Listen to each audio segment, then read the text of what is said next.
Hey guys, my name is ChadChad. Alpha ChadChad to you. We haven't really checked in on the alphas in a while because in 2021, 2022, there would be a new one spouting the craziest takes you'd ever heard, like women don't have hobbies or you should tan your asshole. But now in 2025, that's just every Instagram reel. That's just every single Instagram reel that you ever see ever. It's kind of like pointing out a cow to your friends when you're driving through the city versus when you're driving through the country. They're not gonna be very surprised. This is a cow farm. There's gonna be cows outside. But recently I found two alphas that are so fascinating to me that I have to point them out to you, no matter where we're driving. If you watch reels for over an hour every day, don't do that. So do I. Then you've maybe seen this guy before. His favorite whiskey, Johnny Walker. What do I do at duty free? Fucking Johnny Walker. That night, sipping the Johnny Walker in the war room by myself with him, chilling. Luke Belmar is a biohacking, crypto trading, e-commerce-ing, alpha finance bro millionaire. Give me a $10 million contract every 4 months, That's you know? By the way, I didn't realize what biohacking was until a few days ago. Apparently, it just means changing your diet and routine to try and improve your life. That's obviously a simplified definition, but based on the term they've been using, I thought it was a lot more serious than that. Biohacking is your ability to reverse engineer life. Bio means life. Hacking through it is your ability to figure out the most optimal ways to experience life. So it kind of seems like they've just alpha-fied taking care of themselves. Hey bro, you want to film a podcast episode real quick? Because we need to convince ourselves we're doing something fiscally profitable in order to sincerely talk to each other. Sorry dude, I can't. I'm biohacking. Bro, what? You're biohacking? That's crazy, dude. That's impressive, for real. Yeah, thanks. I know. I'll let you get back to it, okay? You focus up, all right? I'll talk to you later. Okay, see you, bro.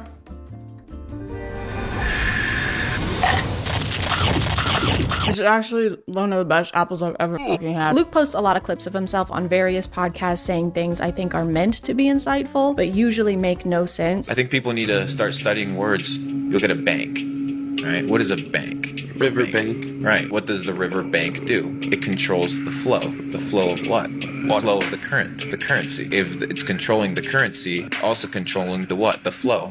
The flow of what? The cash flow. He's always talking about his success and how much money he has, so he posts a lot of advice to people wanting to become more like him. Wealthy, cool, charismatic. Because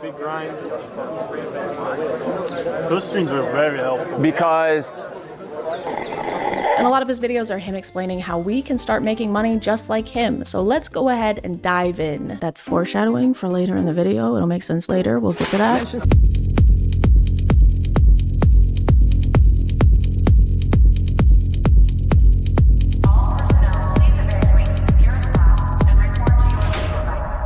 The secret to being rich, guys. Ask rich people to give you money. Pretend to be their friend so you can use them for personal financial gain. It's a side hustle because you're hustling them. At the end of this clip, he also says this.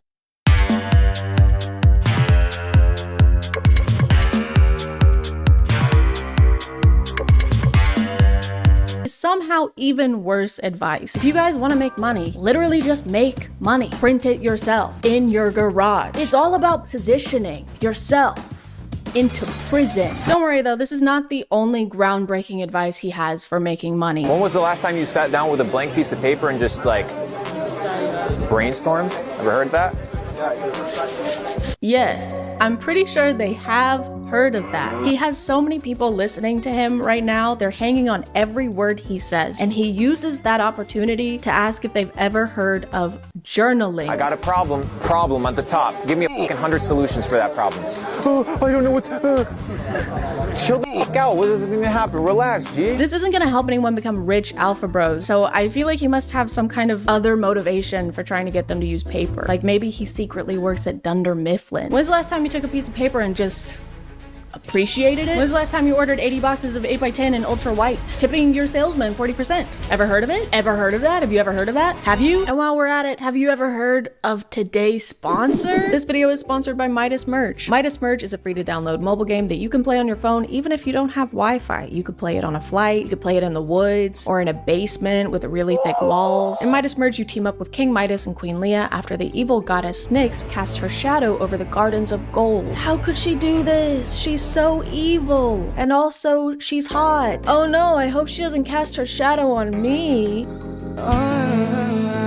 It's up to us to save the gardens of gold and restore them to their shining glory by merging items. Merging these sunbursts will brighten the garden and also free these little creatures from the cages that Nyx has been putting them in. Stop it, Nyx. Put me in a cage instead. You can even merge these cute little creatures and evolve them into higher levels, aka into cooler looking creatures. The more of these creatures you have, the faster you'll be able to save the gardens of gold from the evil goddess of night, who keeps calling me sweetie and also kitten. So we're basically a thing now. If you want to check out Midas Merge, just click the link in the description or use the QR code here, and if you're one of the first 100 people to use my link, you'll get this level 2 turtle named after me. You'll get your very own ChadChad turtle that looks just like me. Just kidding, it doesn't. That would be scary. Thank you to Midas Merge for sponsoring, and let's get back to the video. These haven't really been helpful so far, so let's watch this one, literally called Luke Belmar's Steps to Be Rich. This has got to be what we're looking for. 1. Go get spring water. Don't drink Dasani purified water. It's gonna fuck you up. Water is gonna fuck me up. 2. Once you have a little bit of money, start eating super clean, super organic. Understand that the food that you consume has pesticides, has chemicals. Once I have money, which I still don't have, because that's what this tutorial is supposed to tell me. Don't use a microwave. Microwave, you're literally cooking your food. Microwave will cook food. Neglect celebrities. Don't give a celebrities. They're just dirt. Ignore celebrities, even though we're supposed to be making rich friends, and they probably won't want to be our friend if we call them dirt and stuff. Yo, drop me a $250,000 wire. He's a dirt pig. For someone who's always talking about the meaning of words, I think people need to start studying words. he seems to not understand the ones in step by step. We still don't know how to get rich like him. This wasn't even unhelpful advice. This was advice for after we've done the thing we needed advice for. What's up, guys? Today I'm going to be showing you how to tie a shoe. This is just a quick step-by-step. As you can see, my shoes are already tied. Go fuck yourself. Don't put food in here, by the way. It'll make it cold. Be careful. Is that Chris Hemsworth? Oi, it's me, Chris Hemsworth. Get the fuck out of here, Chris. I'm gonna beat you up. You're gonna be so Thor tomorrow. I think one of the funniest things about Luke, though, is that he is completely obsessed with the Taint brothers. You know, the convicted human traffickers. You know, some of the worst people on the planet, some of the worst people alive right now. He talks about Andrew's brother Tristan so frequently and with so much excitement that it's like he's a freshman in high school, getting to hang out with the mean, popular seniors. Tristan Tate got us lit on Blue Label, Johnny Walker, $250 cigars, $500 cigars, right? What an experience. So we're gonna go hang out with them today again. Dude, the guy did a 5-day fast. First thing how he breaks his fast, cigars and whiskey, and still outruns us. What a G, bro. Dude, this guy starved himself, spent $1,000 on consumable goods, and still trafficked women right after. That guy is sick, dude. In the head, he's fucked up. Your favorite car, bro? The red one, the Aston Martin. Tristan thinks well, guys. Critical thinking, I fucking love it. Hello? Who, Luke? Yeah, he's here. One sec. It's Krispy Kreme. They said they want to offer you a job. They said because you're so good at glazing. He didn't even explain his thought process for why this is his favorite car. He just said the color. He literally just said the color of the car. That didn't even take regular thinking. The red one. Luke reacts to everything Tristan says like Tristan is paying him, which he might be. Yo, drop me a $250,000 wire. Tristan Tate, piece of dirt. Allegedly, most definitely, allegedly, 1000% for sure, no doubt in my mind, allegedly. It's like Luke is on payroll and he's trying to keep his job. I think we should move this filing cabinet over there. Yes, genius. That's why this guy's in charge, right? No, actually, I hate that spot. That's the worst spot in the building. And I've always thought that. I've always said that. I don't know, maybe we should move the filing cabinet to my butt? But then it'll be in the way. How will I kiss it? Your butt. How will I hold it and kiss it and make out with it then? It's so crazy whenever people talk about the Taints like they're literal gods, because again, they're convicted human traffickers, and second, the least alpha thing you can do is look up to a man. Like, why are you looking up?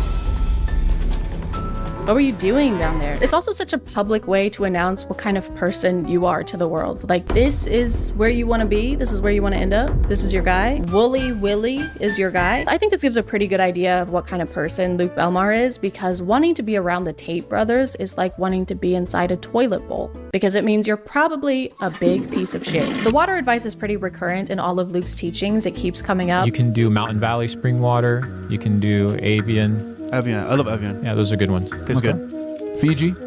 No. He refuses to drink any regular water. It has to be specifically approved brands of bottled water. And he tends to project this mindset onto others around him. Today I went to the dentist and she's like, can you rinse out your mouth? And I'm like, I'm not rinsing out my mouth with this tap water. Even the monkey knows. Natural spring water, none of this tap water bullshit, bro. The monkey was drinking the water, though. It seemed like it was having a good time until you approached it with the gentleness of a thwomp. See, even monkeys know water is bad. I feel like once again he was inspired by the Taint brothers and Andrew always talking about bottles of water. I mean bottle of water. Bottles of water. Bottles of water. I don't know when or why this mindset started, but maybe this clip has something to do with it. Hey, your little 13-year-old daughter has acne. Let's put her on birth control to regulate her emotions. And now you put 100 million women in the United States on birth control. It goes to your urine. That estrogen goes into the water. So now you have all these feminized men drinking this tap water. I guess this explains his and his fellow alpha's fear of water, because the mark of a true alpha is being scared of the basis of pretty much all life. We're not scared of anything. We're all really tough. Except for 71% of the planet. Luke also has a tendency to make up numbers, which isn't a great characteristic to have as a finance expert. Now you have 100 million women urinating highly estrogenated urine. Where did 100 million come from? I love making up numbers based on nothing. I like my statistics how I like my hemorrhoids. Extracted from my ass. People who typically use birth control are in the age range of like 15 to 45. It's different for everybody. That age range in the US is only 66 women. 66 million. Not just, there's actually 66 women in the US, and I'm one of them. I'm the best one. And of that number, only about 15% use the pill. So that's less than 10 million. Where did all those extra millions come from? I thought this guy was supposed to know all about millions. I've been able to capitalize on this digital gold rush, been able to generate millions of dollars. Sure hope this isn't the same math he's using to calculate his net worth. So overall, with assets and investments, I'm probably worth around 20 million. Nice.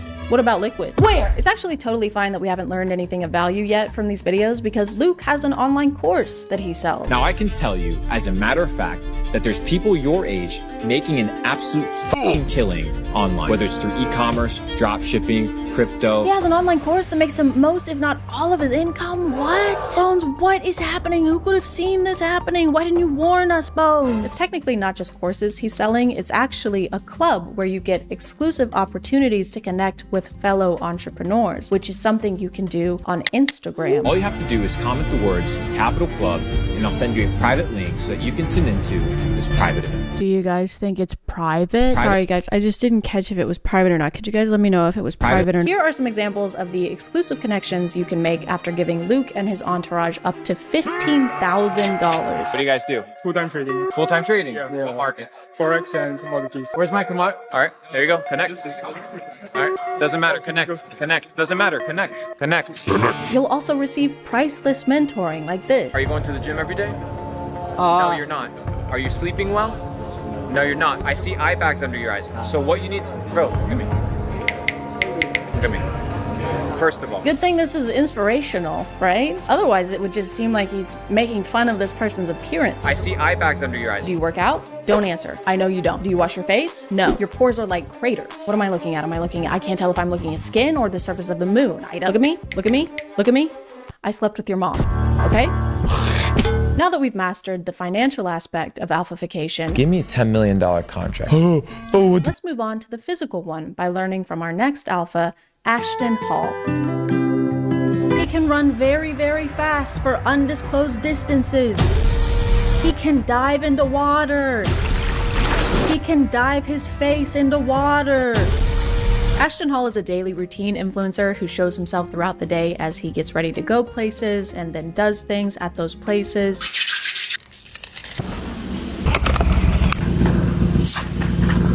By the way, Chris James is how I learned about this guy because I deleted X from my phone. I couldn't stand to be there or look at it anymore. So everybody say, thank you, Chris James. Thank you. Is he gone? Thank God. That guy has 2 first names. Like, how many do you need? Don't be greedy. Ashton has been getting a lot of attention over this last month for how crazy and unrealistic his routine is. For example, he starts the day by waking up at 3:50 or 3:55 in the morning.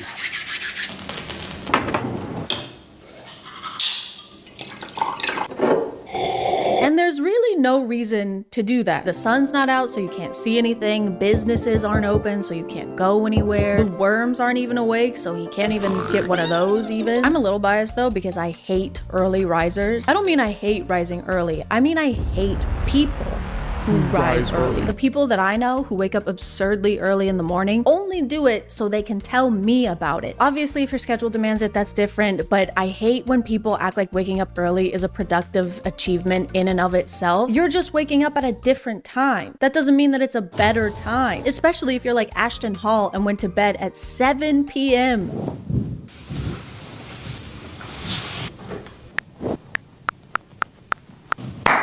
Actually sleeping more than most people. He goes to sleep at 7 and then doesn't wake up until 3:50 in the morning. That's almost 9 hours of sleep. Why am I doing so much math in this video? His morning routine video that went super viral says this in the caption: day 191 of the morning routine that changed my life. 3:50 a.m. to 9:30 a.m. Sin lives late at night. If you're dealing with a weak mind, bad decisions, or lack of productivity, go to sleep early. Sin lives late at night.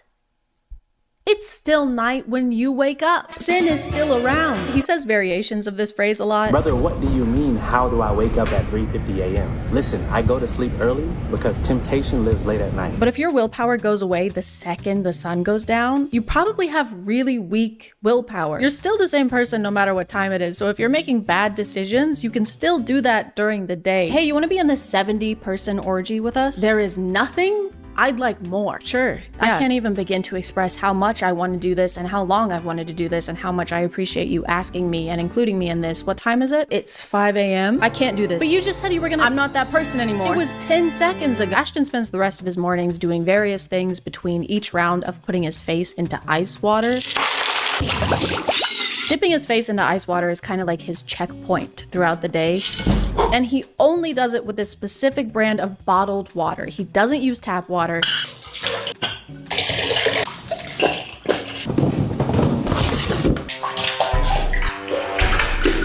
He doesn't even use tap water to rinse his mouth after brushing his teeth. Luke Belmar is beaming. I'm not rinsing out my mouth with this tap water. He's smiling with his teeth that are untainted by regular plain water. The only taint in his mouth is Tristan's. Sometimes Ashton will show himself doing his skincare and hair care routine.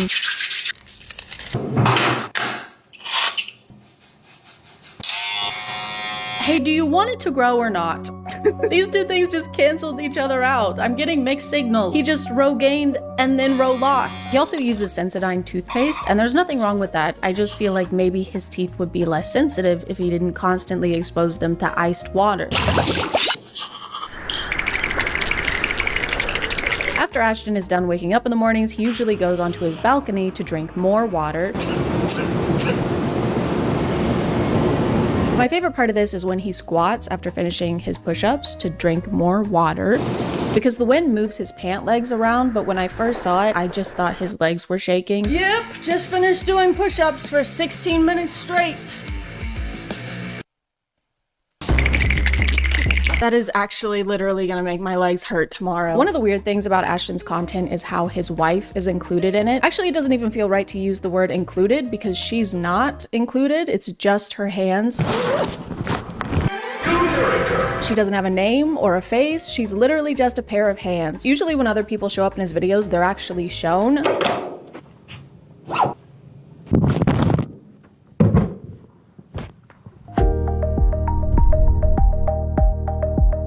But not her. She's just here to serve. She brings him water to dip his face in, obviously.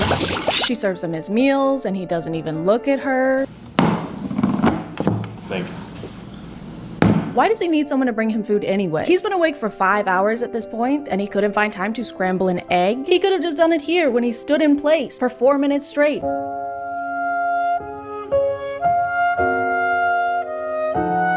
He could have just stood in front of an oven instead, or a stove. I mean, can you cook eggs in an oven? I don't know. My wife makes them for me. His wife's hands also pick up his messes. They clean up after him. She cuts up his bananas so he doesn't have to eat them the gay way. She even has to dress him sometimes.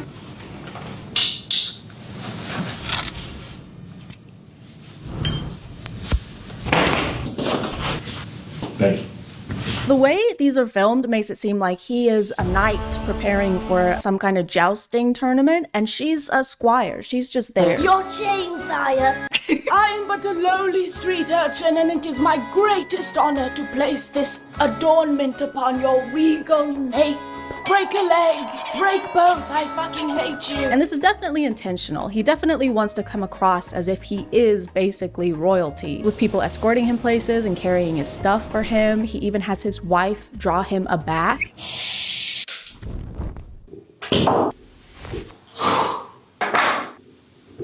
Hey. And it works. He definitely comes across that way. He does seem like he's royalty because he's a little princess. Ashton is also a self-acclaimed fitness coach, so he shows us a lot of his workout routines. And I say self-acclaimed because literally anyone can say they're a fitness coach. You don't have to have any kind of certification to say that. You also don't need any kind of certification to have an app where you sell fitness courses for $20 a month or $90 a year. You can just do that. Fitness coach. Yeah, he's fitness coach into the back of his car. The production quality of his running videos is insane. They have 2 camera rigs set up in 2 different cars so they can drive on either side of him and film him running in super high def. They've got him in slow motion, he's covered in sweat by the end, and you would be too if you ran for less than 10 minutes. Less than 10 minutes. He doesn't even run for 10 minutes. He starts running at 7:27 and by 7:36, according to him, he's done running. He's done standing too. He's in the air. He already did 4 minutes of that this morning. He doesn't need to do any more. He spent more time prepping and traveling to this location than he did running at this location. He could have just run down the stairs at his building instead of taking the elevator and saved himself like an hour and a half. Does that even count as a workout at that point? This is more like fleeing. He just briefly fled. He also tends to make a lot of noise during these intense runs. Wait, what's he saying? Guys, he's saying ice. Guys, he's scared of the ice water. That's why he's running away. His teeth can't take it anymore. Oh my god. The hands must be controlling him. They're making him do this. She's not serving him. She's serving torturous villain, baddie, bitch, pussy, slay, mother, The only reason guys like this are able to maintain these routines or waste time talking about what kind of bottled water is best Fiji? No. is because they're already rich. They didn't get rich because of these routines. They have these routines because they are rich. They have someone doing their chores for them. They have someone taking their car to get their oil changed. They don't do regular people stuff. They're bored. They've got to do something. Just make sure you're not comparing yourself and the things you're doing to these optimized alphas or anyone online who seems like they have a productively maximized routine. Because first of all, there's no such thing as a perfect routine. We have butt cheeks. It's not that serious. And second of all, they're easy to fake. Even I could fake the perfect routine if I just took everything I've learned from Ashton and Luke today and combined them. And I'm gonna do that. Right now.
mega church or mega cringe or mega mind.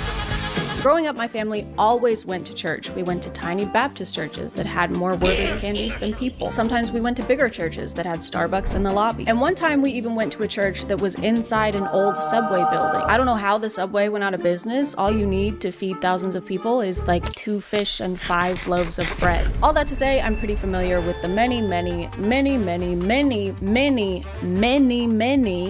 variations of churches. But the one kind I haven't been to is a mega church. But Chad, what is a mega church? You know what a mega church is already. I know, but tell us anyway. A church qualifies as a mega church if it brings in a congregation of 2,000 people or more every week, which might not sound like a lot because we're so used to seeing huge numbers on the internet, like how Mr. Beast has 400 million subscribers. But thanks to this Mr. Beast video, we know that a congregation of 2,000 people would look like this. 2,000 contestants! And thanks to this Mr. Beast video, we know that an 11-year-old girl crying and pleading for her place in a competition to win $250,000 would look like this. You are a kind person. Your time here is over. I kind of developed a curiosity for mega churches about a year ago when I found this clip. Sky is cracked and Jesus Christ comes again, and every eye. This pastor was apparently trying to drive home the point that Jesus will be coming again. Lucky guy. Man, I wish that was me. Which makes me wonder how many times he tried to tell this to the congregation before he resorted to this. He will return, and it will be when you least expect it. Okay, yeah, whatever, Sure. we get it. No, you don't get it. If you don't listen to me, I'm gonna turn pink. Don't you mean red? Like with anger? No, I mean I'm going to turn into famed singer-songwriter Pink.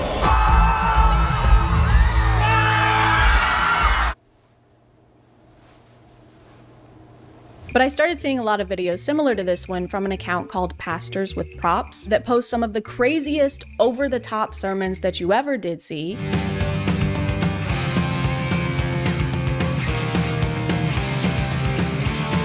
You might be thinking, why would you possibly need 3 expensive-ass cars on stage in order to intro your sermon? And there's a very simple answer for that. You don't. You don't have to do that. It's fine if you don't do that. Actually, there was a pretty good reason for this. He wanted to be Marty McFly. Guys, he has to go back in time and stop the crucifixion, so he doesn't have to come into work anymore. A lot of these sermons feel like they were created for reasons other than spreading the gospel. Some of these pastors seem to have realized that they can have whatever they want on stage as long as they find some kind of way to relate it to their sermon. God, I thought you was doing something. How do I get out of... I'm your anchor. Oh, brother. Did you really need to spend probably tens of thousands of dollars on an ocean set with rain machines and an entire real boat just to say that God is your anchor? That's one of the least groundbreaking messages in the gospel. Or water breaking, because the anchor goes through. I don't know if they get to personally keep the items they use on stage and if this is some kind of way to get things they already wanted while getting to write it off as a church expense, but it's kind of really hard to think it's not. We're all going on a journey, walking through life. When it comes to who Jesus is, what direction are you headed? I don't know, but I know what direction you're heading. None. You're not going anywhere. There is no way, allegedly, that he didn't just see the TikTok trend of people buying these under-desk treadmills and wanted one for himself, and then use this sermon as an excuse to buy it for the church. He's literally standing on a massive stage by himself. He could have just done this.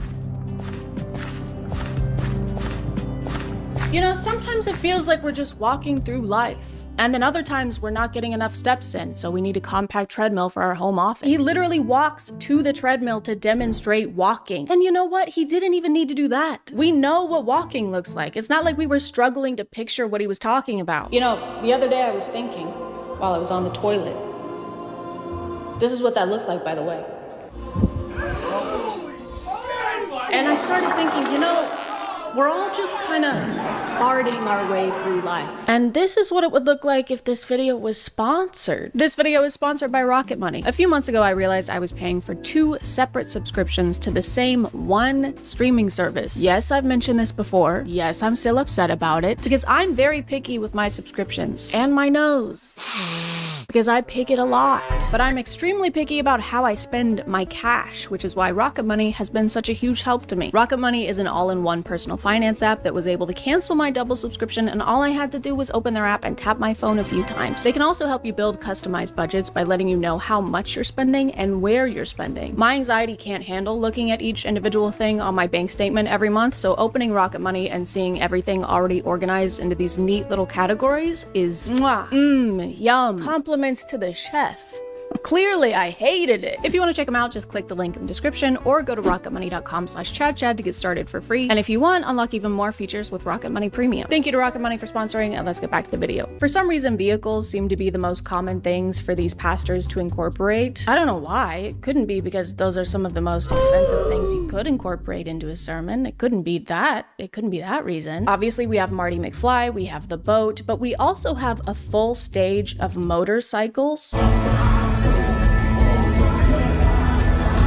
which might seem like a flashy, pointless expense, but they're actually part of the choir. You should hear them sing. They've got crazy pipes. And then we have this. Man, that was amazing. Was that? Woohoo! I did double loops. I did not expect a double loop. I mean, I guess this is fine as long as he's got some kind of way to tie it back into the message and it's not something obvious and dumb, like life is full of ups and downs. You know what? Life is full of ups and downs. Never mind. When I was going through these videos, this roller coaster just kept showing up.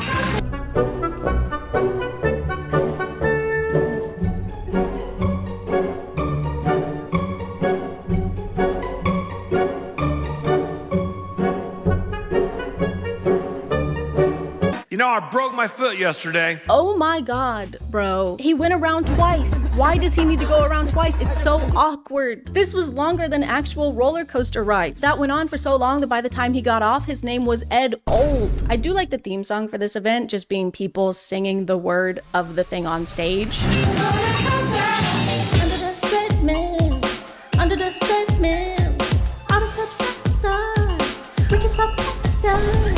Here's the roller coaster again at a different church. Except this time they have a curtain of sparks. Jesus loves a curtain of sparks. And here it is again at a different church. Come on, somebody make some noise! Come on, everybody, give it up for Jesus today. This prop is even crazier to me because there's barely an attempt to hide the fact that this has nothing to do with preaching. This is just a way for them to make a grand entrance like they're headliners at a concert. He does give this line to try and tie it back in though. It's amazing to have a creative God who has creative stuff going on, and when the world is in chaos and they're all flipping upside down, we're just having a good time. Thank you. Thank you guys. Please be seated. You know, it's great to have a creative God who makes creative things like roller coasters. And next week, he's gonna create me a Porsche. My favorite part though is when the crowd doesn't cheer enough for their extravagant entrance and he calls them out for it. What? Come on, you can do better than that. We know that a lot of you in the crowd today can't afford to take your families to Disney World, so we decided to spend thousands of dollars recreating one on stage to right in front of your impoverished faces. Now clap. Clap louder.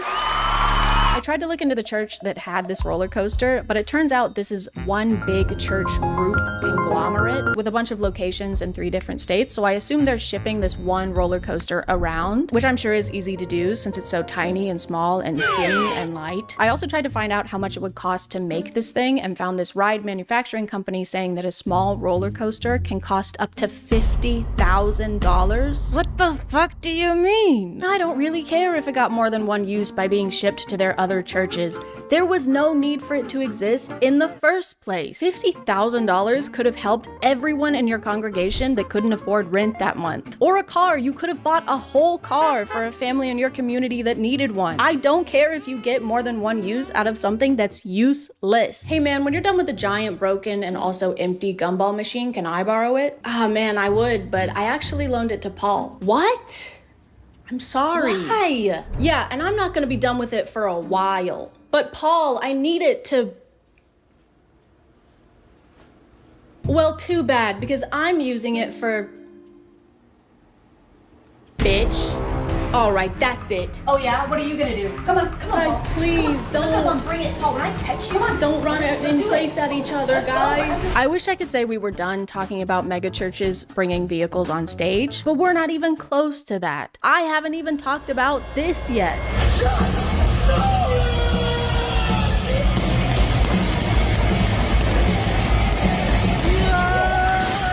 And what is this? Is this some kind of monster truck thing? Assembly? No. This is a men's church event. Church. This is church. This is the annual Stronger Men's Conference hosted by James River Church, which has 16,000 regular attendees. This is the craziest thing I've seen in my life. Why are there trucks? Why is there so much fire? Why are there flames?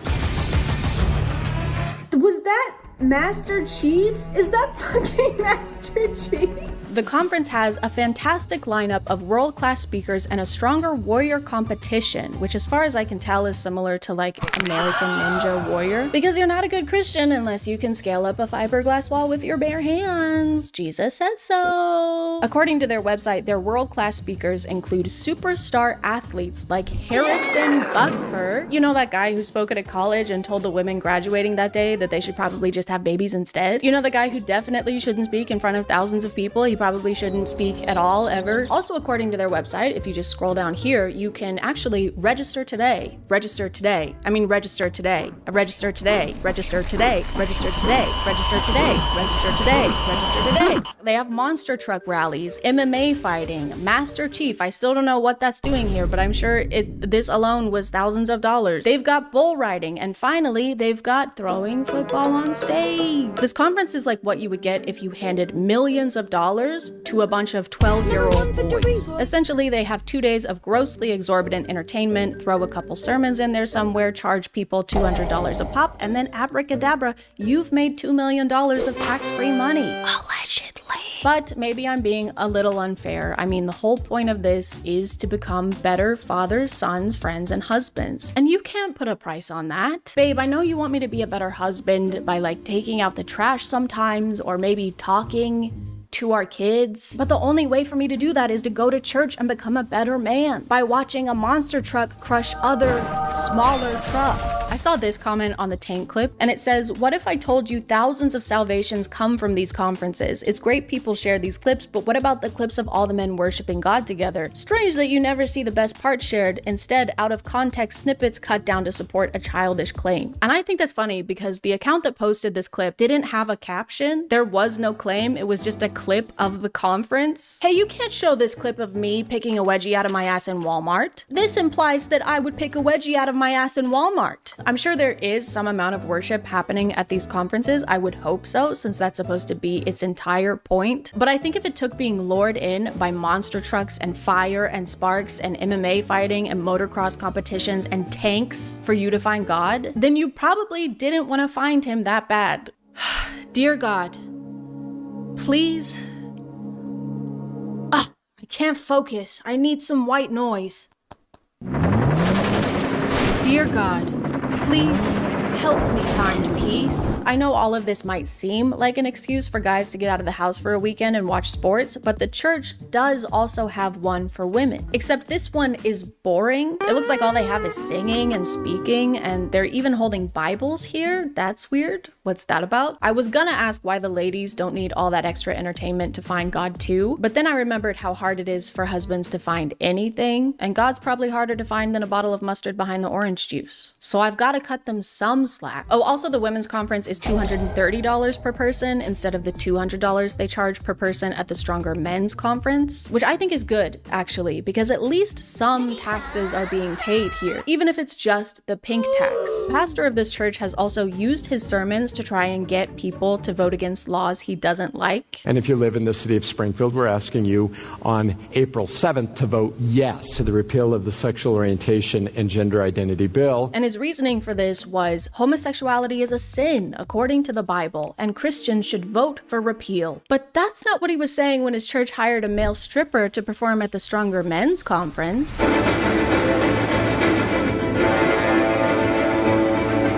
I don't really see how male pole dancing will strengthen these husbands and fathers. I think the only strengthening happening here is probably in the pastor's pants. Anyway, moving on to a different megachurch.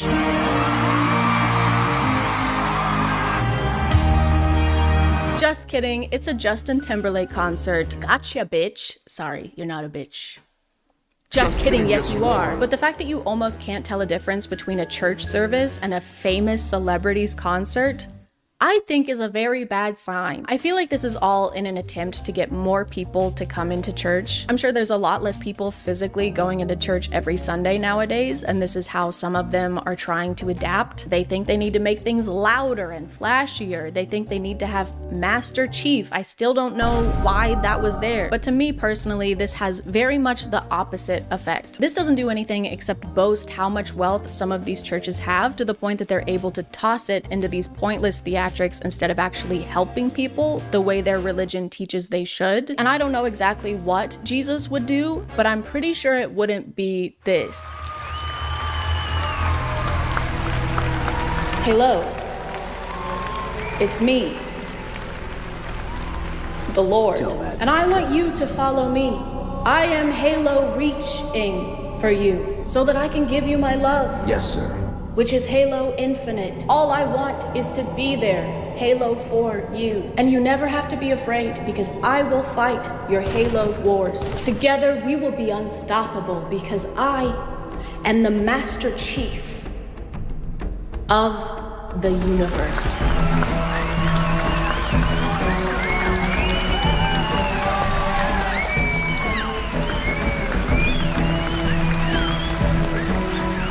This is my second video in a row that ends with the Halo theme song. I'm gonna call it there, guys. Thank you for subscribing, and if you are still here, thank you so much for watching. I appreciate you clicking on my video out of all the videos that are on here. And JoJo Siwa has been acting kind of silly lately. Good morning to every single Steven Andrews out in this entire little bit. What else going today, guys? Good. She's been doing some weird things and moving her body in a weird fashion. Speaking of fashion, she's been doing weird things with that as well. My knee hurts. I'm not sitting because you guys told me to. I'm sitting because I want to. You can't bully me. If you're like me and never watched reality TV or Dance Moms where JoJo got her start, then your knowledge of her is probably Bose. That's all I think of, that and asbestos for some reason. I don't know why. I'd have to do some more research, but I'm thinking about asbestos. As always, right? JoJo's been a public figure for a while and is known for having a pretty young audience, thus the bows and bejeweling of the hair. She usually sings and dances in an aesthetic I can only describe as the human version of a glow stick. Everything about her is fluorescent, and if your eyes are exposed to her, recently anyway, then irritation may occur. By the way, I watched about 3 minutes of Dance Moms to try and understand where JoJo came from, and it's just like people getting mad at kids for having the coordination of kids, and they edit it like every mistake is an earth-shattering devastation.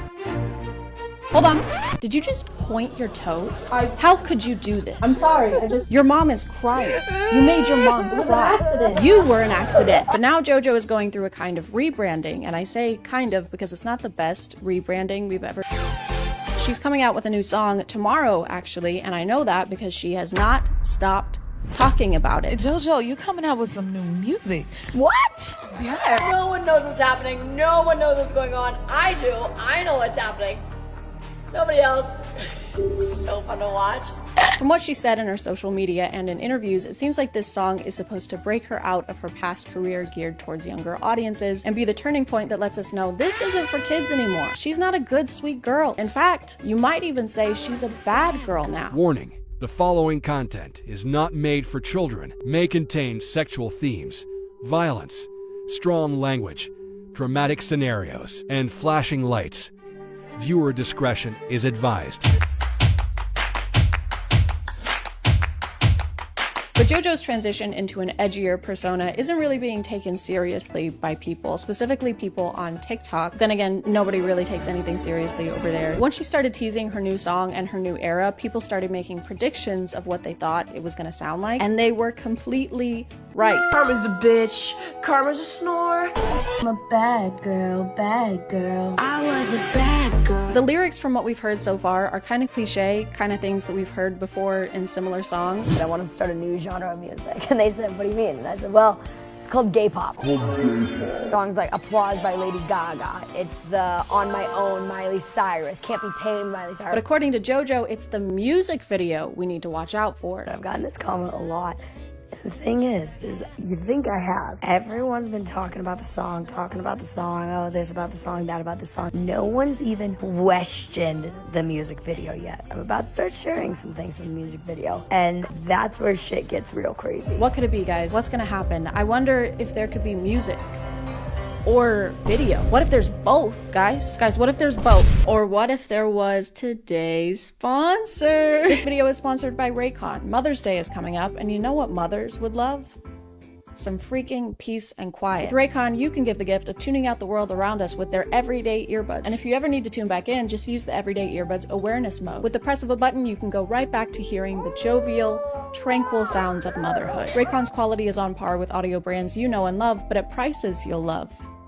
And also know. I'm a fan of their optimized gel tips. My ears are almost as sensitive as my heart, but with these, my ears have never felt uncomfortable and they've never fallen out or even budged. And with 8 hours of playtime and a 32-hour battery life, I can use my everyday earbuds while I stress clean for an entire day instead of working on a video or literally anything else I should be doing. The everyday earbuds have multiple tap functions, so I can make or take calls while I'm on the move. They're also water and sweat resistant, so if I accidentally drop them in my armpit, they'll be fine. If you want to check them out, just click the link in the description or go to buyraycon.com/ChadChad to get 20% off your Raycon purchase plus free shipping. Thanks to Raycon for sponsoring, and let's get back to the video. Everything I've seen so far in their marketing is exactly what you would expect. The lyrics are what you would expect. The dancing is what you would expect. And for something to be edgy, you have to be on the edge, you know? You have to edge us. In one of her podcast interviews, she mentioned she was actually worried to sing the lyrics to her new song. I was very afraid of the lyrics of Karma. I wasn't ready to say I was a bad girl. If I had a wish, I would have never effed around. I wasn't ready to say I'm a bit of a stinker. I wasn't ready to say F this or freaking dang it. You wouldn't last a second inside my mind. A single glimpse would drive you insane. Shoot. Crap. Fiddlesticks. According to some of her interviews, JoJo thinks that this is the most extreme jump from child star to adult artist that we have seen yet. No one has made this dramatic of a change yet. No one has made, in my generation, this extreme of a switch. And I am the first in the generation. It is very scary, but someone's got to do it. They probably just didn't talk about it as much. In most of those cases, it just happened and they didn't have an entire campaign planned out. It's not as extreme and dramatic if you've been constantly warning us that you're about to do something extreme and dramatic. Hey, just letting you know, I'm about to jump out from behind that wall and scare you. What? No, don't do that. This is gonna be the most scared anyone's ever been. No. Are you ready? No. I'm gonna do it. No, don't. I'm gonna do it now. Don't do it. Boo. Nothing? No. I'm friends with Shane Dawson. Oh my god. At this point, she's teased and promoted this song so much that I feel like I have a pretty good understanding of what's happening in it, and I have yet to see the extreme part. She's been posting so many clips of this song on TikTok that after scrolling through her feed for about 30 minutes, I had it stuck in my head for the rest of the day. The rest of the week, actually. Me trying to get this song out of my head. This is me. Get it out, please. Like it or not, what's been in your head the last 3 days? You don't want to know, JoJo. You wouldn't last a single second in my dark and twisted mind. You don't want to know what's up here. Gosh. Darn. It's a torture. It's torture. Constant torture. She'll post videos from her car a lot, singing the song, mouthing along to the song, dancing to the song.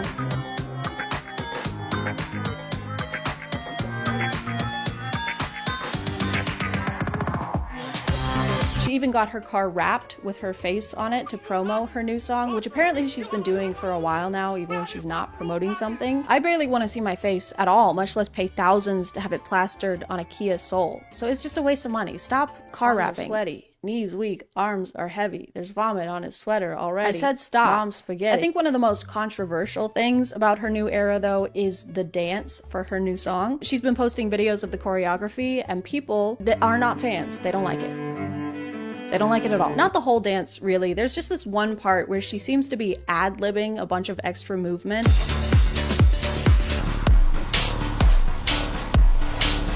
The other dancers don't seem to be doing quite the same dance that JoJo is, but despite the spinal trauma, she can't stop doing the dance. Literally, she'll go through the dance sitting in her car. She'll rehearse the dance after rehearsing for 12 hours. She'll rehearse the dance in bed.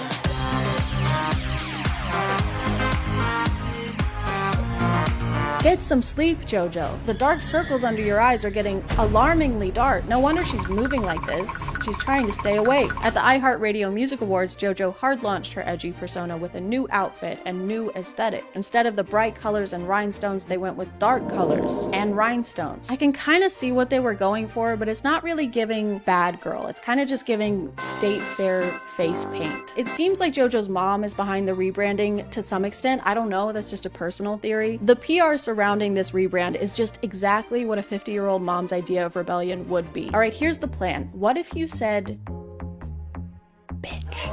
That's bad. That's pretty bad. What if you went to a red carpet event wearing makeup similar to a hip and current band? Like, I don't know, Kiss? I already had this as a working theory, and then I found this TikTok of JoJo not knowing who Gene Simmons is. Like a sexy glam Gene Simmons sea creature. Whoa. Going on here. You know, the amount of references that people have told me I look like in this video that I have no clue what they are is sickening. I'm adding that one to the list, but I'll take it. That's a gavel. I rest my case. When I first saw JoJo talking about 12-hour rehearsals, I was thinking, wow, that's dedication. I can't think of anything I would want to do for 12 hours straight besides kiss and smooch Harvey from Stardew Valley. But then I realized that she has a team of dancers who also have to endure these 12-hour rehearsals. And that seems like a little much. I don't know if it's necessary either. This doesn't look like it requires recurring 12-hour sessions of rehearsal.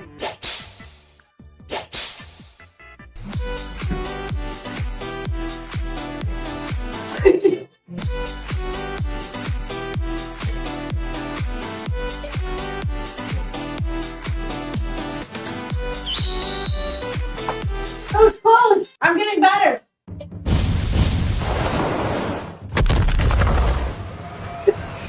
I'm getting good.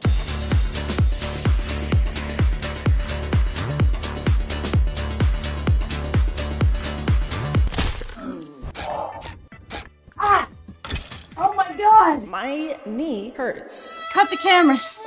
Shut it down. Call an ambulance. But intense rehearsals are nothing new for JoJo. Apparently, she and her mom started a pop group a while back with 6 young girls. She formed them after herself, kinda, with the bows and rhinestones and bright colors. It's basically like she tried to make 6 versions of herself and put them in a group together, which would make them JoJo's, JoJo's. They went with XOMG Pop. Mine was better. According to one of the members' moms, the conditions were way too intense for young girls. They say the rehearsals were long and physically exhausting, and the Siwas were allegedly trying to get the members to cry for the cameras and pit them against each other. One of the members had chronic health conditions, and days before one of her surgeries was at a rehearsal and started bleeding from her stomach, and Jessica Siwa told her to put a pad on it to keep blood from getting on the costume. The costume isn't the issue, Jessica. There shouldn't be blood at all. This is literally putting a band-aid on the situation. Also, they fired this member and her mom after her mom tried to say something about the conditions. So I guess JoJo is telling the truth. She was a bad girl. It's like they're trying to get people riled up and have some kind of reaction about how crazy she's being or how psycho she's acting. They're saying psycho. No one else is saying psycho, just them. They probably think I'm psycho. Valid. I'm sorry. The old JoJo can't come to the phone right now. Why? That bitch is in dreamland. They even orchestrated a paparazzi session as JoJo is leaving a sex store. Oh no, is this me holding a giant penis plushie while decked out in merch promoting my new song coming out on April 5th? I said April 5th, write it down, with the words 18 plus only conveniently hovering above my head? Guys, please. Come on. No photos. Also, I took a screenshot of this picture for the video, and then the next day, Snapchat auto-generated me this collage, like they're related subjects or something. Just because there's 2 bones doesn't mean they belong in the same place, Snapchat. Anyway, I'm getting this framed. But guys, today is the day. The wait is finally over. Honestly, I'm a little excited, so let's go see what all the fuss is about. Karma, karma, karma, karma, karma. Okay, well, that had music and video. Bye.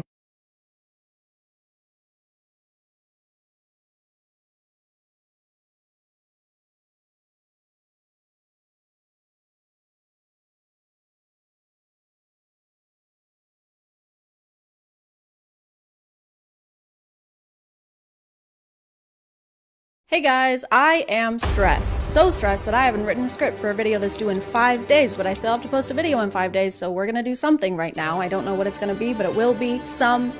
thing. So have a seat, sit down, sit.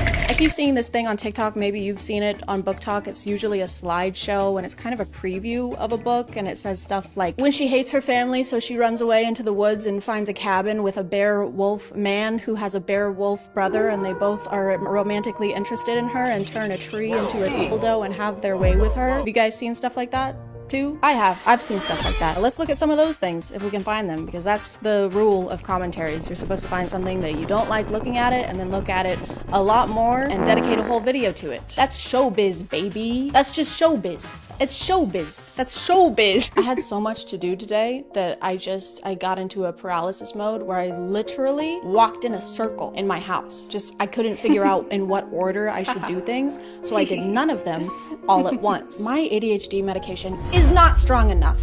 It will never be strong enough. Ever. I found one. When she finds out her online best friend isn't who he says he is. He's the same person she's been obsessed with for 8 months and has been trying to forget about. Turns out he's just as obsessed as she is. And he's her ex-boyfriend's dad. Oh, father. Oh, okay. All right.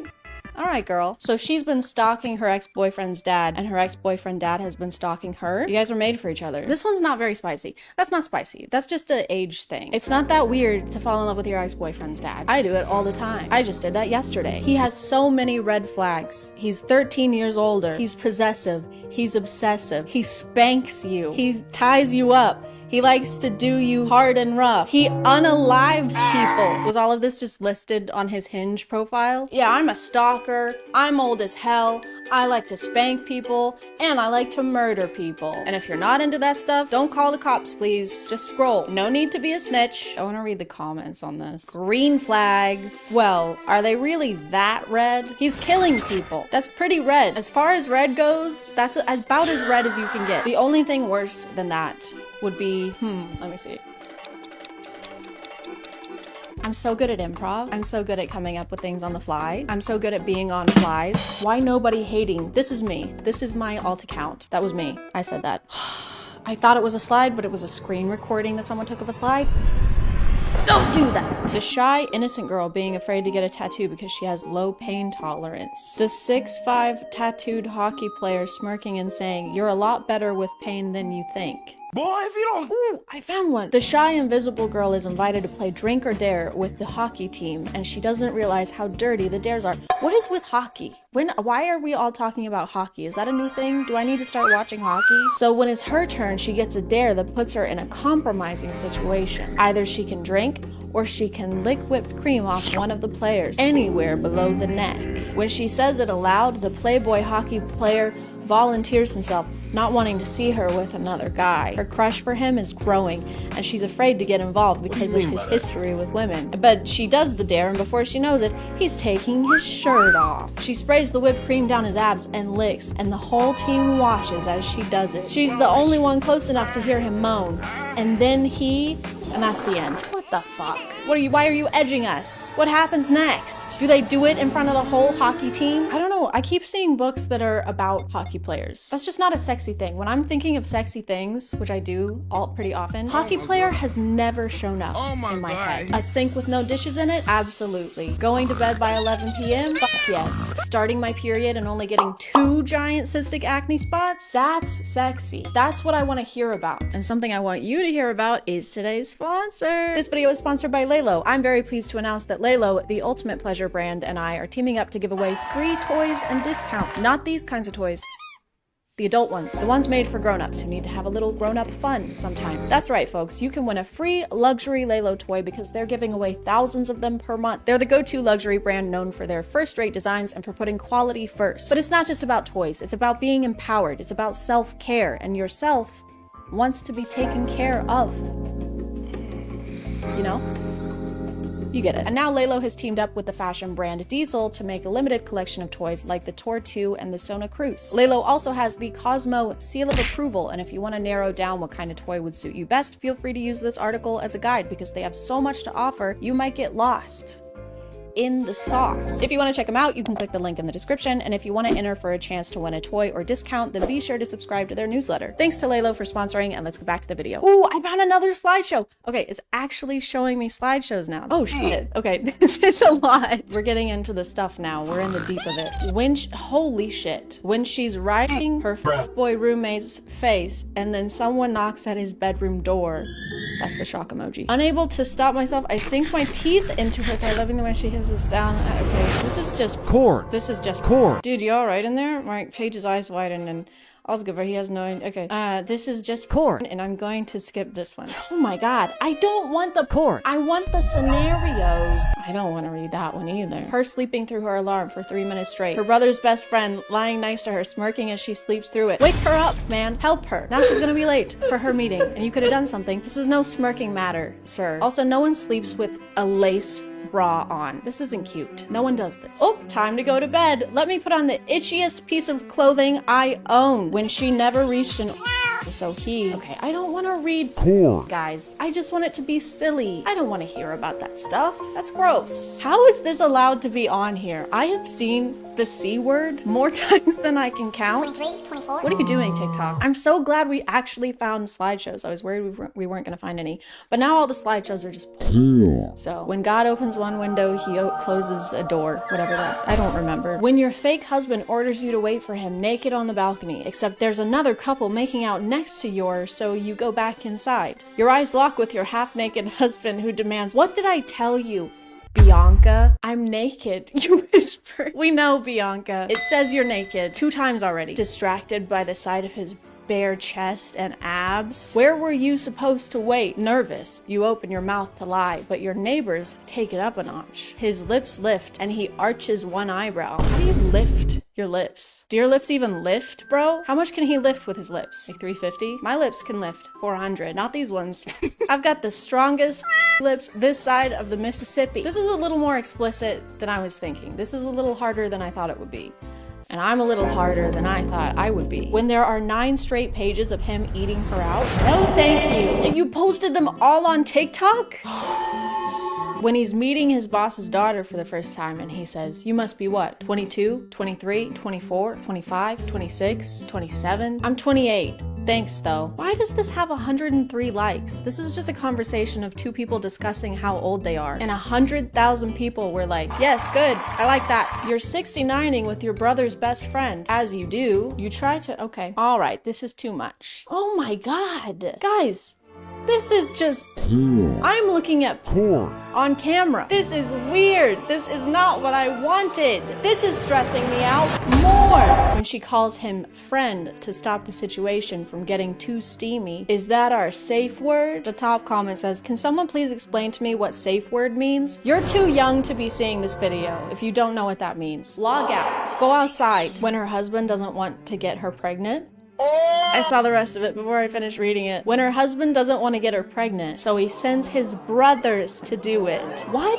Why would... It doesn't say he can't get her pregnant. It says he doesn't want to. I don't want to f my wife. Just get them to do it. Mom, I don't want to f my wife. Can Charlie do it? Why am I always the one who has to f my wife, Mom? God, I hate this family. When your hot bodyguard is enjoying you and he accidentally answers a call, it's the head of the mafia on the line, his boss, and your dad. He clamps a hand over your mouth and glares at you in warning. But it's too late. You're about to... What does this mean? I'm about to flag? Oh my God, don't stop. I'm about to checkered flag. Busy. Talk later, he groans before he throws the phone. You just hung up on the boss of the mafia. I don't know much about the mafia, but I'm pretty sure you're not supposed to hang up on the guy who runs the mafia. Why did we romanticize the mafia in the first place? When no one ever sits next to him in meetings because they're scared they will get fired. Her pulling out the chair beside his and sitting in it. Bruh. What? He'll fire people if they sit next to him? Hey boss, can I sit here? Of course you can. And you're fired. I just don't understand. Oh, it's called grumpy romance. That explains it. He's just a little grumpy. He hasn't had a snack. We either have boring or hardcore corn. There is no in between. That's it. That's all you get. Let's go. She's staying at her enemy's house because only he has an open room. But she decides to fix the place to make use of her time. But while she's fixing the shower, he walks in with nothing on. That's okay, and that's it. All right. Well, it would make sense for him to be walking to the shower with nothing on. I don't know how else you would walk into a shower. Also, why is she staying at her enemy's house? Because only he has an open room. You can't find anyone else who has a free room. You guys can't be that big of enemies if you're still open to staying in the same house as him. Seems like you guys just have beef. Also, if I'm staying at someone's house and I get a little bored, my first instinct isn't to start renovating their home. Well, I have a free hour, so guess I gotta replumb the bathrooms and then sleep with my sworn enemy. There's nothing else to do. I can't do anything else. There's nothing else. You were having an argument with your husband. He's sitting in the living room while you yell at him for half an hour now. And the worst part is that you're not even listening. I was. Just waited for you to finish, love. He then did a man spread in the sexiest way possible. I'm all ears, babe. Babe, what's wrong? I'm listening. Go on, love. Yell at me. You weren't going to yell at him anymore because you could have seen the way he looked at you. Okay. You could tell he was turned on. I mean, did you see how he manspreaded? He's turned on, for sure. I know you too well. Oh, love. Just thinking about you yelling at me while I do the most unholy things while you scream my name. The recommended search is manspread scenarios. Don't encourage them. We're trying to nip this in the bud. We're trying to get rid of this. We've been complaining about this and now you guys are sexualizing it? Cut it out. It's not sexy. Imagine you were in a Uber coming from a club with your friends. There was no space left and you had to sit on E.N.'s lap. Okay, I did read some Wattpad when I was a kid. Not enough to know what E/N means, so I'm just gonna say Aaron. Kind of looks like Aaron. Let me put the seatbelt on, Aaron said. There was so much noise in the car from the loud music and your drunk friends, so no one was paying attention. While Aaron put the seatbelt on, he was barely touching your body. Are you afraid to touch me or what? Hey, are you afraid to touch me or what? What are you, a little bitch? What's the problem? No, of course not. It's just, he said as you cutted him off. Oh my God. She cutted him? Stop. Oh my God. You're hard, you said, with a smirk on your face. You guys are in an Uber with a bunch of other people. Keep it in your pants. Literally. Put it back in your pants. Why in? Okay, I do know what this one means. That's my name. And my name is Chad. Chad, he said, surprised. If that helps, This is not helping. This is not helping the day I'm having. If that helps, I'm too, you said. Suddenly his hand got on your thigh. Oh, it got on there? That's a sexy way to put that. Suddenly his hand got on my boob. That's so sexy. Thank you. Okay, and then it gets to be too much. And then you go too far. You have to tease it, okay? You can't go straight to the heavy stuff. You gotta warm us up a little bit. Imagine you run as fast as you can. That because you just pranked your enemy. I don't know what kind of enemies you guys are having. You don't really usually have a back and forth with someone who's your sworn enemy. 2 words. He's wet. I don't like those 2 words. That asshole deserved every single water drop that was falling on him. You don't get to close the door and your enemy just pops up. As you both are in, he closes the door and locks it. Come here, Chad, he says, his shirt glued to his skin. Come on, Aaron, it was a prank. Why do you always have to overreact? Oh yeah? Overreacting? He grabs both of your hands and pins them on a wall, his body pressed to yours in water. Yeah, it sounds like you guys really hate each other. It sounds like you guys really don't get along at all. You can't just say that you're enemies and then you hang out with each other and you enjoy each other's company and have camaraderie. That was the word I was looking for, camaraderie. You can't have camaraderie and general banter with your enemy. I'm your enemy and I just killed your mom, your dad, your brother, and your sister. Oh yeah? Well, I just got your nose. Stop. Give it back. Stop. All right, I'm gonna stop reading these. Comment below if you want me to read E/N/Y/N stories on imagine.talk. Comment below. Comment above if you want, if you can figure it out. He's 38. He thought she was 21. I don't like where this is going. He fell for her, but then he finds out her true age. Oh no. He sets her free to give her a life. Sets her free? What, was he keeping her in a fence? Why couldn't she leave? Months later, he receives a call. She's been taken to the hospital. What happened? Oh, in the caption it tells us, age gap, mafia, she's pregnant. These are like the spark notes of the story. Wait, how old is she? How old is she? Why are so many authors obsessed with making the female? Oh, she's 18? Ew! He's what? He was 38? There's a 20-year age gap? Ew! What is wrong with you guys? I thought that maybe she was older than she said she was and that he was just gonna be mad that she lied. But no, she was actually younger. She's 18, he's 38. And he's in the mafia. He's probably the boss. Or he's her bodyguard. Why don't they have any other positions? Do they have any other positions in the mafia besides boss and bodyguard? What about secretary? Can we have one where the guy is just a secretary for the mafia? He just answers emails for the mob boss. All right, I just rescheduled your 9 a.m. and your mom called to confirm your lunch with her today. Okay. All right.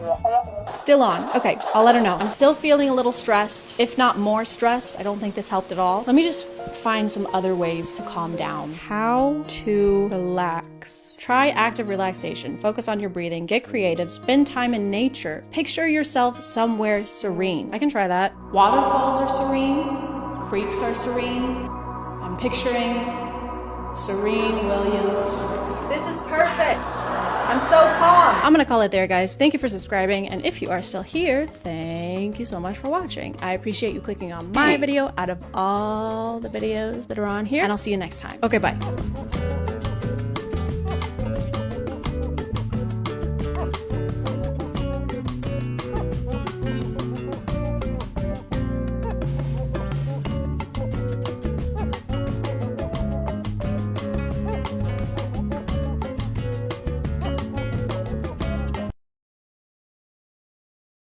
My name is ChadChad. And today we're doing sales training. We're gonna learn how to sail so freaking good. We're gonna weigh anchors, we're gonna hoist things, we're gonna poop on so many decks. I'm just kidding. What we're actually doing today is way more fun than that. We're gonna learn how to sell things to people who probably don't wanna be sold to. Heck yeah. And who better to teach us than the #1 salesman in the world, Andy Elliott. Andy is a world-renowned salesman who found a bunch of success in sales and now has courses so he can pass along his knowledge in the industry. On TikTok, he posts a lot of clips from his seminar, which is called The Master Closer, and that is referring to closing deals, not someone who gets off by leaving the room. What are you doing? I'm master closing. Ew, dude. Close the door at least. If you insist. Or wait, don't. That's not what Andy is kind of an interesting instructor though, because he seems to take what he's teaching very seriously. Like life or death. Seriously. If someone right now, just giving an example, kidnapped your family and said they were going to kill them unless you tripled production or revenue in your company, you can do it in a heartbeat. Why someone got to kidnap them? Why's that even gotta happen? It doesn't gotta happen, Andy. No one said you have to do that. And how is my family being in a traumatic situation helping me make a sale? I'm just gonna be more stressed. And if you sign the papers today, we'll throw in 12 months of SiriusXM. That's okay. Who are they? Oh, this is my husband, Ryan, and our 2 kids, Leslie and Morley, and that is their armed kidnapper. Are they okay? They will be if you buy this 2012 Ford Fusion with great reliability and resale value. Mommy, I'm scared. Mommy's working. But if you want a really great deal, you should check out today's sponsor. This video is sponsored by Toon Blast. Toon Blast is a free-to-play mobile game that you can download on all devices and level up by solving puzzles and blasting cubes. And once it's downloaded, you don't even need Wi-Fi to play. You can play it anytime, anywhere. You can play it with a mouse. You can play it in a house. You probably will play it in a house. It's also very easy to play, so within a few seconds, you can be zooming through levels. There's not even any ads to interrupt your playtime, so you can zoom right through those bad boys. Since there's really no learning curve, the game is super easy to pick up. Not as easy to put back down though. That might be why they have millions of reviews on the App Store and Google Play. There's over 7,000 levels to unlock and explore. You can even compete against other players or play challenging mini games to unlock extra lives and coins. Or you can join teams with other players to unlock even more rewards. But most importantly, things explode a lot. And that's my favorite part. I love exploding all over the place. If you want to check them out, you can use the link in my description or scan my QR code to get 3 hours of unlimited lives and 100 free coins. Thank you to Toon Blast for sponsoring today, and let's get back to the video. The way Andy teaches sales kind of reminds me of the Alpha Bootcamp that I just made a video about. He'll tell people to come up and do push-ups if they answer a question wrong, or even just in a way he doesn't like. All right, get that fucking weak ass Yeah, up here. Let's do 20 push-ups. Come on. Come on. He talks about kidnapping and torturing people way more than the normal amount being none. Number one, your script. I should be able to pull you up in the middle of the room, flip you upside down, pour water on you, waterboard your ass, slap you in the face, and say it. ABCs, happy birthday, date of birth, what's your name? Whatever I ask him, you should be able to tell me. You need to know your name, your birthday, your ABCs, and if you don't, I'm gonna torture you. Very good. And what does W stand for? I don't know. Waterboarding. When he's not threatening to torture or kill their families, Andy likes to body shame the people who attend his seminars. Garrett, take your shirt off. Come on, Garrett. Take your shirt off, Garrett. Bringing a volunteer on stage for anything is awkward enough, but then asking them to take their clothes off? Imagine attending a sales seminar and then being asked to strip in front of Mr. Clean. I may only kill 99.9% of germs, but I kill 100% of my deals. Now get up here and show me your balls. He actually takes it a step further and touches this guy on the waist while asking if it bothers him. Does this bother you? Yes, sir. Okay, doesn't bother you enough. But the only thing that bothers me, Andy, is the way you're freaking chomping on that gum. Okay, doesn't bother you enough. If it did, you wouldn't have it. Am I right? You're chewing with your mouth open and you're talking into a mic. That's like seeing you're on the Jumbotron and then beginning to pick your nose. Andy's weird obsession with people's physical appearances doesn't stop with the people attending his seminar, though. He actually has the same expectations for the people he employs. I'm going to tell you this, my entire company, my entire team, if you don't have a six-pack, you don't work for us. No, I know. It's called, everybody say standard. It's called having standards, guys, and not a huge HR violation. How does that help you sell anything? In what situation is someone gonna see your stomach during a sales pitch? This is one of our new fiberglass models. It's a little more expensive, but I think it's just what you need. I don't know, I can barely afford the funeral expenses as is. Plus my car just broke down. How about now? Oh my God, I'm still broke. I can't buy it. But I'm so sexy. He always excuses his weird physical criteria for people as being standards, and if you don't meet them, you're just a freaking loser. It's called, everybody say standard. How about we raise them? How about we raise them? How about we raise them? So he's either really into abs or he's really into dried grapes. How about we raise him? How about we raise him, guys? Guys, why don't we raise him? We should be raising. This clip isn't even the only example of him making someone take their shirt off on stage. This is a recurring thing. I know you see the word solar on my shirt. I don't see solar up on your roof, dude. So up until now, what's been holding you back from pulling that trigger? He made this guy come on stage, take off 50% of his clothing, and then asked him to pitch solar panels. This is kind of what I hear him doing today. This is kinda why I'm here. I get that the whole point of the seminar is to get feedback and become better at pitching, but do you have to write his mistakes on the board? Do you have to get the whole room to laugh at him? But don't worry, guys, it's not degrading. In everything that I'm saying to you right now, I'm not tearing you down, I'm not degrading you, I'm not insulting you. He can make $500,000 if he wants to. So glad we cleared that up. I'm not insulting you, dude. Even though what you just said was dumb as fuck. It's almost like he needs to prove how much better at sales he is than any of the people he brings up on stage. So he has to make them take their clothes off or do something embarrassing so that they don't pitch well. It's like cheating. You ready to play baseball to see which one of us is better at baseball? Oh boy, am I. Okay, but you can't have a bat though. Okay, or a ball. That makes sense. I win. Man, you're really good at this. So he wants everyone's nips out, which is already weird, but he also can't stop talking about slamming people into walls. He's broke. Am I right? He needs to put his back against the wall. You guys need to put your back against the wall. They're trying to play it safe, and I am literally pounding their ass in the ground. Oh, Andy, I think you're at the wrong conference. The sexual euphemism seminar is down the hall, okay? In room 69. With all of these rants going on, I'm not really sure when he has time to teach sales. He mostly talks about how you'll be instantly better at sales if you just look better. Let me ask you, if you lean down and you let all that muscle come through, dude, you'd be twice as good at looking. You'd be making twice the money. Maybe some of you in here didn't know that being better looking would make you more money. Which is egotistical when you think about it, because he claims to be the world's best salesman. So it's basically him saying, how do you make more money? Just be sexy. Like me. Have you tried being a suave womanizer who wears shoes like a court jester? You don't even have bells on your toes? I'm out of here.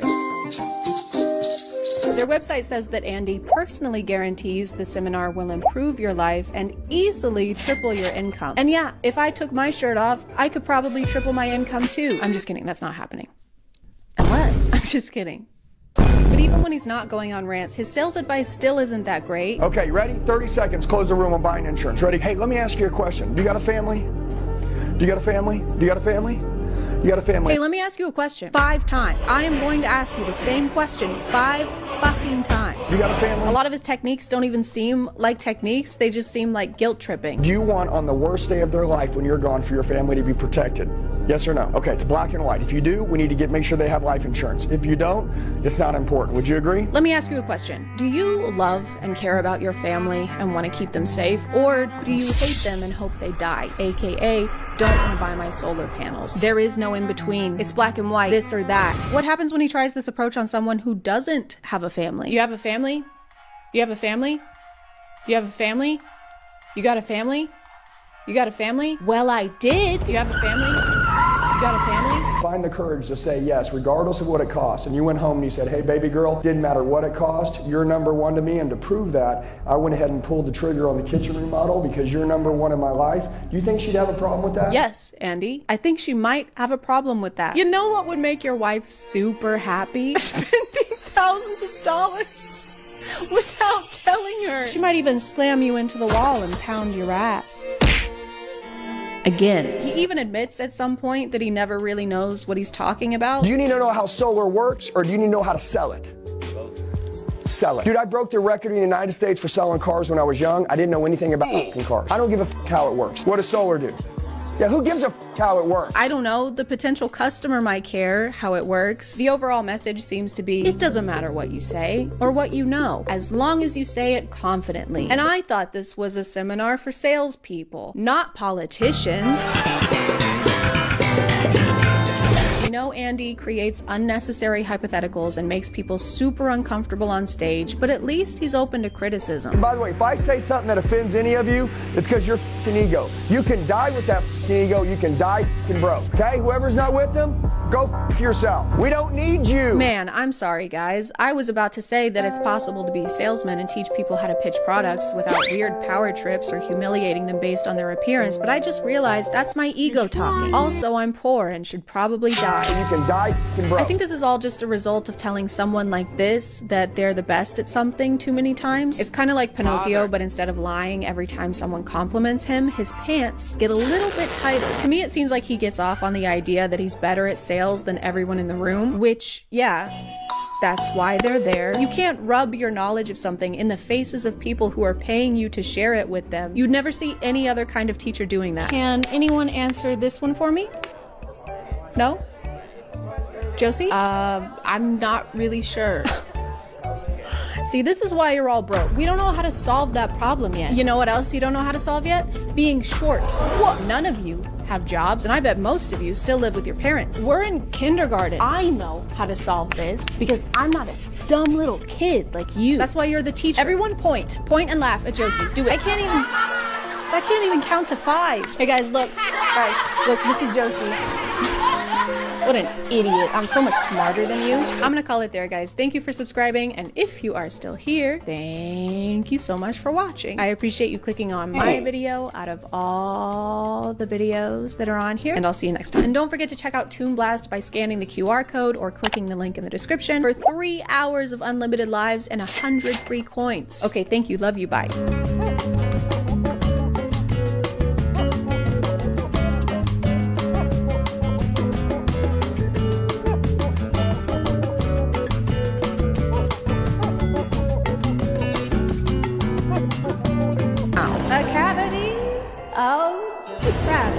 My name is ChadChad. And have you ever been sitting in a dentist chair, mouth agape, blood dribbling from your gums, and every few minutes your stomach rumbles because you overslept and forgot to eat before your appointment? And you make sure to mention it to the dental assistant in a jokey way so that she knows you're just hungry and you don't need to take a shit. And you think to yourself, what would make this even better is if my dentist was a steaming pile of garbage. Hi, my name is Dr. Kenny Wilstead, and this is my practice. I've been practicing dentistry for 13 years now, and I specialize in making people smile again. If you want free shit, you gotta like send some pictures of your boobs.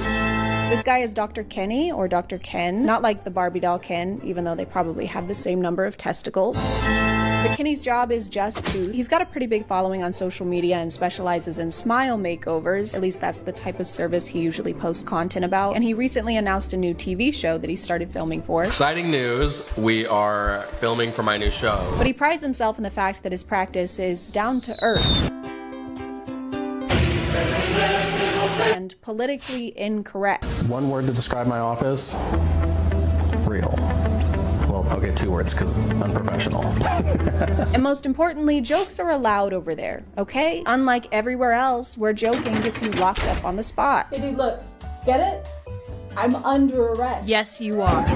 Man, and having a funny dentist would be great, fantastic, except Kenny's version of joking is usually demeaning his clients and harassing women. Look at what the cow drug in. Talking about your outfit. Oh yeah. I don't know what this is, but it's a first. Kenny seems to confuse being cool and unprofessional with not having basic respect for his clients, so he constantly crosses boundaries he shouldn't by making jokes at his clients' expense. Damn.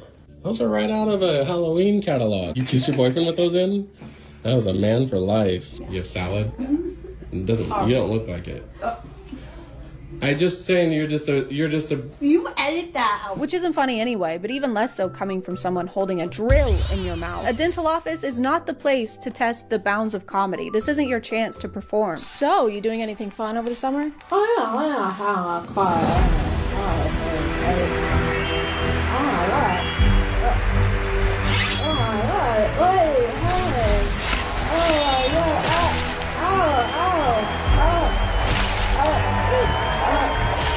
But if you want to see something truly magical, then you should check out today's sponsor. This video is sponsored by Book of the Month. Listen, you like to read, you like to have books, but sometimes you don't know what book you want or where to find it. Sometimes you just want a book to fall into your lap. Whoa. What, that's crazy timing. Book of the Month makes it easy peasy to find a new book each month by showing you 5 to 7 options from upcoming authors that you can pick from using their app. And then bam, it shows up at your house in this pretty little box, and shipping is always free. They even have an app where you can track your reading progress and complete challenges for rewards, plus a loyalty program that gets you lower prices the longer you use it. Book of the Month is a great opportunity to test out genres you don't usually read, and with their new launch of curated audiobooks, you can even read on the go by choosing and downloading books right through their app. Each month you can opt for hardcovers or audiobooks. This month I got Starling House and the Unmaking of June Farrow. This one is about love and curses, and I love love and cursing. But if you want to check them out, just click the link in the description, and for a limited time you can use code SPOOKY to get your first book for only $5. Thank you, Book of the Month, for sponsoring, and let's get back to the video. Kenny makes it a point to do kind of a casual interview with his patients before their procedures, and this is where a lot of his joking tends to happen. Dang, was that you? That was me. That Bro, was me. that's embarrassing. Bro, you need to be nice, okay? No. He constantly insults people's appearance by implying that they were unattractive before he fixed their teeth, or sometimes just outright calls them ugly. Damn, my work is nice. I make really ugly girls pretty. He'll call people names. What's up, slut? Come on, hurry up. I want to see how you handle this bitch. He goes way too far with some of his jokes. All right, take your shit off. Not your clothes, just your mask. He even crosses physical boundaries. You get the idea. I just want to make sure everyone knows that this guy isn't cringy. He is predator. He makes completely inappropriate sexual comments to them as well, which isn't unprofessional. It's crazy. Damn, you've had worse things in your mouth. No, I'm crying mess. Yeah, but now you're all flustered, like we just f***ed or something. No, we're gonna f*** her for sure. I don't even like fat chicks, but right now... Let's not pretend you're getting anyone with that riz. The only thing you can pull is teeth. Kenny's office announced a contest a while back where people could submit applications for a chance to win a free smile makeover. To apply, they'd ask people for details about their teeth and why they hadn't been able to get them fixed, which usually involves unfortunate circumstances. And if you thought Kenny was going to navigate that with any amount of tact, don't. He's a dentist. He uses too much Sensodyne to have that kind of sensitivity. I've been miserable, depressed. What kind of boyfriends do you get? Boyfriends? Do you have a boyfriend? No. Why do you think you don't have a boyfriend? Kenny's ability to make any normal interaction uncomfortable or inappropriate is almost impressive sometimes. Even the announcement for his new TV show gets kind of weird. We have open auditioning happening right now. The first couple frames are of him sticking his tongue out. There's nothing inherently wrong with that. I just really, really hate it. He can't get through the video without making a joke about a casting couch. Okay, the hashtag is DKS casting, not casting couch. So be aware. I mean, if you want to send one of those, it just your account might be canceled. No one thought you meant that. No one was thinking that. All right, guys, I'm gonna head out. Okay. Not heading that way. What? I mean, like, if you want. I never said that. Like, if I you don't know want, what you're we talking can, about. But, like, that's not what I meant, Nobody though, said that. definitely, Nobody in here for said sure. that. Unfortunately, he doubled down on this joke and DM'd the same one to someone who applied to the contest. Maybe the hashtag should have been casting couch, because after I posted this is the response I was met with. If you're entering into this giveaway, just know that it's about more than just teeth, supposedly. You know you're messaging people from your public business account, right? And not your Hinge profile. Sorry, your unhinged profile. This is clearly a pattern for him because he sent a similar DM to an applicant during his last contest.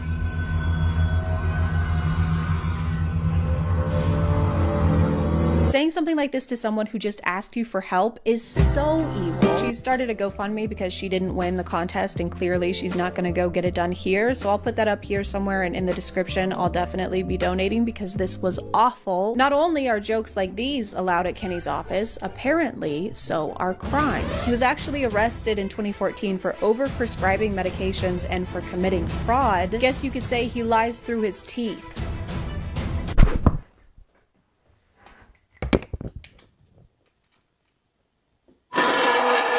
It actually makes complete sense that he said the show is about more than just teeth. If you scroll through any of their social media pages, you'll notice that almost all the clients they post seem to be women. If you watch one of the rare videos where the client is a man, suddenly Kenny seems much less comedically adventurous. Every time I look in the mirror, I see my past. I see all the mistakes that I made before. So your teeth are kind of like a constant reminder of what you've been through. In fact, he doesn't make a single joke directed at his appearance in this one. I thought jokes were allowed here. I thought we were being silly, goofy in here. It's almost like it's not about making jokes and is really about saying creepy, suggestive shit to women.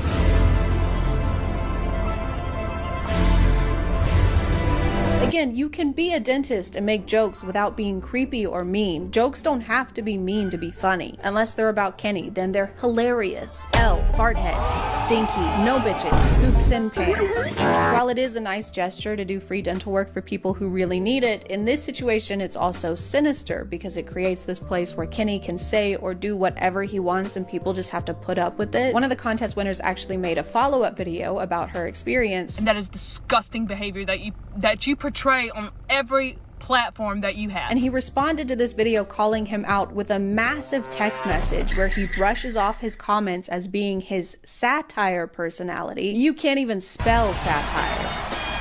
Literally, that's wrong. That's incorrect. You spelled that wrong. He's not speaking out on it. He's trying to point fingers, play the blame game, and gaslight me into thinking I did something wrong when I did nothing wrong. He calls their interaction true vibing at its best. You were making fun of her. Look at what the cow drug in. The vibe was bullying. He ends the message by saying that he forgives her for trying to destroy his integrity, but unlike every other aspect of himself, he needs no help there. He also makes sure to tell her that she's not perfect either and has plenty that she'll have to answer for. He should be working at Waffle House with how good he is at flipping things. Hey, when you laughed at my physical appearance and made inappropriate comments, that made me feel bad. I'm literally a baby. It's just not okay to do those things. You are being mean to a precious baby boy right now. You just can't say stuff. The way you're saying this stuff is so mean. I've never done anything wrong, so you're actually mean. He also encourages people to share their stories during his interviews and records their emotional moments for his social media. But then he complains about people coming to him with sob stories. I'm not a very sentimental person myself. If, you know, you're a single mom of 3 kids and you have 3 different baby daddies and you can't, and your teeth are shit, probably not going to select you for the show. This is a person who needs dental care and messaged him asking for advice or probably hoping he could help somehow. And instead of doing that or having any empathy, he He posted it to his account with hundreds of thousands of followers with their profile picture in it, and then he says in the caption, "Wake up and stop being a victim." He created like this public image of himself that talks about how much he wants to help people in situations like this and transform their smile and their life. And then when people believe that image and send him stuff like this, he's upset, I guess. My name is ChadChad, and I'm known for eating boogers. What, can you eat my boogers? How dare you insinuate I like to eat boogers? I didn't say, you said that. I hate eating boogers, and that's the tooth. I think most of us can agree he shouldn't be a dentist, he shouldn't have a license, and he definitely shouldn't have a show. It's already sad enough that so many people can't get the dental care they need, and this makes it even sadder. Why do people have to participate in reality TV to get help with a medical issue? My name is Carrie, I'm self-employed, and my arm has been broken for approximately 2 years. It's just kind of dangling under there. Carrie is great. She's really great, but she will not shut the fuck up about her arm. Sometimes I can sleep if I lay on my back and I like hover it over the edge of the bed so it doesn't touch anything. If it touches anything, I throw up. I used to like her more. I found her humorous. It was on the kitchen counter one day. Does anyone have any ibuprofen? That's just for winners. Like, we get it. Your arm is broken. No one wants to hear your sob story. I just really want to win that ambulance ride to the hospital. It's a lifelong dream, and it's so close I can taste it. Oh no, that's just stomach bile. Carrie, congratulations. You won. The ambulance is on the way, and we also want to give you this plaque. Oop, careful. Brace yourself. Carrie, are you okay? I'm gonna call it there, guys. Thank you for subscribing, and if you are still here, thank you so much for watching. I appreciate you clicking on my video out of all the videos that are on here, and I'll see you next time. Okay, bye.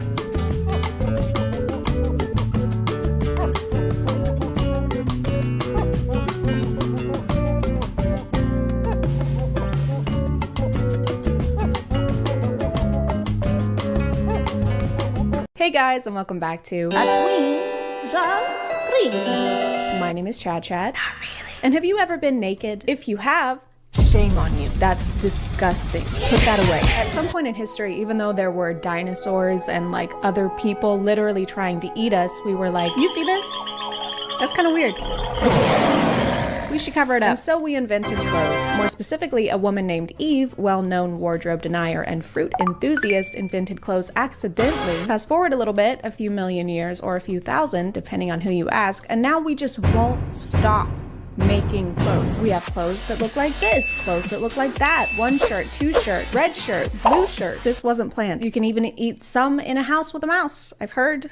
Don't eat clothes. Don't do that. Now the fashion industry is worth billions and billions of dollars, and it's because being not naked is a capitalist agenda promoted by Big Parm, Big Parmesan, Big Cheese. Big Cheese doesn't want you to be naked. You should be ashamed of yourselves. But we can't just keep buying clothes. I mean, not all of us can afford a shirt that looks like someone already bought 50% of it, or to spend $80 to look like we just escaped urgent care. So what are we supposed to do? Just not wear clothes? Don't you fucking dare. What if I told you that you could stay fashionable without having to actually wear clothes?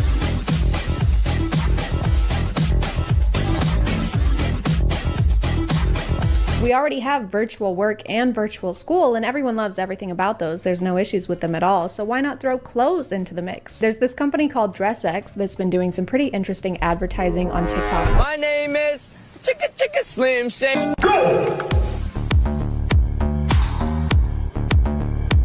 You may have seen some of their biggest hits featuring Water Dress. But this is a real find. Which is not a film about a young boy who finds a sentient mythical dress in a Scottish lake, unfortunately. Their hook is basically, hey, do you like buying clothes without having to try them on? Well, what if you never got to try them on?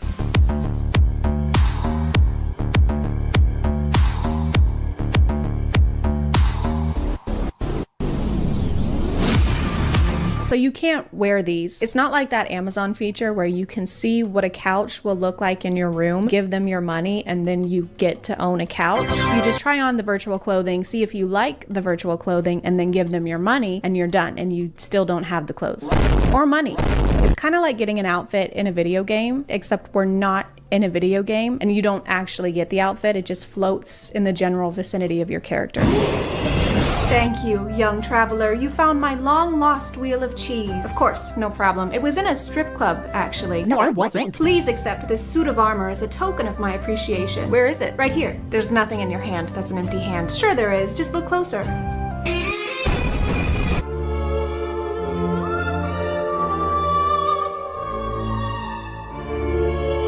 Now this one actually looks really good because I can see the appeal of looking like someone would use you to mail a porcelain doll. Apparently you're not supposed to use these for videos, even though this TikTok account exclusively advertises by showing these clothes in video. You're technically supposed to use them for Instagram pictures or any kind of pictures because that's when they look best, which I don't think is a great selling point. You are gonna love our virtual clothing line. It's gonna make you look beautiful, but I swear to God, if you move a single muscle, everyone advertising this company on TikTok is basically saying that it's okay that these look choppy and bad because they're for pictures. But if you freeze a frame on any of these TikToks, they look nothing like the final product pictures they're showing, which makes me think the company or they are editing the clothes onto themselves and changing the lighting and the size to make it actually fit. But do you know what else you can edit to fit yourself using Photoshop? Literally anything. You can edit yourself wearing a paper towel roll with a necklace made of thumbs, and I will actually do that, and I will put it here right now, and it will look incredible, and it will have also been free. Some of you might be thinking, shut up, Chad. I don't mind buying a couple Snapchat filters, but worse, to up my Instagram game. What can they be, a couple bucks? I mean, they are digital, which means that they can be reproduced a limitless amount of times, and there's no production costs after the initial design, so the prices should probably reflect that. First of all, never tell me to shut up again, and second, they cost just as much as real clothes. The water dress that we saw earlier is only $120. What a steal. Actually, they're stealing from us. This is theft.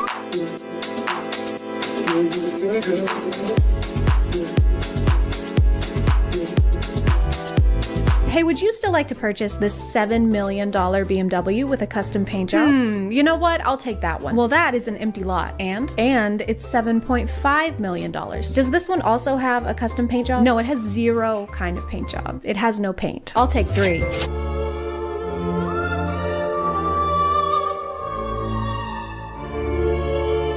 This one is called the Oracle dress, and it's $110. It's called that because after you put it on, you begin to prophesize that you just wasted $110. This one is also really good for first dates. Thank you so much for agreeing to pay the bill. You really didn't need to do that. Oh no, it's my pleasure. Let me just grab my card. Sure. One sec. Let me just... Oops. Hold on. Hang on. Do you need help? Hold on. You know what? I can just pay for it. It's fine. Would you? This dress costs half my rent. If looking like a tall R2-D2 isn't enough, you can also accessorize your look with digital earrings and purses.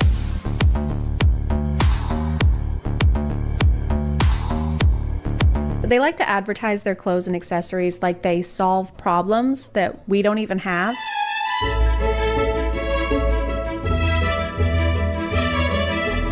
No pierced ears? Now you can wear earrings sometimes, very few times, exclusively in front of your phone, and they're more expensive. They also want us to believe that we can't tell when the virtual accessories are virtual.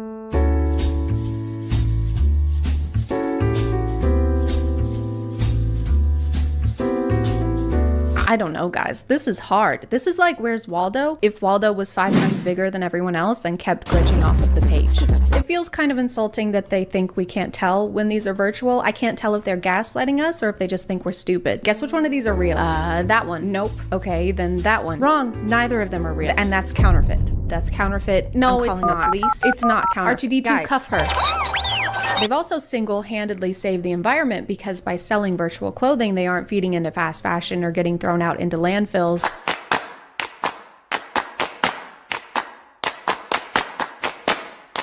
Which is a great mission to have if you're offering any kind of solutions. In their website directions, they tell you to wear actual clothes underneath the AR ones, you know, so you're not naked. So you still have to buy and wear real clothes in order to wear the virtual ones. You're just adding an unnecessary, expensive step, and the environment is still We strongly believe that the amount of clothing produced today is way greater than humanity needs. Okay, true. We share the beauty and excitement that physical fashion creates, but believe that there are ways to produce less, to produce more sustainably, and not to produce at all. Okay, but you still... Anyway, at the current stage of DressX development, we aim to show that some clothes can exist only in their digital versions. Okay, wait, but that's not your current stage, because your current stage is we still have to wear clothes. Digital clothing emits 97% less CO2 than physical clothing. But you know what does the exact opposite of that is NFTs, because they also sell those. You know, the things that are notoriously good for the environment. That's what NFTs stands for, actually, is notoriously good for the environment. They conveniently don't mention that part of their business model on TikTok, and I found out about it through their Instagram, where their advertising continues to be weird.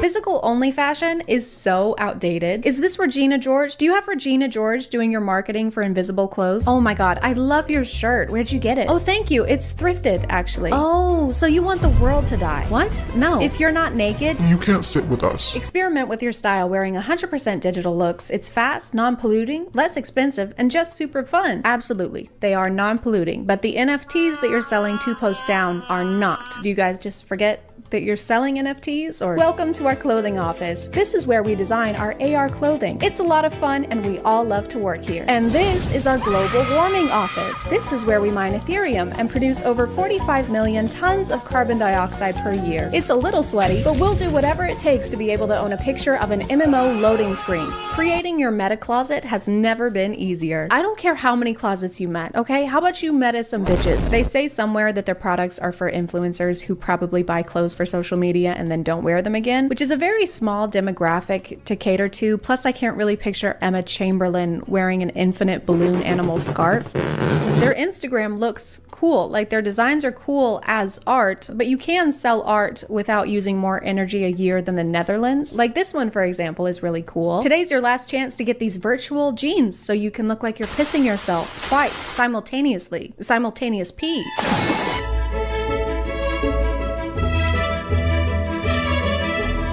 This fashion style is very Hunger Games capital-esque. This one is like if Effie Trinket fell headfirst into a coral reef. If you're watching this in 2050, I'm so sorry. Coral reefs were underwater ecosystems that were pretty important to marine life before companies destroyed them to mine Ethereum, which is not the mineral from Pandora, but it's a real, not real thing that doesn't exist that we use to pay for other things that also don't exist. Hope that clears things up. So like I said, some of these designs are pretty cool, I guess, but I think I could do better.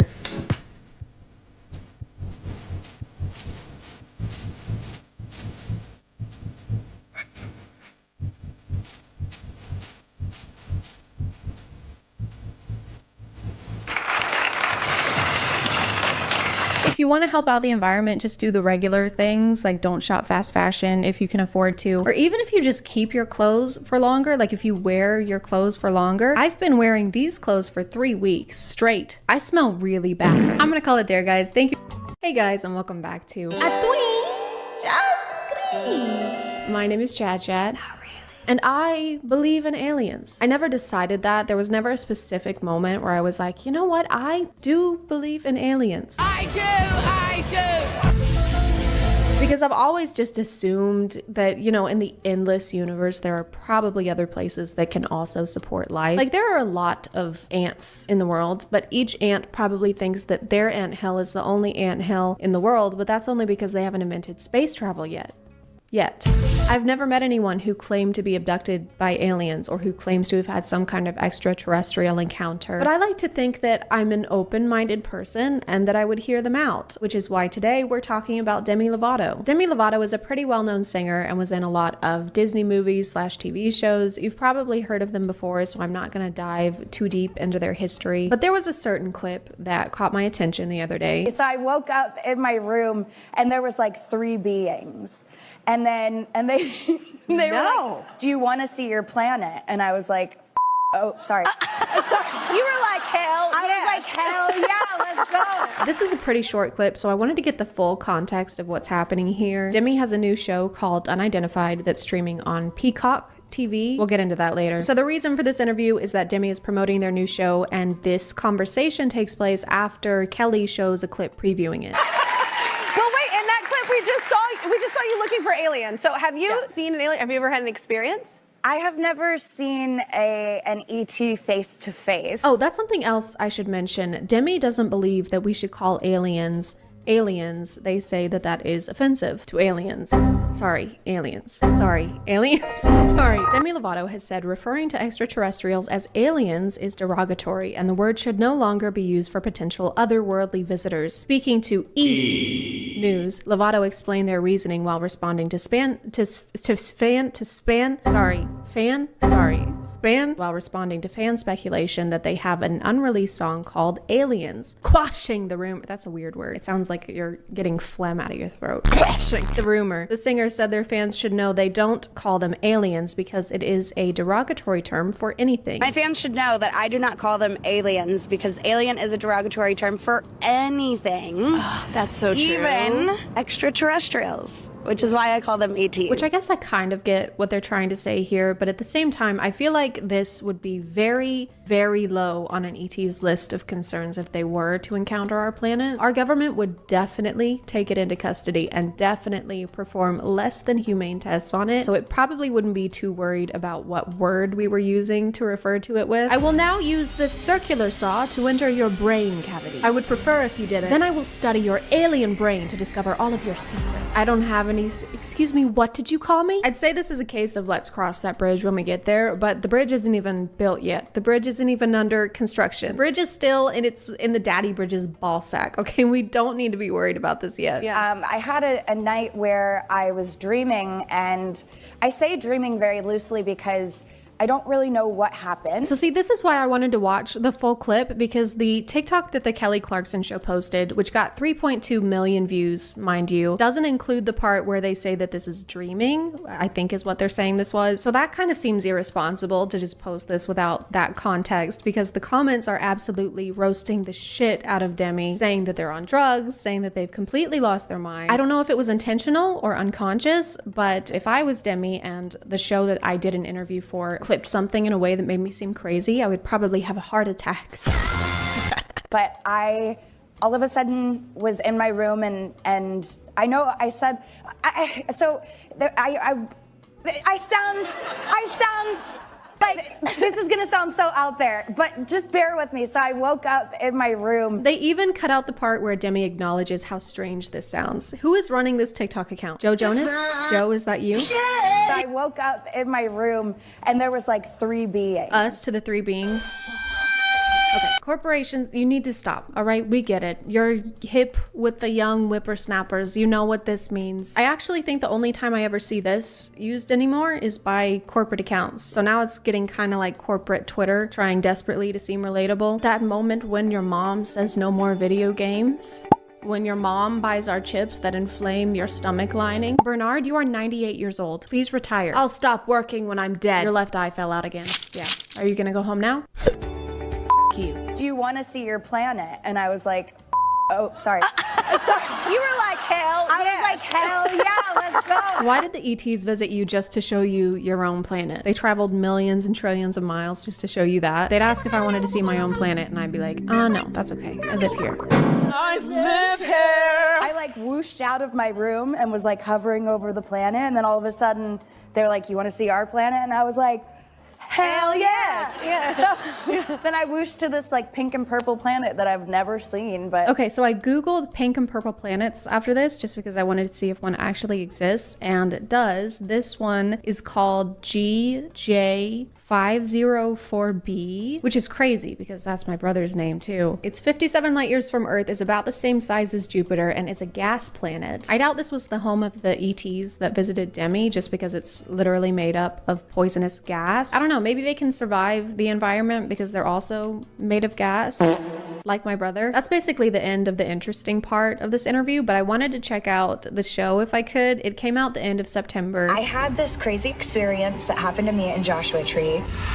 Jesus Christ, why is the like ratio so bad? Can someone tell me what I'm missing? I don't remember. Like, why is Demi so disliked? Did they do something? Demi Lovato has apologized after starting a public feud with the Big Chill, a frozen yogurt shop in Los Angeles. Oh. It was the froyo.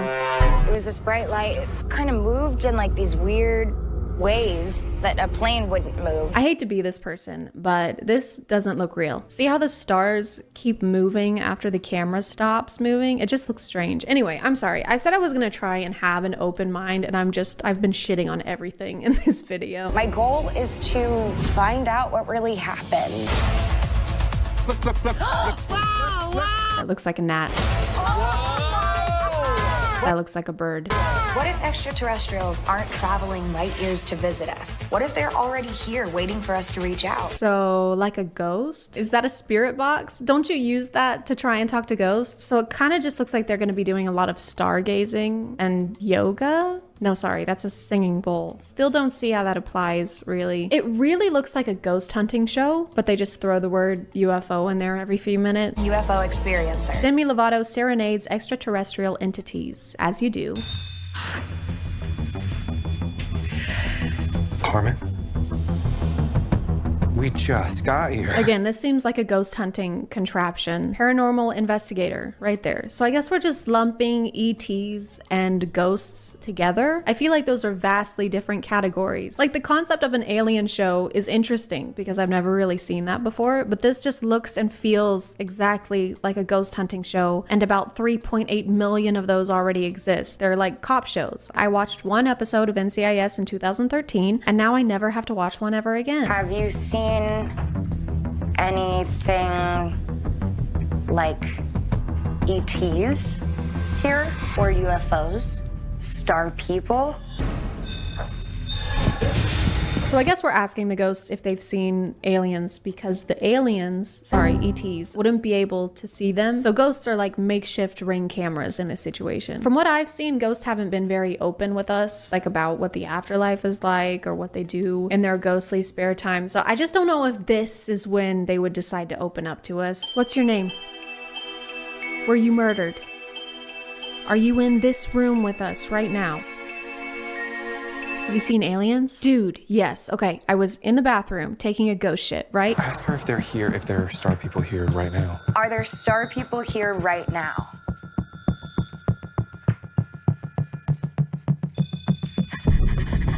They probably explain this in the full episode, but I'm trying to figure out what kind of equipment this is. This article just ominously calls it the radio, but it looks like it might be some kind of proximity detector based off of my extensive research on Google Images, which would mean that every time this goes off, it's just because the ghost is stepping closer to them and then stepping back. Are there any star people here right now? Are you a star people? Carmen, are you a star person?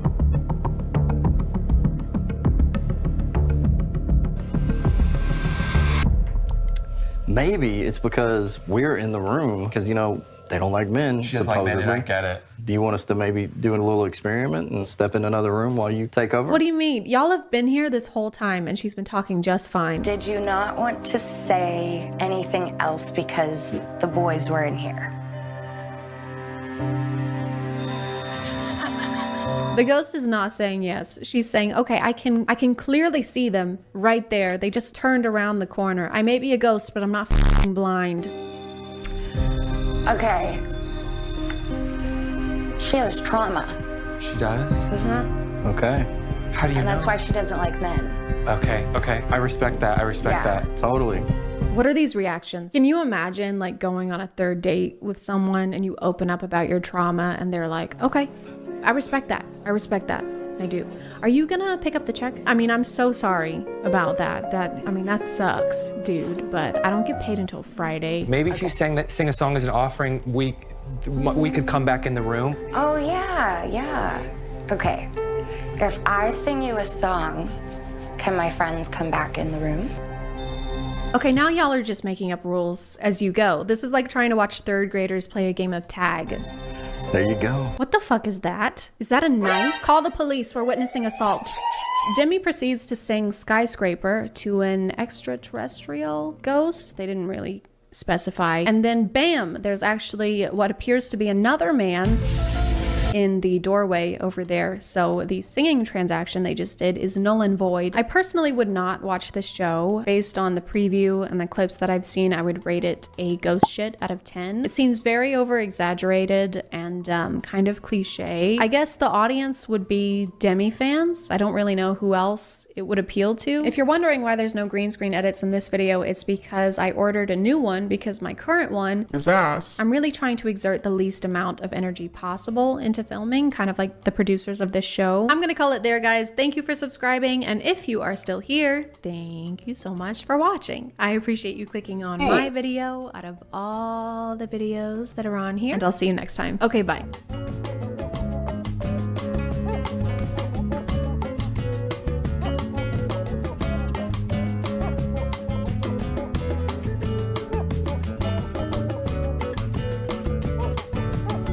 Hey guys, before we get started, I just want to say I think you're all pretty ugly. Ew, ew, ew, ew. This has been a reenactment of what the internet is constantly telling us all the time. You really can't open TikTok without seeing an endless amount of morning routines, nighttime routines, workout routines, 5 to 9 after my 9 to 5 routines. Because if there's one thing I need, it's to feel like I'm being unproductive in both my professional life and my personal one. I'm failing around the clock. Yeah. The internet just makes us feel like there is always something we could be improving, like how the inside of your fridge looks, or how the outside of you looks. And I'm going to hold your hand when I say this. If you look ugly, if you look crazy, that's all on you, baby. Over the past few years, I feel like beauty routines have gone from don't forget to wear your SPF to don't forget your 2-hour nightly beauty routine that involves lasers, literally lasers. So I just finished applying this serum and then I harness the full concentrated power of the sun. The more influencers we have, the more beauty trends we have. And the more beauty trends we have, the more I want to scream. We also have TikTok Shop now, which incentivizes influencers to promote an endless amount of skincare products, which as a result incentivizes them to have an endless skincare routine. But even that's not enough anymore. Your 2-hour nighttime routine, that's rookie stuff, because now your routine needs to last all night long. Put my bonnet on, my shin garment, and then my nappy on. So good night, guys. Good morning, guys. One of the newer beauty trends is what TikTok likes to call a morning shed. And no, that is not a euphemism for waking up with a boner, even though sheds are made of wood, and it would make complete sense if it was that. A morning shed is a routine that happens before your actual morning routine, where you remove all of the products that you wore overnight.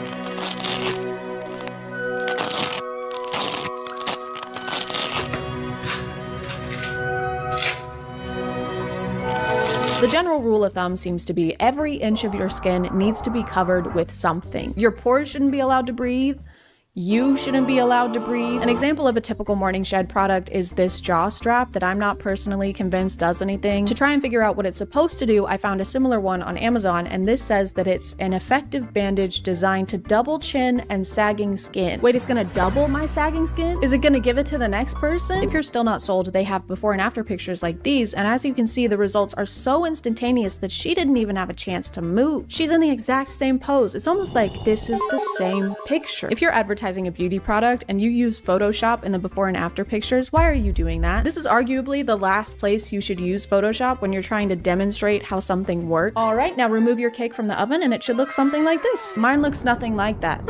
Must be a personal failing. You should really let this affect your self-esteem. Hey, she used magic. I saw her use a magic wand on that. What? You used magic? Just a little bit. That's cheating. Toad Who Can't Bake says what? What? No! Dang it. The official slogan for morning sheds is the uglier you go to bed, the prettier you'll wake up. And I don't like any of that. Firstly, they're not going to bed ugly. They're not ugly. They're just going to bed uncomfortably. Extremely so. Like in some of these videos, you can see the indents that this jaw strap will leave in people's skin. And sometimes people will even wear 2 of them at the same time. I don't know about the science behind this, and I haven't deep dived to find out if people really do see results, but if the claim is that wearing this will eventually change your jaw because it's pressing against it, wouldn't that mean that it would also change everywhere else it's pressing against? Like, wouldn't the top of your head also change over time? Sure, I have a dent in the top of my head and a dent in the both sides of my head, but look at this jawline.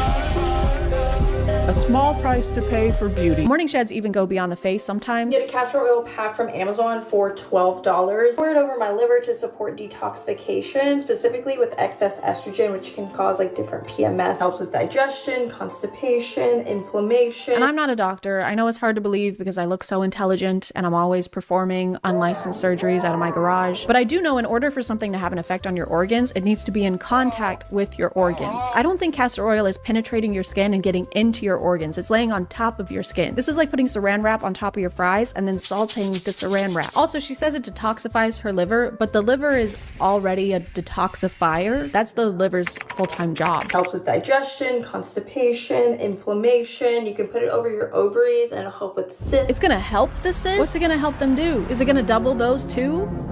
I don't want them to do that. Another trademark of Morning Sheds are wrinkle patches, which you can wear just about anywhere really. Your forehead, your under eyes, your neck, your chest. We tend to focus our skincare on our face, but what about the other areas that we often neglect? For the chest, I fully trust the reusable Sia chest lift patches and their preventative and corrective effect. Just because we're not constantly monitoring the aesthetic of every single inch of our bodies doesn't mean we're neglecting them. I love how this is worded like you're doing something wrong if you're not using this product. We tend to focus our skincare on our faces. At least you do. And you're a massive piece of shit for that. We just keep expanding to new body parts that need wrinkle patches, but we're not gonna be able to keep up. Every part of the body is going to wrinkle because every part of the body is covered in skin, hopefully, unless you're Gus Fring. So what these brands really should do is think ahead and invent a full body wrinkle patch. You just slip it on at night and take it off in the morning, like a cocoon. Having to shed in the morning already makes us sound like cicadas, so we might as well act like one too. Good morning. Morning. You shedding today? Yeah. You? Yeah. Another product I see a lot is mouth tape. Mouth taping has gotten pretty popular. This is where you put something over your mouth to keep yourself from breathing through it, and the TikTok claims are that this will eventually improve your jaw and face shape. Day 1. Day 30. Whoa, that's a crazy transformation. And you're telling me all I have to do is wear this brand's mouth tape and wear the exact same shirt and earrings for 30 days straight and do my eyeliner the exact same way that I did in the before picture and have some red spots on my chin where I just got chin filler and then that's it and that's all I have to do? Mouth breathing at night makes you ugly. It also affects your posture. It causes poor oral health. It even affects your central nervous system that runs down your spine. Hey, what's wrong with having this nose and chin? Could you just explain why this nose is better than this nose, please? Can you let us know why the bigger nose is bad with using your words, please? Also, are these listed in order of importance? Because some of them sound way worse than others. Breathing through your mouth will make you look a little different. It'll also completely shut down your nervous system and you'll die forever from it. I really can't stand the fact that pictures like this and this are what they're using to try and sell us on mouth tape because people just look like this. Not because they're unattractive, not because they're doing anything wrong, not because they're not buying your product, but because they just are. And they use these images and say things like, please don't walk outside if your jawline looks like this. There are families out here trying to enjoy their summer. If your jawline looks like this, you don't deserve to see the sun. If your jawline can't cut glass, then you also can't cut it as a human being. But don't worry, you can fix this. You've probably just been a mouth breather this whole time. Okay, good. All right. Phew, it's fixable. How do we fix it? All you gotta do is start using this mouth tape. And it's super easy to apply. All you gotta do is just gently put it on your mouth. Pack of these will usually be over $50. But you know I got you guys. I have a link down here for under $20. Okay, all we have to do is buy this product he happens to be selling and happens to make a profit from. I like this guy. If there's one thing about people who want your money is that you can always trust them to be upfront with you. I do like that he dedicated a whole PowerPoint to letting us know how ugly we are. Hey, do you look like this? Well, don't. Cut that out. Whenever you walk outside, people scream and cry. This is your mom crying because of how ugly you are. This is your girlfriend crying. This is your dog crying. This is good for a mouth breather so you don't look like this. I used to look like this and now I do not because I use mouth tape and I also use the chin garment or like the neck strap, whatever. But if you leave the mouth open, that's probably what you look like. And it helps you sleep with your mouth closed and also helps you It doesn't help you breathe through your mouth. It makes you. You have no other option. Unless you're using like mesh tape, this is taking away your backup oxygen supply. As someone with asthma, if I take my mouth while sleeping, I would have the best sleep of my life. Because it would be the last sleep of my life. Saying mouth tape helps you breathe through your nose is like saying the cannon helps you walk the plank. What else are you supposed to do? It really seems like they're throwing everything at the wall because suddenly everything can be linked back to not using mouth tape. Did you also know that mouth breathing has been linked to a ton of health conditions, including anxiety, depression, sleep apnea, insomnia, high blood pressure, heart failure, and dental abnormalities. Guys, this is what's causing anxiety and depression. It was never trauma or being raised by a father who didn't think women should be allowed to vote. It was my breathing. I guess I really was the issue all along. I guess you can claim anything is caused by breathing incorrectly when breathing causes everything. Breathing is a main building block in how our bodies function, so this is a very correlation versus causation argument. The victim was breathing at the scene of the robbery. The suspect proceeded to fire 10 arrows into the victim's chest, as well as an additional arrow between their eyes, which seemed a little over the top. We have concluded from the evidence that the victim's cause of death was that they stopped breathing. Any questions? Yes. Would you like to keep the murder or double it and give it to the next person? Double it. Great.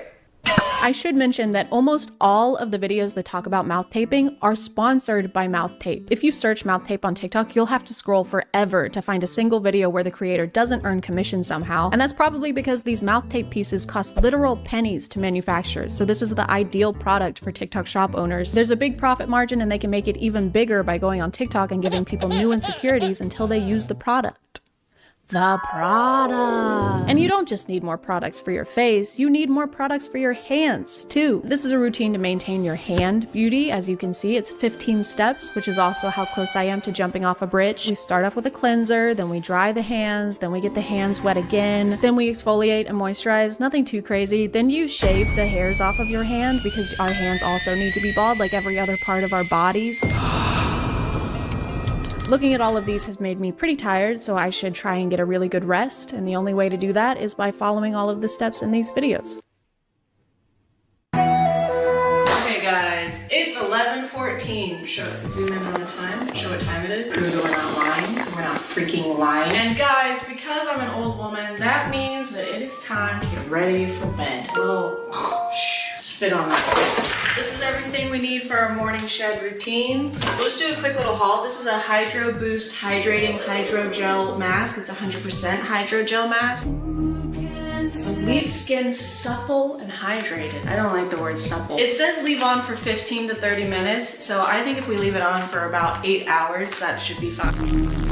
Can't forget the lips. This is a vegan collagen lip mask, moisturized and plump, made with wild cherries panthenol. I do leave for a trip the day after tomorrow, and if I wake up with just rashes and irritation all over my face, it's gonna be really cool for me. This looks like a really small bra. This looks like you put boobs in it. And last but not least, don't forget the hands. The hands need to be beautiful and youthful and bald. And you know what? I decided, why stop there? Why not take it a step further? A step, because it's feet. For severely dry skin, I don't have that. And last but not least, we have our mouth tape. Now, I tried to buy mouth tape that was kind of like a mesh so that I could survive the night. And as you can see, that's not mesh. Alright, that's the haul. Now it's time to put the haul on my face, and my hands, and my feet. Head, shoulders, something, knees and toes. What are the words? Head. So no head? Head. Alexa, play Baby by Justin Bieber. Alexa, play Beethoven's Fifth Symphony.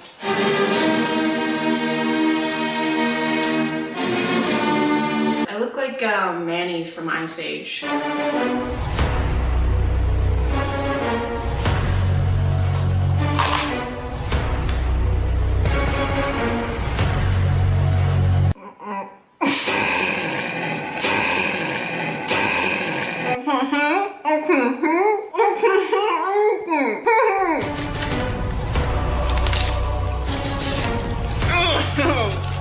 I can't get the other one. I got it very easy. Don't show my feet.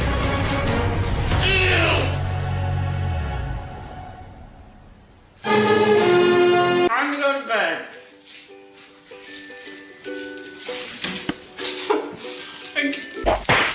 After all that hard work, I was ready to pass out, but I couldn't pass out because I was so incredibly uncomfortable. I couldn't find a single position where the wrinkle patches weren't stabbing into my skin or the official jaw strap product wasn't choking me out. The mouth tape was specifically uncomfortable. I'm not sure what was causing it, but my lips burned. They burned really, really bad. I tried to ignore it as long as I could by imagining how sharp my jawline would be if I just pushed through the pain, but I was just too weak and beta-minded. I've been trying to fall asleep, but I can't fall asleep. My upper lip was burning, and I don't think I should leave it for the rest of the night. Even though I was exhausted, I ended up tossing and turning until 3 in the morning, meaning I got about 3 hours of blissful beauty sleep. I'm so uncomfortable, I can't sleep. This better make me so fucking hot.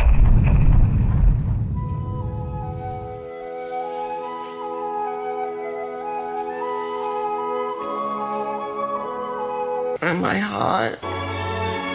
Ow, cut the cameras. Cut at the camera. And here are the results. My under eyes were completely wrecked, as was my neck. This redness didn't go away until later in the day, and it was irritated for days after this. Some of it could have been user error, but again, these are official wrinkle patches I use. They aren't just random pieces of paper I decided to put on my face. They're supposed to be used this way, and this was what happened. That hurts. This is the face of a well-rested individual. But you know what they say, beauty is pain. If it ain't hurting, it ain't working. Am I right, ladies?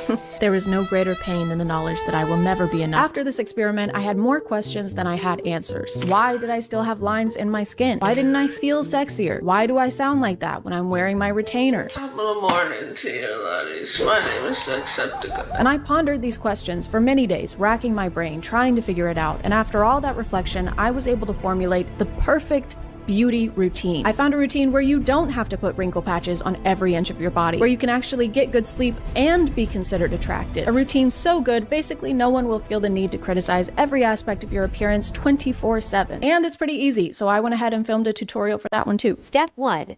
Make sure your hair is out of your face.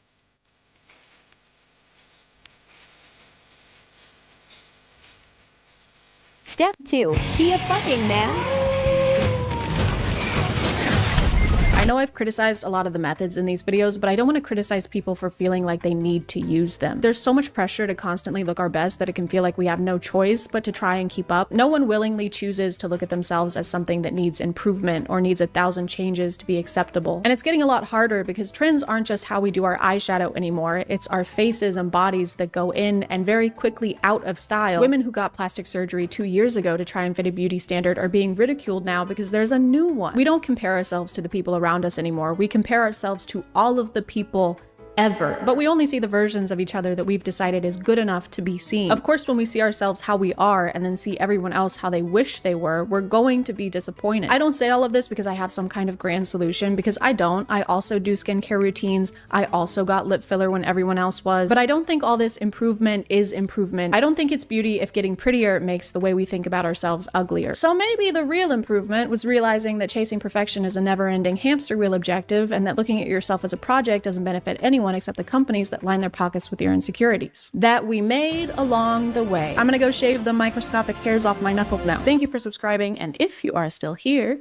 thank you so much for watching. I appreciate you clicking on my video out of all the videos that are on here. I hit myself really hard, and I'll see you guys next time. Okay, bye.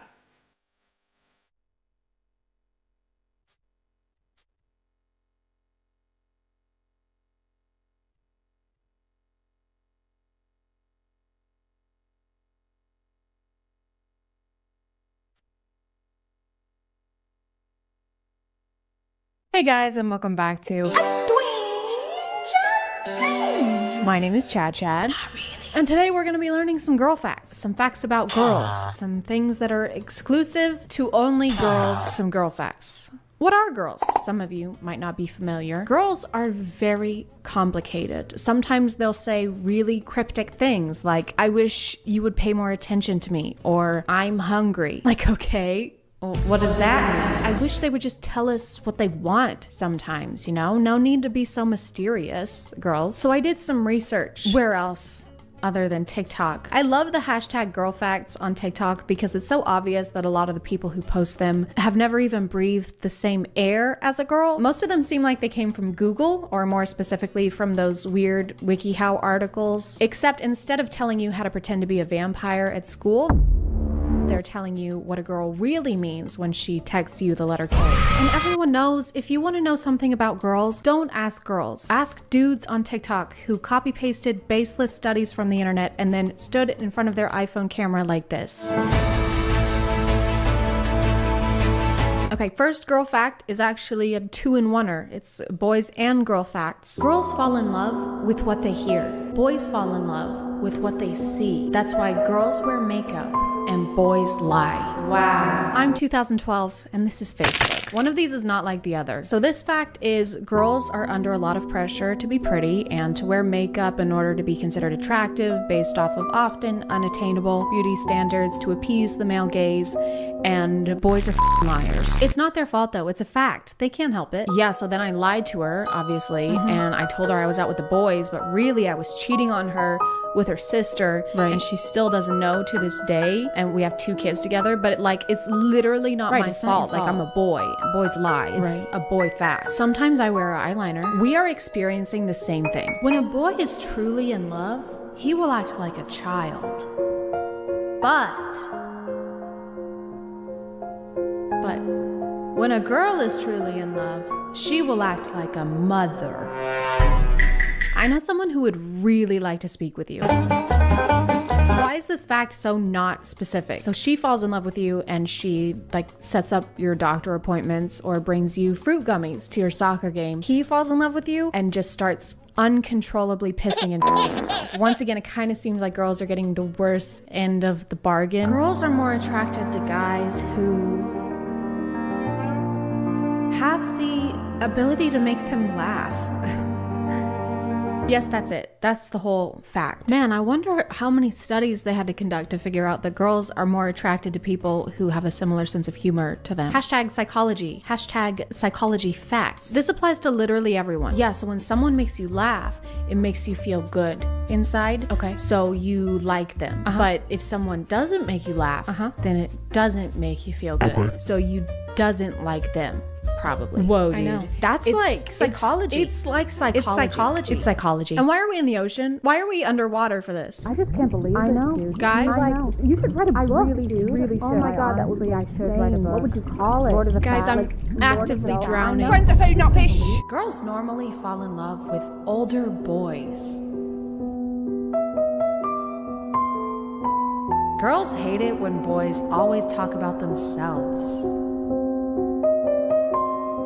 But girls like it when boys pay attention to them and tell them how important they are. Yes. These are just basic rules for interacting with anyone ever. No one really wants to hang out with someone who only talks about themselves because it means that they probably don't care about what's going on with you as much. And yes, girls usually like when people tell them they're important and pay attention to them because they are human beings. This video has 500,000 likes, which means that 500,000 people watched this and thought this was informational. This taught me something that I didn't know before. I just had never considered having basic human decency before, but now I will. Only 4% of women consider themselves beautiful. If a girl goes silent during a conversation, she is probably overthinking what you just said. You cannot just pull statistics out of your ass, plop them onto a picture of a sunset, and label it a psychological fact. Where did 4% come from? Was there a control group? Was there a placebo effect group? I don't know anything about scientific studies. Was there a hippopotamus? Girls easily get carried away by their emotions. This is true. My emotions have been bulking. 70% of girls use silence to express pain. Again, with the statistics, this is literally impossible to be fact. It is a subjective reaction to being sad. You cannot just make sweeping generalizations with no study and no research. There have to be actual scientists and placenta pills. Unpopular fact. If a girl goes silent during a conversation, it means she's probably overthinking what you just said.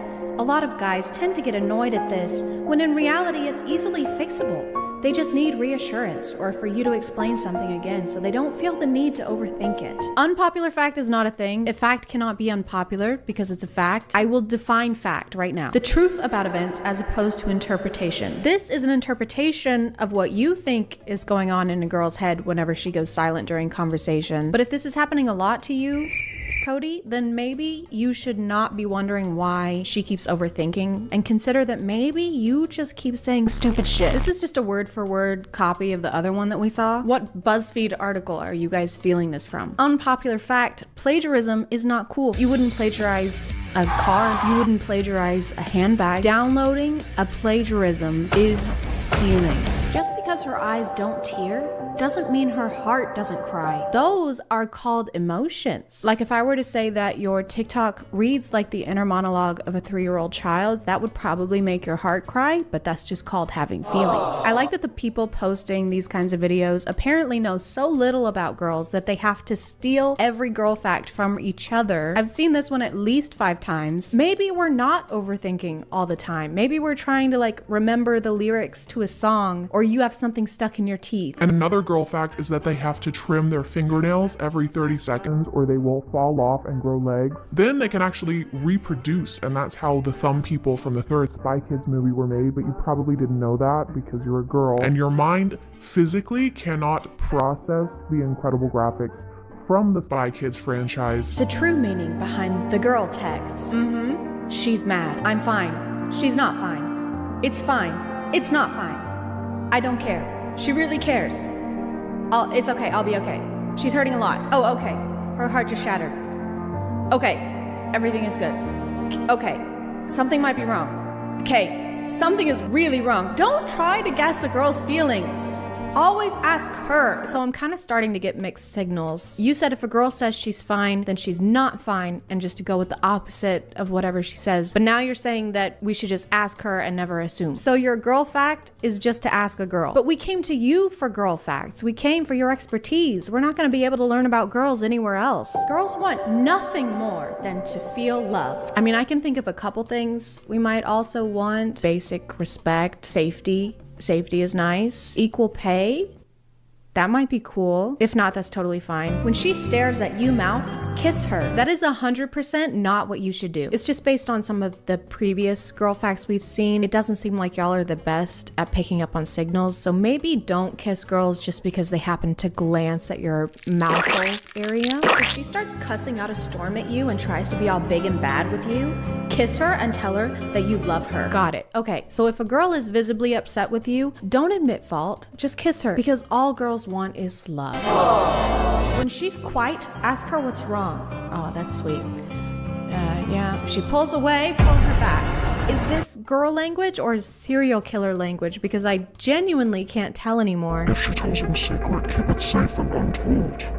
If she looks into your eyes, look back into hers and don't look away until she does. Definitely sounds like something a serial killer would do, which checks out since you're driving us around in a car at night on an empty road to bury us, no doubt. Do not take any of this advice. If you were to see any of these happening in real life without weirdly motivational music in the background, it would be terrifying. Hey, are you okay? Yeah, I'm fine. You just got really quiet. Yeah.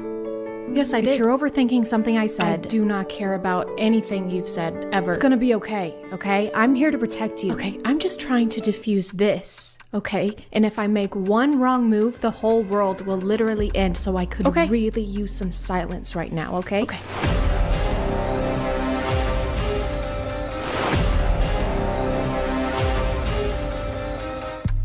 "78% of girls use silence to express pain." Oh, for f***'s sake. To conclude this video, obviously do not listen to any of the things in these TikToks, but I'm gonna call it there, guys. I'm sorry if this video was shorter than usual. I'm still trying to get back.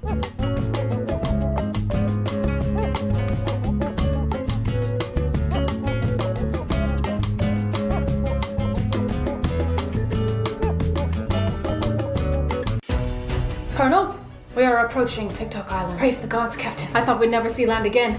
Hoist the sails! Colonel, take a look at this. What is it, Captain? They're dancing. Dancing? Poorly. Well, it's not a crime, Captain. They're shirtless. All of them? Everyone. Well, it's also not a crime. Perhaps it should be. Take a look. Well, that one's not shirtless. Now he is. Alas, I fear we are not equipped to survive such an environment. Nonsense, Captain. You think we can't handle these creatures? They couldn't even find the beat after Beyonce sneezed on it. Captain, you need to see this. Now, turn the ship around. We're leaving. Hey guys, and welcome back to My name is ChadChad. Not really. And today we have less a twinge, more a bucket full of why does this person have 6 million followers on TikTok and isn't currently maybe being investigated? Kind of cringe. You may recognize this guy. He's been making his rounds on TikTok and not for good reasons. If you were like me and you saw any of his content before the past week or so, I'm so sorry. At some point last week, I think he privated his account in the hopes that less people would talk about his content. But here we are. Where there's a will, there's a way. And where there's deleted cringe, there is a Reddit thread. It's a hard knock life for us. It's a hard knock life for us. Static says we get strings. Static says we get kissed. So this is a lot, but I figured why not start off strong. This is the TikTok that spiraled him into some deserved criticism. I think it's pretty obvious why some might take issue with this video, and I also think it's pretty obvious why he can't get anyone to date him. This is a fake rose. You can't base a potential relationship on a lie. No, but I'm amazed that bigger TikTokers still don't seem to have some kind of support system where they can like send a draft for review before they post it to millions of people. Why do they keep, like, how do they keep posting this stuff thinking it's okay? If he does have somebody who's supposed to be doing that for him, they should be fired post haste. Hey, do you think it'd be okay if I post this video where I basically say I can't tell when someone is underage? Yeah, I see no issue with that. What about this video where I wear normal clothes and don't show my entire torso and most of my hip bones? Insane. You have a cupcake. I like you have a cupcake. Smack my ass like the drum. Did you think the first TikTok was bad? Don't worry. He made it way worse. This TikTok has obviously been deleted since then. Based on the time it was posted, I think it was supposed to be like a joke response to the people criticizing the initial TikTok, saying it was inappropriate. So instead of acknowledging that he made some people uncomfortable and that it was made in poor taste, he doubled down, made this video, and got his account suspended, which is like jumping out of the frying pan into a bigger, angrier frying pan that suspends your TikTok account.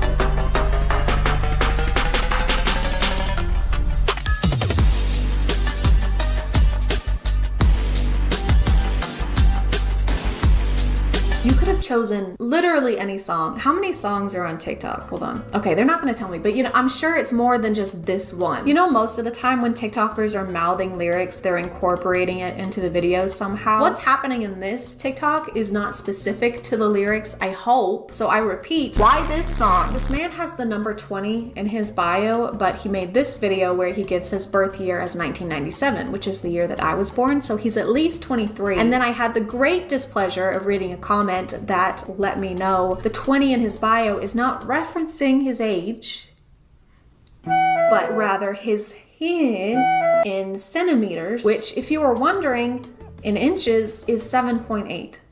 So congratulations on having that information in your head now.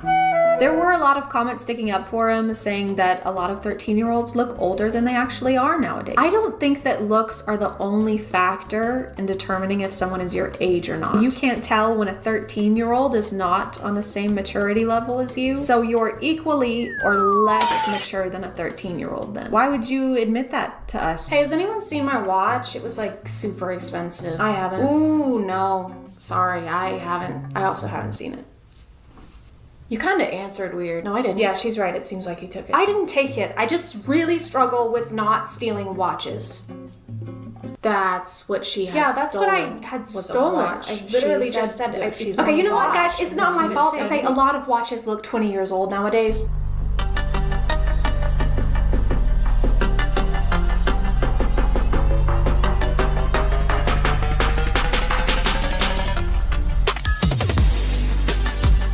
This is basically what you were missing out on the suspended account, just variations of this video, which is such a strange thing to continue doing. Like, okay, yeah, first time you were trying to make a hot TikTok and you just happened to only have a hairband around, but then you kept choosing it. These do nothing. They snap more than this guy's hair will if he keeps using 40 volume to get it that blonde. Ask me how I know.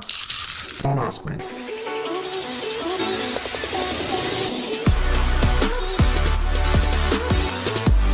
I had to watch this, so you do too. I think this is supposed to be an indication that he is proficient in the act being alluded to. but he's not even on beat. I don't know if I'm gonna be able to use the original audio on this TikTok or not. You're just gonna have to trust me on this one. How are you gonna write the test and still fail it? In fact, a lot of his TikToks are like this, where he's doing suggestive things and implying that he's some kind of savant at them. What is this? Who told you that this was good? Because they lied to you. It looks like he's digging for the last chip in a Pringles can. It's not just the fact that he's wrong, it's the fact that he's so confident in his wrongness. Every day I wake up and pray for just a speckle of the confidence TikTok dudes have when talking about female anatomy.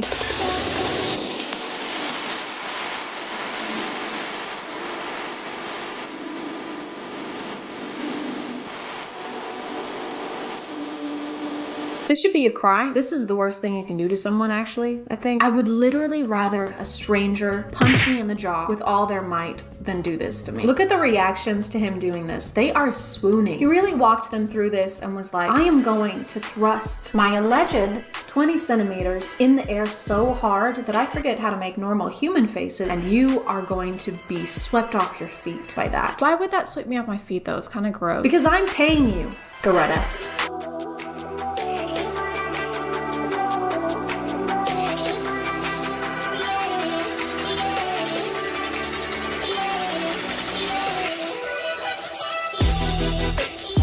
No thank you. Call me shallow, cause no diving allowed. I haven't gone through menopause yet, but from what I've heard, there isn't much of a Red Sea. If anything, I think it's kind of the opposite of that issue. So this is, again, incorrect. I don't know where he's getting his information from. It's probably the same place that this guy is. They should collaborate or something. Just get together and let us know how we work. Welcome back to the ChadCast. We have a lovely lady guest here today with a question about menopause. Ooh, menopause, huh? I know, right? Hot. Emma, what's your question? Yeah, I just feel bad all the time. I'm either freezing cold or sweating. It's just miserable. I don't know what to do. Have you tried adjusting the thermostat? Ooh, that's a good one. Thanks, Chad. Yeah, no, it doesn't really matter what the temperature is outside my body. I believe in this situation, and Emma, correct me if I'm wrong, but that you would use tampons. No, that's wrong. Emma, please don't correct me. Absolutely no correcting on the ChadCast, Emma, please. Okay, well, it's just I don't really get those anymore. It's pretty dry in the ovary department. Well, I wouldn't know anything about things being dry, would I, Chad? You wouldn't. Neither would I. Neither of us would. But you know what would help you, Emma? No, I don't. What? Chad, are you thinking what I'm thinking? You know what? I think I am, Chad. Emma. It's chocolate. Chocolate? Chocolate. Chocolate. Chocolate. I don't think chocolate will help you. Just take the chocolate, Emma. Just take the chocolate. Chocolate makes the woman problems go away. Take the chocolate. No, you need the chocolate. Don't want chocolate.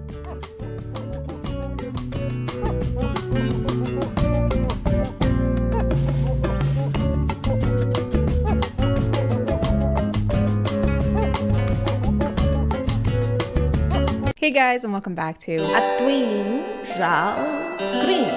My name is ChadChad. Not really. And I found another really cool alpha podcast. It's my alpha podcast. Every week, I'm going to blame 100% of my problems on 50% of the population and say a bunch of words that I think make me sound smarter, but in reality have as much meaning as the final paragraph in a research paper. Basically, the more partners a woman has, the less likely she is to have a happy marriage. And so I think that's why historically we've always protected women and tell them to not be outside of marriage, because the bond is so strong for women during sex. We release a hormone during that men don't. In conclusion, do not engage in the dirty and squirty. A study found that 169% of women that did the dirty and squirty before wedlock were 420% more sad, mostly because during the act, women secrete hormones glue that bonds them to their partner. It is a huge mess, so ladies, stop being such sluts. I'm just kidding. I don't have a podcast yet, but this person does. And this time it's a little different because the alpha in question is a woman. Your thoughts on Andrew Tate? I think he speaks a lot of truth, and a lot of women don't want to hear it. Oh, if you sleep around, that is not attractive to guys. They don't want you to know that you age out of the dating marketplace. So we have friendly fire. There's some espionage. It's kind of a Benedict Arnold situation. Guys, is it just me, or are the British kind of slaying right now? You're right, they're slaughtering us out there. No, I mean, they're killing it. Yes, we've lost half our men. I'm gonna switch teams. Wait, are you betraying us? Losing a war is so beta. I've been shot 5 times. I'm not gonna be on the same side as a bunch of soy boys. I've seen a bunch of stitches to her videos this past week, but had a lot of trouble finding her TikTok because apparently they keep deleting it. They banned account number 3. free, but you can't get rid of me, baby. You can't get rid of me, baby. Account number 4. Account number 4. But her YouTube is still up and she goes by Just Pearly Things, which is kind of a weird contradiction. Imagine you're strolling on the beach with the waves crashing gently. You find a clam and you pry it open to find a beautiful, sparkling pearl. And then it starts spewing misogyny at you. You would look so much better if you smiled more. Don't be such a beach. The reason that I think feminism is a hate group is because oftentimes the things that they advocate for are at the cost of men. I saw a lot of people this week labeling her as a pick-me. And to everyone calling me a pick-me, I'd rather be a pick-me than a skip-me. So yeah. If you want to call me a pick-me, call me a pick-me. Bye. Which, if you don't know what that means, it's basically a woman who tries to separate herself and make it clear that she's not like other girls. Because other girls suck. They wear short skirts, I wear t-shirts. And then they say mean things to me, like you can't only wear t-shirts and your genitals are showing. Like, what? If you'll look at these titles, most of them reference modern women a lot and in a negative way. Because as we all know, modern women want rights and stuff, and that's bad. Modern women blame everyone but themselves. Modern women cannot be helped. These women put men in jeopardy. Just come with me right over here. Where are you taking me? In jeopardy. What is jeopardy? Correct. The only women we like are old-fashioned ones that don't show their ankles and churn butter. She wears long skirts. I wear long skirts because it's 1775. T-shirts haven't been invented yet. In all of our other alpha podcasts, there's usually one who does all the talking, and then there's the other guy who's mostly there to just agree with everything the other one says. You know, like a true alpha. Yeah. Pearl is kind of different because she's the one who mediates this podcast, but she still manages to be a yes person somehow. Whether a boy or girl, it's 100% your responsibility what happens in your life. I think it's more on the girl because we have more power. Right. We have more power than men do in every instance. But it doesn't. Yeah. But no. Okay. That's terrible. No, sorry. You're right. Actually, you're correct.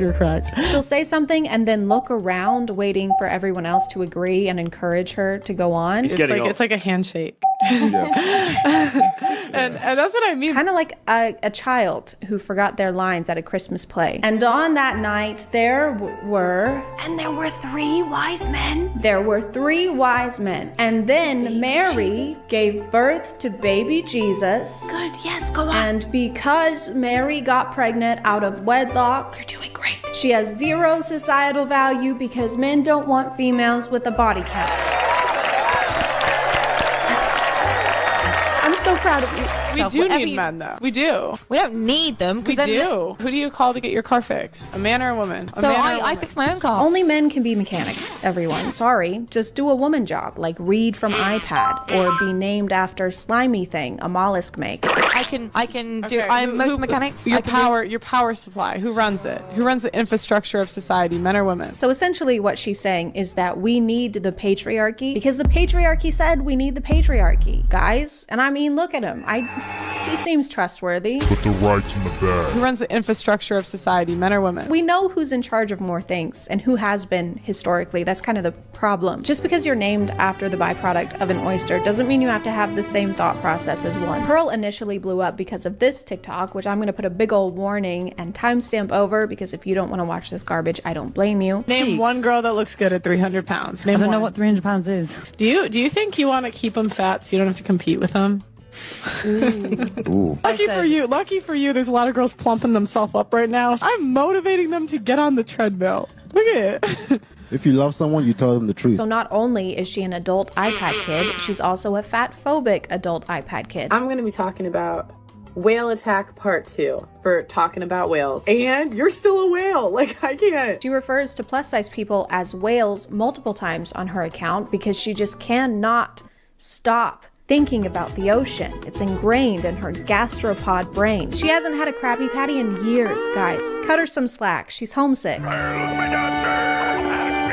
I said, name one girl that looks good at 300 pounds. She uploaded a 10-minute response to everyone being reasonably upset with her. And does anyone want to guess what her defense of this clip was? You're not going to get it. It's totally original for an alpha podcast. We've never heard anyone say this before. On TikTok, a clip was taken of me. It was a bit out of context. You know, sometimes maybe I make fun of them a little too hard. Oh, it's out of context. Okay, I was about to be upset and act like words have meaning or something. Hey, Alice, can I ask you something? Hey, you are so stupid. and ugly. What the hell? That was literally out of context. Calm down. Okay, never mind. I think you're a stinky piece of garbage, and I hope Josh leaves you at the altar. Is this still out of context? Or? Obviously, yes. What were you gonna ask me? Do you want to be my maid of honor? Oh my god. Yes, I would love to. Yay, this is so great. She's also drinking about 14 drinks during this video and keeps pausing to take sips. I guess she's dehydrated from being so salty all the time. I don't really mind being made fun of. I feel like it's part of the game. I feel like okay.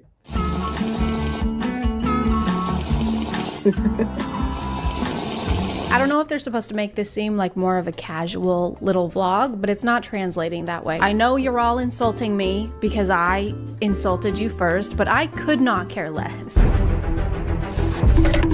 Obviously, she has low self-esteem and internalized a lot of it. Psychologically, she is constipated, but so is everyone else, okay? We're all constipated in our hearts. Just go to therapy or take a or go to therapy while you're taking a shit. And how does that make you feel? Shitty. Like, I think if a woman cheats, she's trying to leave you. If a man cheats, he's just like, it's like a handshake. Yeah. Why is the exposure turned all the way up in these clips? We need to get their editor over to the House of Dragons team. We can't see. We must insist you turn the brightness up. You can absolutely sleep with a woman who you may find very attractive and very sexy and everything else, but your heart is still completely with another woman. I'll explain to you like this. Hey, I wonder if this guy has ever cheated on a partner before. Do you think he's cheated on a partner before? Because I don't think he has. Your Honor, really, when you think about it, as a man, I am biologically prone to setting that building on fire. Now, if I were a woman, then this would be arson, yes. But when I do it, it's just like lighting birthday candles. I think women are just more emotional. Yeah. True, yes. Like women are more likely to wage war. To do what? To do what? To wage war. How are there statistics for things that haven't happened, Pearl? You can't just be like, well, I know this technically hasn't happened, but if it did, this is definitively how it would. Like percentage-wise. Like I know more men have because more men have been in power, but women are actually more likely to do it when they're in power. What percentages? You can't just scientifically back a hypothetical. Let's take your theory and apply it to this diagram here. So first, identify the problem, women, obviously. Number 2, collect data. This one's a little difficult because you don't fucking have any. And 3, create a hypothesis. So, do women start wars? Have women worn wars? Then will women wear wars? Like, I feel like a lot of problems would be solved if we got rid of birth control and social media. What do you think is the biggest challenge for women when it comes to social media and what they see on a daily basis? I think it inflates like women's ego. So like I think a lot of times we think we're hotter than we are. I don't know if they don't have Wi-Fi in Bikini Bottom, but this is famously the opposite effect of social media. Are you saying that you scroll through Instagram just thinking to yourself, you know, I was feeling pretty self-conscious, but now that I've seen all of these unattainable beauty standards, I'm feeling a lot better. I think it inflates like women's ego. No matter what they're saying, they use this same sad piano track in the background of every YouTube short. I think that modern women are impacted and influenced. And they don't even pay for it. You can hear the watermark playing over and over and over. It's influenced. You guys can afford 21,000 microphones, but not a single copyright-free track. Women can camouflage their entire bodies like chameleons, and they communicate with satellite dishes that pop out of their... And if you don't believe me, I'm gonna repeat the same thing, but with Piano Sonata number 9 in F major. Women can camouflage their entire bodies. The modern woman is a walking contradiction. Generally narcissists, and they are the first women in, I think, probably most of history that they tend to destroy what they love and chase what they hate. Are we certain that you're describing women and not one of the villains from Scooby-Doo? And I would have gotten away with it too if it wasn't for those meddling alphas with their sure SM7Bs. Thank you. They have a number of things they want, but generally I think the modern woman doesn't want to love. I think the modern woman wants to feel more than anything. She doesn't want to love, she wants to feel, because love isn't a feeling anymore, I guess. I like how they talk about women as if they're an entirely different species. Even Pearl, they act like they have women in glass cages that they've been studying. Test subject 3008 is still maintaining the sleep schedule of an anxious barn owl. Subject constantly complains about recurring sharp pain in random parts of body, but would rather tempt death than drive to a doctor's office. Subject also continues to eat a bowl of birth control and milk every morning while reciting some sort of ritualistic chant.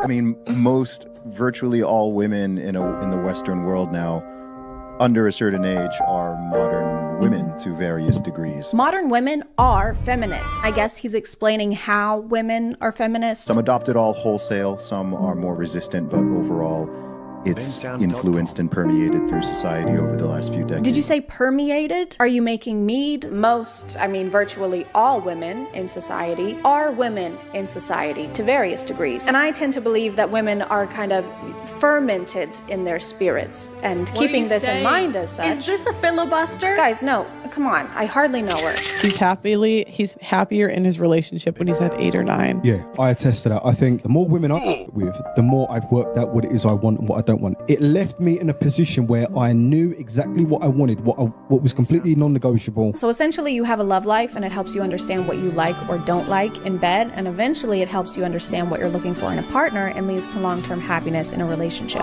If you're a guy, did you think I was? No. If you're not a guy, you lose 25% of your value every time a dick passes you in the street. Usually in a time of crisis, that's when our natural selves come out. That's why when crisis hits, women start to do household chores. The other guys face consequences for their decisions. Like, that's the whole point, is like, sure. like men, when they make a bad decision, they always have a consequence. Women don't. This is also true. My period started yesterday, so I waged war on France. Fuck them. I just told them that my tummy hurt, and they forgave me. And that's why women are worse, because one gender has consequences, one doesn't. And that's why women are worse. You're not supposed to say that part out loud, Pearl. You're supposed to at least pretend you're not a terrible person. You're not playing by the alpha rules. Well, sorry, I forgot. We have no consequences, so it doesn't, I guess the alpha rules don't apply to us. Men, when they make a bad decision, they have the consequence immediately, where women don't. So this has honestly been really freeing, guys. All this time, I've been trying to be a good person and do nice things for people when I could have been doing whatever I want, which is bad things, bad things, bad things, bad things, bad things. Bad thing.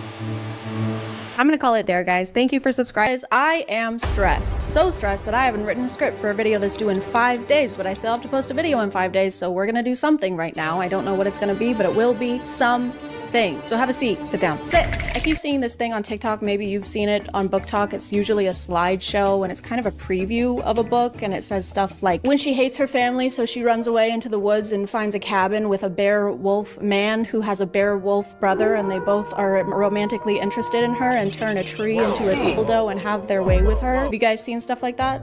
Too? I've seen stuff like that. Let's look at some of those things if we can find them, because that's the rule of commentaries. You're supposed to find something that you don't like looking at it and then look at it a lot more and dedicate a whole video to it. That's showbiz, baby. That's just showbiz. It's showbiz. That's showbiz. I had so much to do today that I got into a paralysis mode where I literally walked in a circle in my house. I couldn't figure out in what order I should do things, so I did none of them all at once. My ADHD medication is not strong enough. It will never be strong enough. Ever. I found one. When she finds out her online best friend isn't who he says he is. He's the same person she's been obsessed with for 8 months and has been trying to forget about. Turns out he's just as obsessed as she is. And he's her ex-boyfriend's dad. Oh, father. Oh, okay. All right. All right, girl. So she's been stalking her ex-boyfriend's dad, and her ex-boyfriend dad has been stalking her. You guys are made for each other. This one's not very spicy. That's not spicy. That's just an age thing. It's not that weird to fall in love with your ex-boyfriend's dad. I do it all the time. I just did that yesterday. He has so many red flags. He's 13 years older. He's possessive. He's obsessive. He spanks you. He ties you up. He likes to do you hard and rough. He unalives people. Was all of this just listed on his Hinge profile? Yeah, I'm a stalker. I'm old as hell. I like to spank people, and I like to murder people. And if you're not into that stuff, don't call the cops, please. Just scroll. No need to be a snitch. I want to read the comments on this. Green flags. Well, are they really that red? He's killing people. That's pretty red. As far as red goes, that's about as red as you can get. The only thing worse than that would be, let me see. I'm so good at improv. I'm so good at coming up with things on the fly. I'm so good at being on flies. Why nobody hating? This is me. This is my alt account. That was me. I said that. I thought it was a slide, but it was a screen recording that someone took of a slide. Don't do that. The shy, innocent girl being afraid to get a tattoo because she has low pain tolerance. The 6'5" tattooed hockey player smirking and saying, "You're a lot better with pain than you think." Boy, if you don't... Ooh, I found one. The shy, invisible girl is invited to play Drink or Dare with the hockey team, and she doesn't realize how dirty the dares are. What is with hockey? Why are we all talking about hockey? Is that a new thing? Do I need to start watching hockey? So when it's her turn, she gets a dare that puts her in a compromising situation. Either she can drink, or she can lick whipped cream off one of the players anywhere below the neck. When she says it aloud, the Playboy hockey player volunteers himself, not wanting to see her with another guy. Her crush for him is growing, and she's afraid to get involved because of his history with women. But she does the dare, and before she knows it, he's taking his shirt off. She sprays the whipped cream down his abs and licks, and the whole team watches as she does it. She's the only one close enough to hear him moan, and then and that's the end. What the fuck? Why are you edging us? What happens next? Do they do it in front of the whole hockey team? I don't know. I keep seeing books that are about hockey players. That's just not a sexy thing. When I'm thinking of sexy things, which I do pretty often, hockey player has never shown up in my head. A sink with no dishes in it? Absolutely. Going to bed by 11 p.m.? Fuck yes. Starting my period and only getting 2 giant cystic acne spots? That's sexy. That's what I want to hear about. Oh, I found another slideshow. Okay, it's actually showing me slideshows now. Oh shit. Okay, this is a lot. We're getting into the stuff now. We're in the deep of it. Holy shit. When she's riding her boy roommate's face and then someone knocks at his bedroom door. That's the shock emoji. Unable to stop myself, I sink my teeth into her thigh, loving the way she hisses down. Okay, this is just cord. This is just cord. Dude, you all right in there? My Page's eyes widen and all's good, but he has no idea. Okay, this is just cord, and I'm going to skip this one. Oh my god, I don't want the cord. I want the scenarios. I don't want to read that one either. Her sleeping through her alarm for 3 minutes straight. Her brother's best friend lying nice to her, smirking as she sleeps through it. Wake her up, man. Help her. Now she's gonna be late for her meeting, and you could have done something. This is no smirking matter, sir. Also, no one sleeps with a lace bra on. This isn't cute. No one does this. Oh, time to go to bed. Let me put on the itchiest piece of clothing I own. When she never reached an okay, I don't want to read guys. I just want it to be silly. I don't want to hear about that stuff. That's gross. How is this allowed to be on here? I have seen the C word more times than I can count. 23, 24. What are you doing, TikTok? I'm so glad we actually found slideshows. I was worried we weren't going to find any,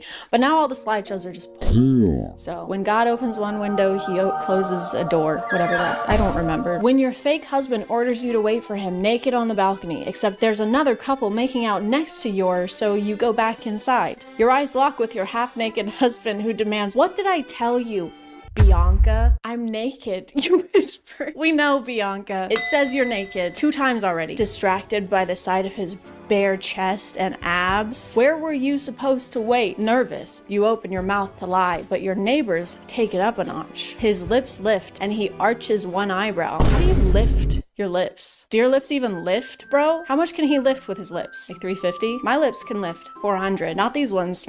I've got the strongest lips this side of the Mississippi. This is a little more explicit than I was thinking. This is a little harder than I thought it would be. And I'm a little harder than I thought I would be. When there are 9 straight pages of him eating her out, no thank you. And you posted them all on TikTok? When he's meeting his boss's daughter for the first time and he says, you must be what, 22, 23, 24, 25, 26, 27? I'm 28. Thanks though. Why does this have 103 likes? This is just a conversation of two people discussing how old they are. And 100,000 people were like, yes, good. I like that. You're 69ing with your brother's best friend. As you do, you try to, okay. All right, this is too much. Oh my God. Guys, this is just, I'm looking at porn on camera. This is weird. This is not what I wanted. This is stressing me out more. When she calls him friend to stop the situation from getting too steamy, is that our safe word? The top comment says, can someone please explain to me what safe word means? You're too young to be seeing this video if you don't know what that means. Log out. Go outside. When her husband doesn't want to get her pregnant, I saw the rest of it before I finished reading it. When her husband doesn't want to get her pregnant, so he sends his brothers to do it. What?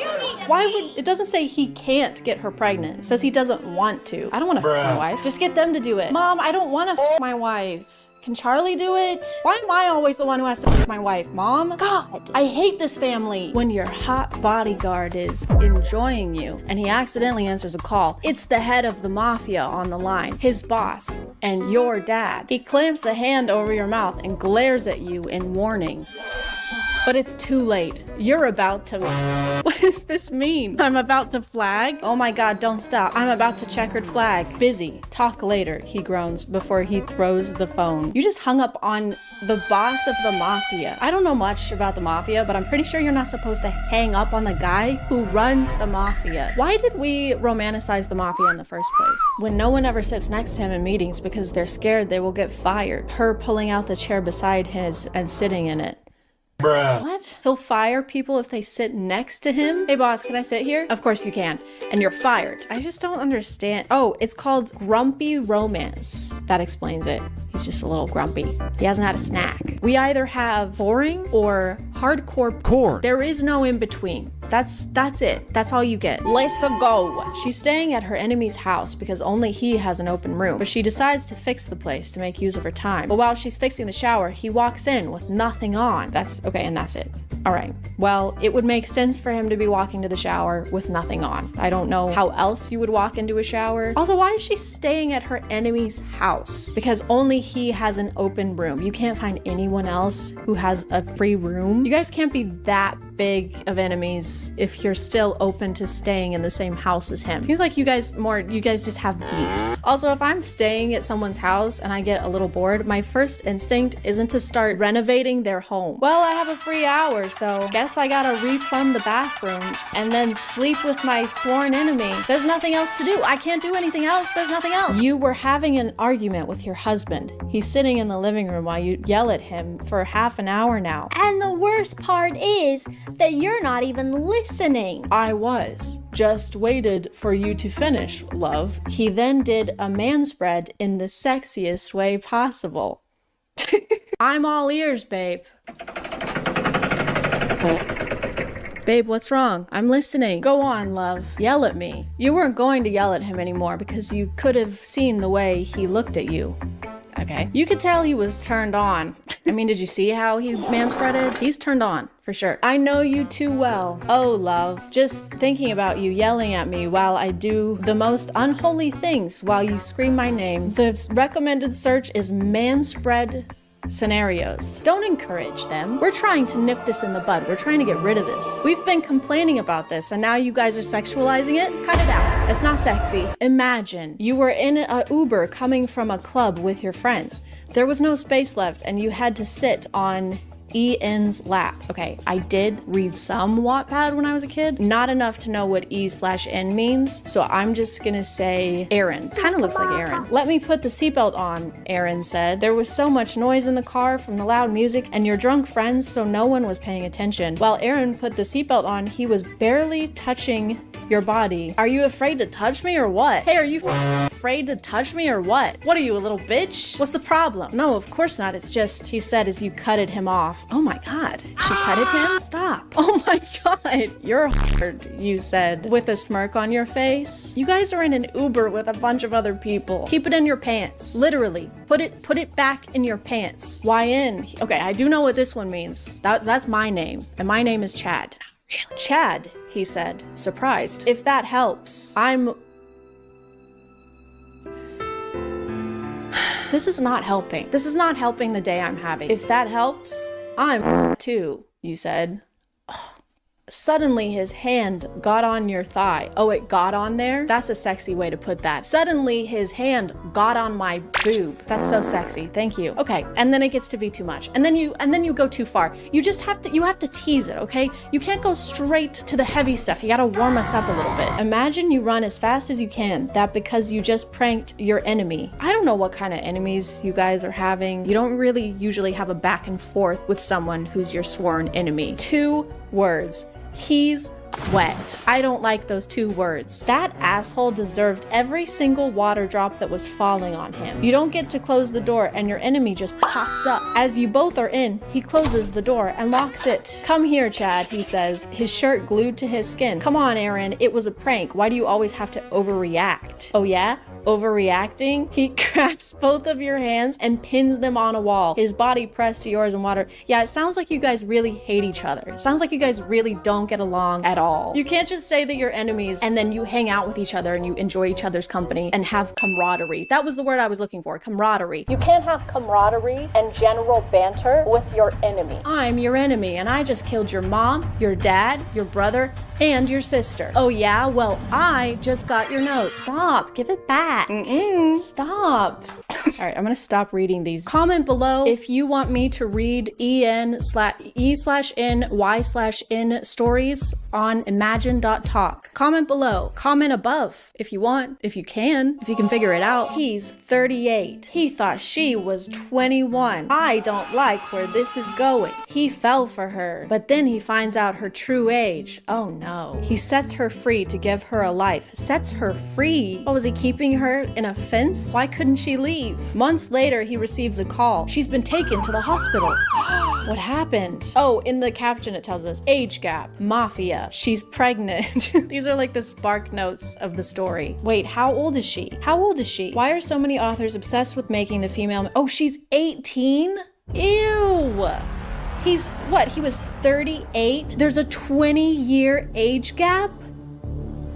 Ew! What is wrong with you guys? I thought that maybe she was older than she said she was and that he was just gonna be mad that she lied. But no, she was actually younger. She's 18, he's 38. And he's in the mafia. He's probably the boss. Or he's her bodyguard. Why don't they have any other positions? Do they have any other positions in the mafia besides boss and bodyguard? What about secretary? Can we have one where the guy is just a secretary for the mafia? He just answers emails for the mob boss. All right, I just rescheduled your 9 a.m. and your mom called to confirm your lunch with her today. Okay. All right.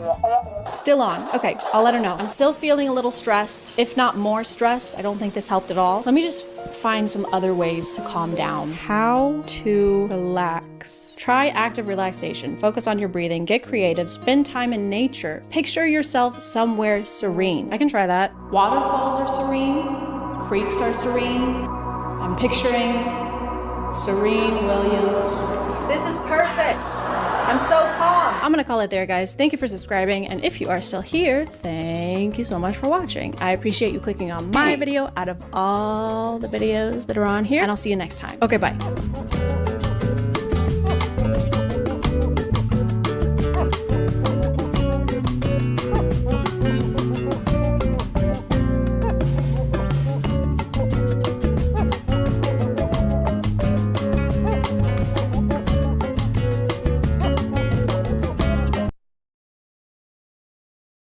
Hey guys, and welcome back to A Twinge of Cringe. My name is ChadChad.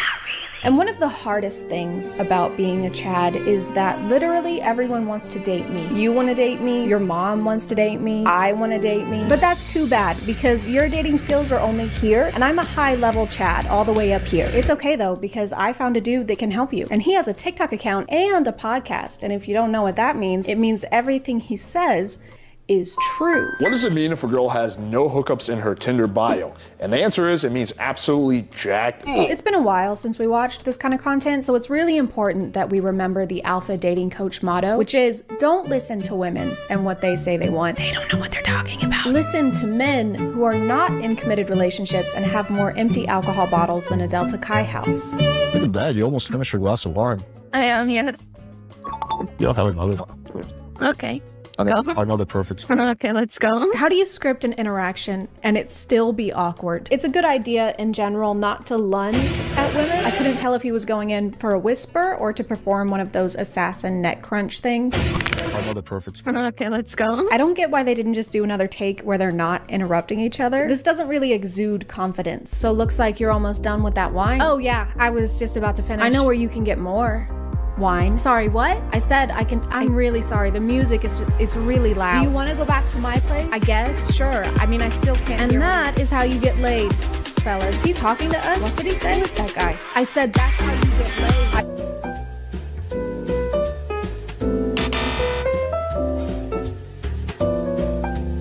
Oh, excuse me. Hi. I saw you walking. I thought you were really cute. I want to meet you real quick. Alex, pleasure. Or you could do option 4 where you don't approach women who are walking alone in empty hallways. Wait, what's this? It's 2 a.m. and the hallway is completely empty and there are no people or cameras and it's very scary? Allow me to introduce myself. I saw you walking. I thought you were really cute. I want to meet you real quick. Why would your opening line be, I saw you walking? Like, I'm sure you probably did because that's literally what she's doing. Is the tip to just make a general observation about what they're doing and then use that as the pickup line? Because it sounds accusing almost. Hey, excuse me, I just saw you were walking and don't fucking do that. This has got to be one of the funniest and most creative bios I've seen in a while. Females, I'm looking for a woman who will make me. And then it's M, make me dinner. A, appreciate the things I do for you. K, kiss me. E, eager to ask about a day. M, marry me. E, endlessly love me. C, capture my heart. U, make death do us part. M, make me. Don't do this. If the word is anywhere on your profile, you should be banned from dating apps for life. And why do all of these requirements end with me? I know it's online dating, but aren't you supposed to give a preview of yourself and what you're like rather than how you want women to serve you? I mean, I guess in this instance it works because the preview is that you spent hours making an acronym about. This is a pretty perfect bio. This is a perfect bio. How could we miss this, guys? The secret to getting ladies is talking about our It was right under our noses all this time. This is a dating and self-improvement channel, by the way. I have this really bad habit that I would like to get rid of. I see. Okay, what is it? Yeah, so I just can't stop talking about my Have you tried talking about your more? You're a genius. What can I say? You've come to the right place. How to playfully ask a girl that you're talking to from a dating app if she's actually overweight. So this is a text that's pretty funny. So talking to this chick, making logistics. Awesome. All your pics are headshots. You aren't a secret fatty, are you? Hold on, let me retitle this for you. How to be a fat-phobic pole. Playfully. Now, that may sound a little crude, but it's also fairly amusing. Generally speaking, you get good reactions. Oh geez, now that's a question. Oh geez, now that's a question. So you wrote this. There's no way that you aren't chatting with yourself right now. I swear he just has 2 accounts where he can make these example conversations go down exactly how he wants in totally unrealistic ways. Because there's no way that this interaction ended with him getting her number. Sound a little crude, but it's also fairly amusing. Generally speaking, you get good reactions. Of course you will, because you're texting yourself. What to do if the girl doesn't drink? So my general go-to is to invite a girl straight to my place for a bottle of wine or to meet her at a bar nearby. And again, I'm not a big fan of drinking either. He's not a big fan of drinking. I'm not a big fan of drinking either. So in that situation, my approach is simple. I just say, okay, cool. Why don't we go for a walk first, and then afterwards you can come up for some tea, or you can just invite her straight for tea or coffee anyway. So it's basically the same thing, but you replace alcohol with something that she can have, like tea or coffee. Guys, if she doesn't drink alcohol, you should just like give her something else to drink. Maybe, I don't know. Subscribe for more tips on how to do obvious. So what should you do if you go on a date with a chick and she doesn't like chicken tenders? Now, I'm not a huge fan of chicken tenders myself, so what I usually do is offer her some steak. You could do grilled chicken, filet, I think is a meat, salmon, ground beef, turkey, salami. How long is this seminar? 2 hours. Hey, so what do you do for work? I work in finance. Oh, do you like it? It's okay, I guess. Have you been doing it for a while?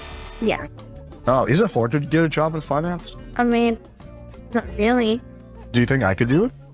I mean, do you like finance? No, not really. I like how the bad example is him showing interest in her career. Don't ask questions. Questions make you look weak. I work for finance. Oh, cool. So you're like one of those badass Wall Street guys? You can say that, yes. Oh, cool. I'm a male stripper. So it's very similar to your job. You know, you take money off people, I take clothes off people. You don't want her to think you actually give a shit about her interests. Do this instead. Are you Leonardo DiCaprio? I guess you could say that. Well, I'm a male stripper. I teach men how to get laid on TikTok. Do you really? Are you? Why would I offer you? He moves so fast and it's too jarring. He also cups her ear, like squeezes her ear as part of his seduction. It's like he stuck his hand out there without thinking about it first. Oh God, why did I do this? Do I brush her hair? I could touch her cheek or Is it beta to show your emotions around women? So the red pillars say absolutely not. It's super beta, never show emotion.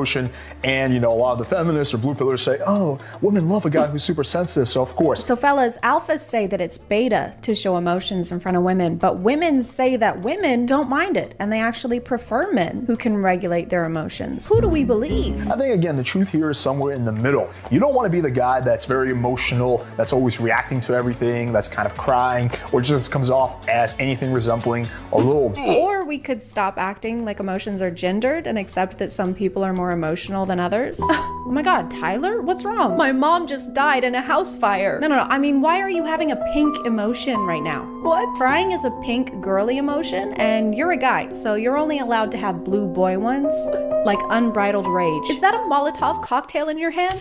No? You killed my mom. See, there you go. I'm like, how about later tonight around 11? We can just hang out and drink wine. I don't meet new people after 8 p.m., baby. I'm like, lol, why is that? Too dark.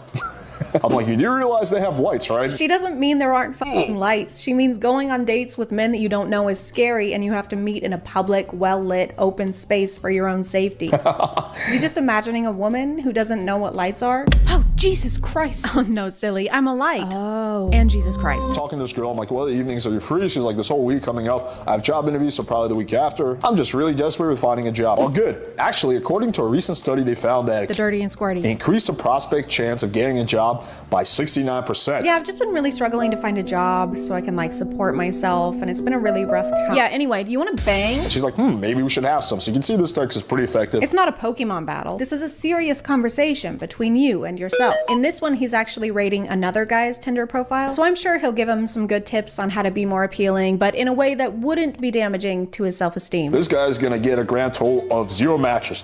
So this is the profile you don't want to have. Again, way too nice guy. This guy needs to grow out some facial hair, put on some muscle, take off the glasses, take off the hat, get better style, and stop smiling so damn much in every photo. Oh, okay. So he just has to change everything about himself. Your hair just needs to stop being like that, and your eyes are also weird, and that dog is ugly. Get rid of it. Put on some muscle, take off the glasses, take off the hat. He can't just get rid of his glasses. Like, people don't just wear those for no reason. And stop smiling so damn much in every photo. Also, imagine thinking that smiling in pictures is going to get you less dates. And I also have a dog. His name is Charlie. Here he is. Aw, I hate dogs. Why are you wearing glasses? Oh, to help me see? They're hideous. Throw them in the trash. Excuse me? You look fucking weird. Okay, I'm leaving. It's because I smile too much, isn't it? The power of persistence. So nowadays, girls have a lot of options. So what you want to do is you want to be persistent without being needy.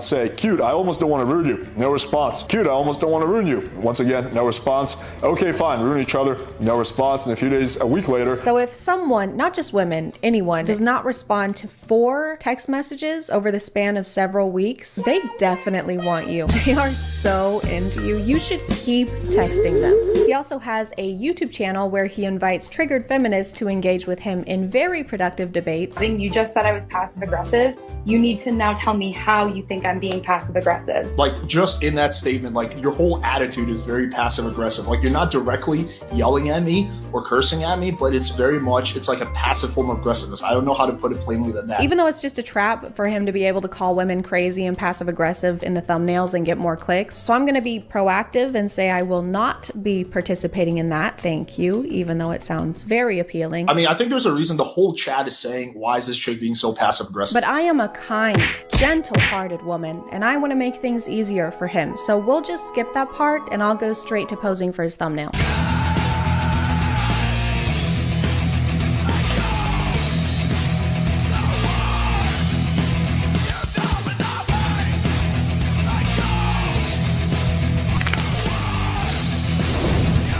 call it there, guys. Thank you for subscribing to Disney Channel, and you're watching ChadChad.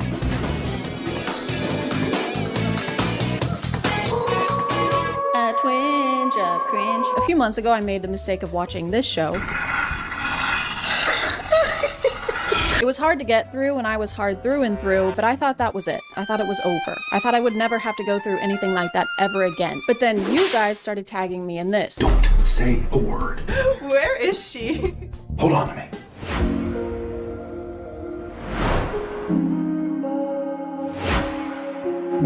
And that made me realize I haven't winced from cringe lately. I've been feeling a little too happy, and that's a problem we need to fix. So let's make like a van and go. I have some predictions. There probably is gonna be some kind of bond like there was in My Forbidden Alpha where they're like intertwined somehow. There's something magical drawing them together. They have some kind of string that's connecting them on a fate basis. There's gonna be two guys who are both attracted to the main character, and they're gonna get in a fight, but probably just like one punch, and then everything will be fine. It's probably gonna end with a wedding.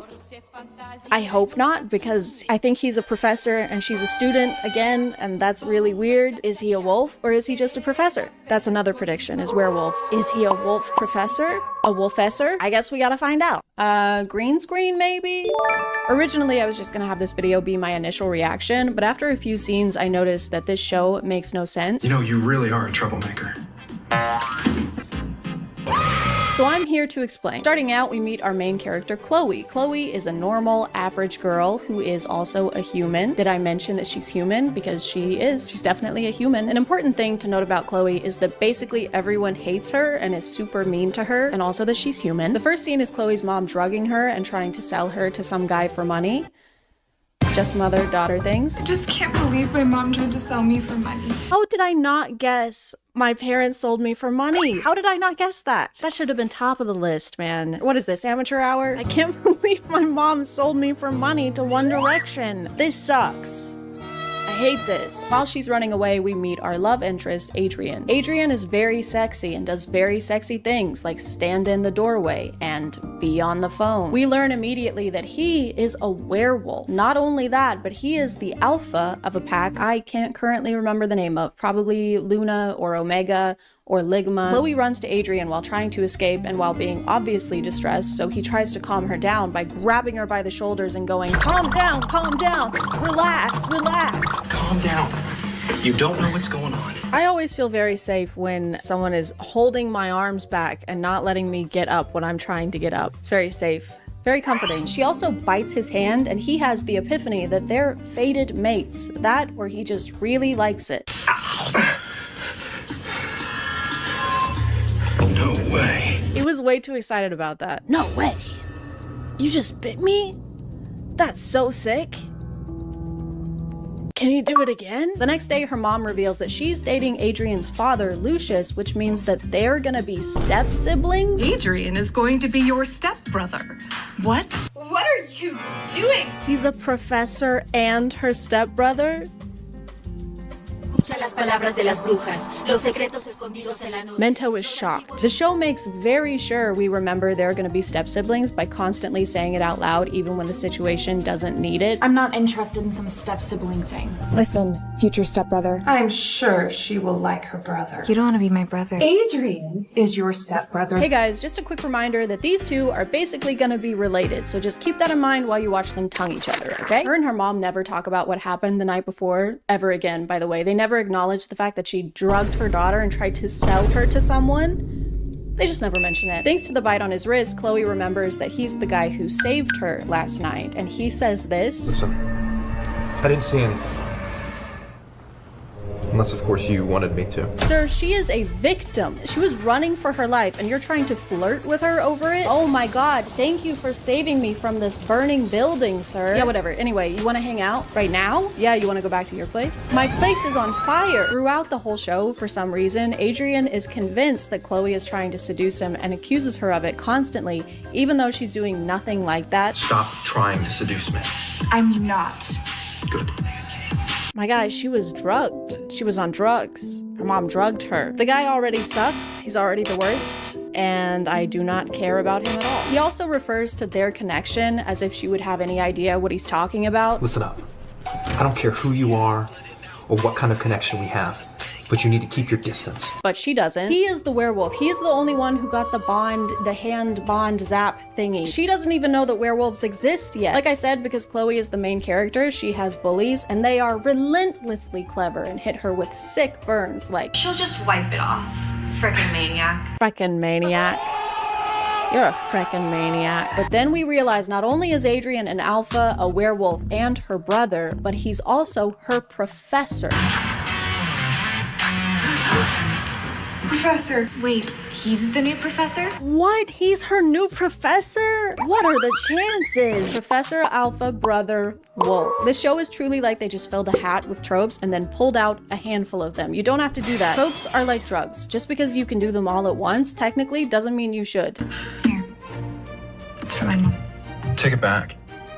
What? Chloe's mom gives her a lunchbox to give to Adrian because his dad is super rich and she's trying to lock that down. And he once again accuses her of trying to seduce him because she gave him a sandwich. You're way too obvious. You'll never be my mate. It must be super awkward when he goes to a Subway. Listen, future stepbrother. Oh my god. I have to pay to keep watching? Or I can watch 5 ads. Okay, I'm spending real money on this now. Shit. To prove to Adrian that she's not trying to seduce him, she tries to seduce him. Maybe I need to show you what seduction really is. What are you doing? And to get her back for trying to seduce him, he seduces her too. I warned you.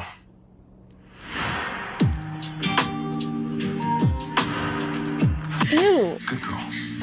Now it's my turn. After this, we get the iconic scene where the bullies switch the bathroom signs to try and frame Chloe as being a slut for being in the boys' bathroom. Very slutty thing to do. Bathrooms are very slutty. What are you doing, pooping in there? Okay, whore. This happens to be the men's room. No, it's the women's room. Hold on to me. Don't do it. Don't do it, Chloe.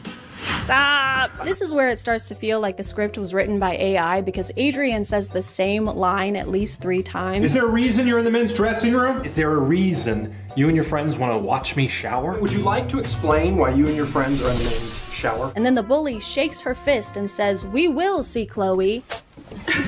You will see Chloe. Which I think is supposed to be a threat, but it just comes across as a weird way of saying see you later. I will catch you on the flip side. We will see you after a while, crocodile. Back home with the family, they have a normal, natural conversation. I never thought Adrian could be Chloe's professor. I heard he stole all the girls' hearts. Chloe is so adorable. Thanks, Uncle Lucius. They're gonna be family. You can tell that they're rich because their spaghetti is in a really small pile, very organized little pile. That means you have a lot of money. And they have an olive on the top of the little pile. That means you're even more rich. Chloe lifts up her leg under the table for an undisclosed reason, and then Adrian grabs it and won't let go.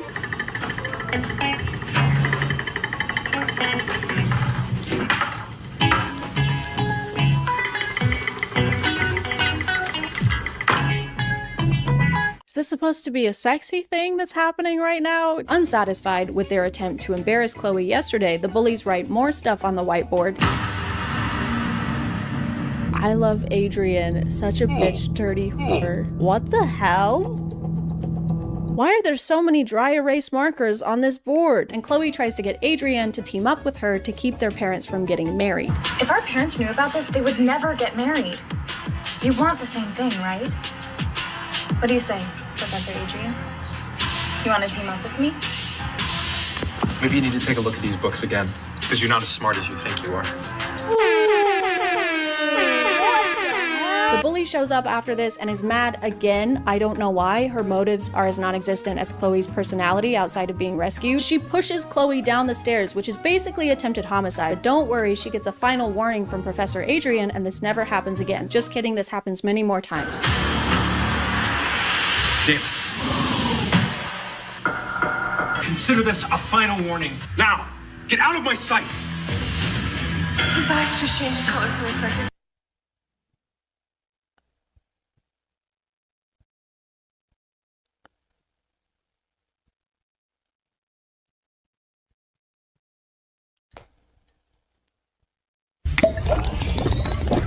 After this, Professor Adrian carries her home because her foot is messed up, and then they start making out on the couch so that their parents will see and realize that it would be inappropriate for them to get married. Except their parents are not there and can't see them, so they're actually just making out in private. Okay, they're kissing. They're making out. No, you're the one giving up. Why does he talk like that? No, you're the one giving up. This is where Adrian starts to act up a bit more. He'll ask her questions about being a mate or talk about how she's his mate. Do you know what being a mate means? What? Ew, what? You have your rules, and I have mine. I want my mate to be elegant and loyal. Got it? But they still have never talked about the fact that he's a werewolf or that they have some kind of magical bond. So from Chloe's POV, he's just talking like a very friendly British man. He keeps accusing her of trying to seduce him or manipulate him somehow, and she's just existing, really. Adrian, this is too fast. Stop manipulating me. He's kind of the worst person to ever exist. I kind of hate him with my entire being. It gets to the point that he is genuinely being a horrible person to her. Sorry, a horrible werewolf to her. Professor, I'm so sorry to bother you, but the water heater in my room is broken and the water is freezing. You can't come in, Chloe. She didn't ask to come in. You fuck. I don't know what kind of game you're trying to play, but I'm not having it. She's just asking you to fix the shower. Sometimes the conversations are so awkward and make such little sense that it's like each person is having a completely separate conversation that we just can't hear. It's like the script was a Mad Libs book. I just got a little bit scared. I didn't mean to worry you. Adrian is your stepbrother. That's not funny. Anyway, get up. Anyway, get up. This was definitely written by AI. Even the AI is done with this story. The bullies up their game and hire people to attack Chloe while she's alone at school, and they do, verbally and physically. This is so beautiful. She's too pale though. Okay, Jesus, why are they roasting her? Yeah, we're here to kill you, but first, we're gonna roast the shit out of you. Listen, you. This is a crime! I'm glad she clarified that this is illegal to the people doing the illegal act. If you haven't tried that in real life, you should, because that actually deters the crime from happening. But thanks to their bond, Adrian knows something is amiss and swoops in to save her again. What the hell? Which one of you do you want me to start with first? The one who looked at her, or the ones that put hands on her?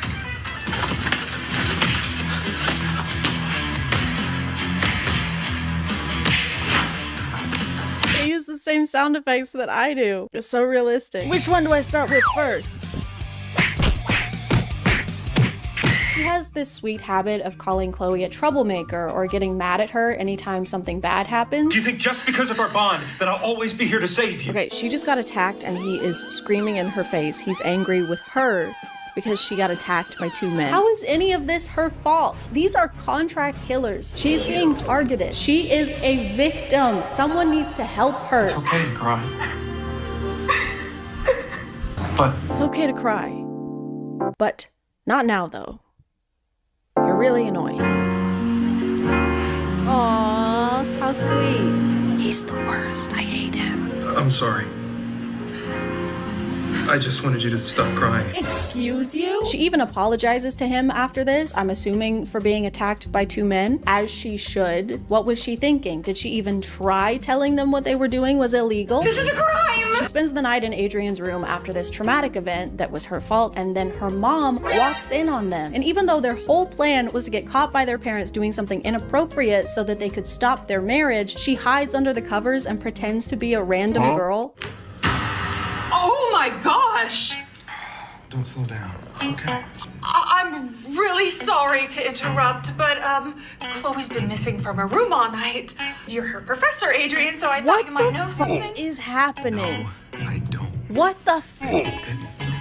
What the fuck, guys? Nice to meet you, miss. What the fuck? Adrian gets hurt doing wolf things off camera. We don't get to see that, don't worry about it. And Chloe has to patch him up. I'm the one that's in charge. Got it? If you want to be in charge so bad, I can think of a few ideas. You couldn't do another take? You had to keep that one? I can think of a few ideas. He is too injured to be horny right now. You can almost see his heart. You can't resist me right now, can you? Can you guys just kiss each other and you both want to kiss each other? Would that be cool? Someone should write a story where both people just love each other and want to kiss. I think that would be really cool. Stay right where you are. She's gonna go get a ball gag. He's bleeding from the chest and she grabs whips and chains.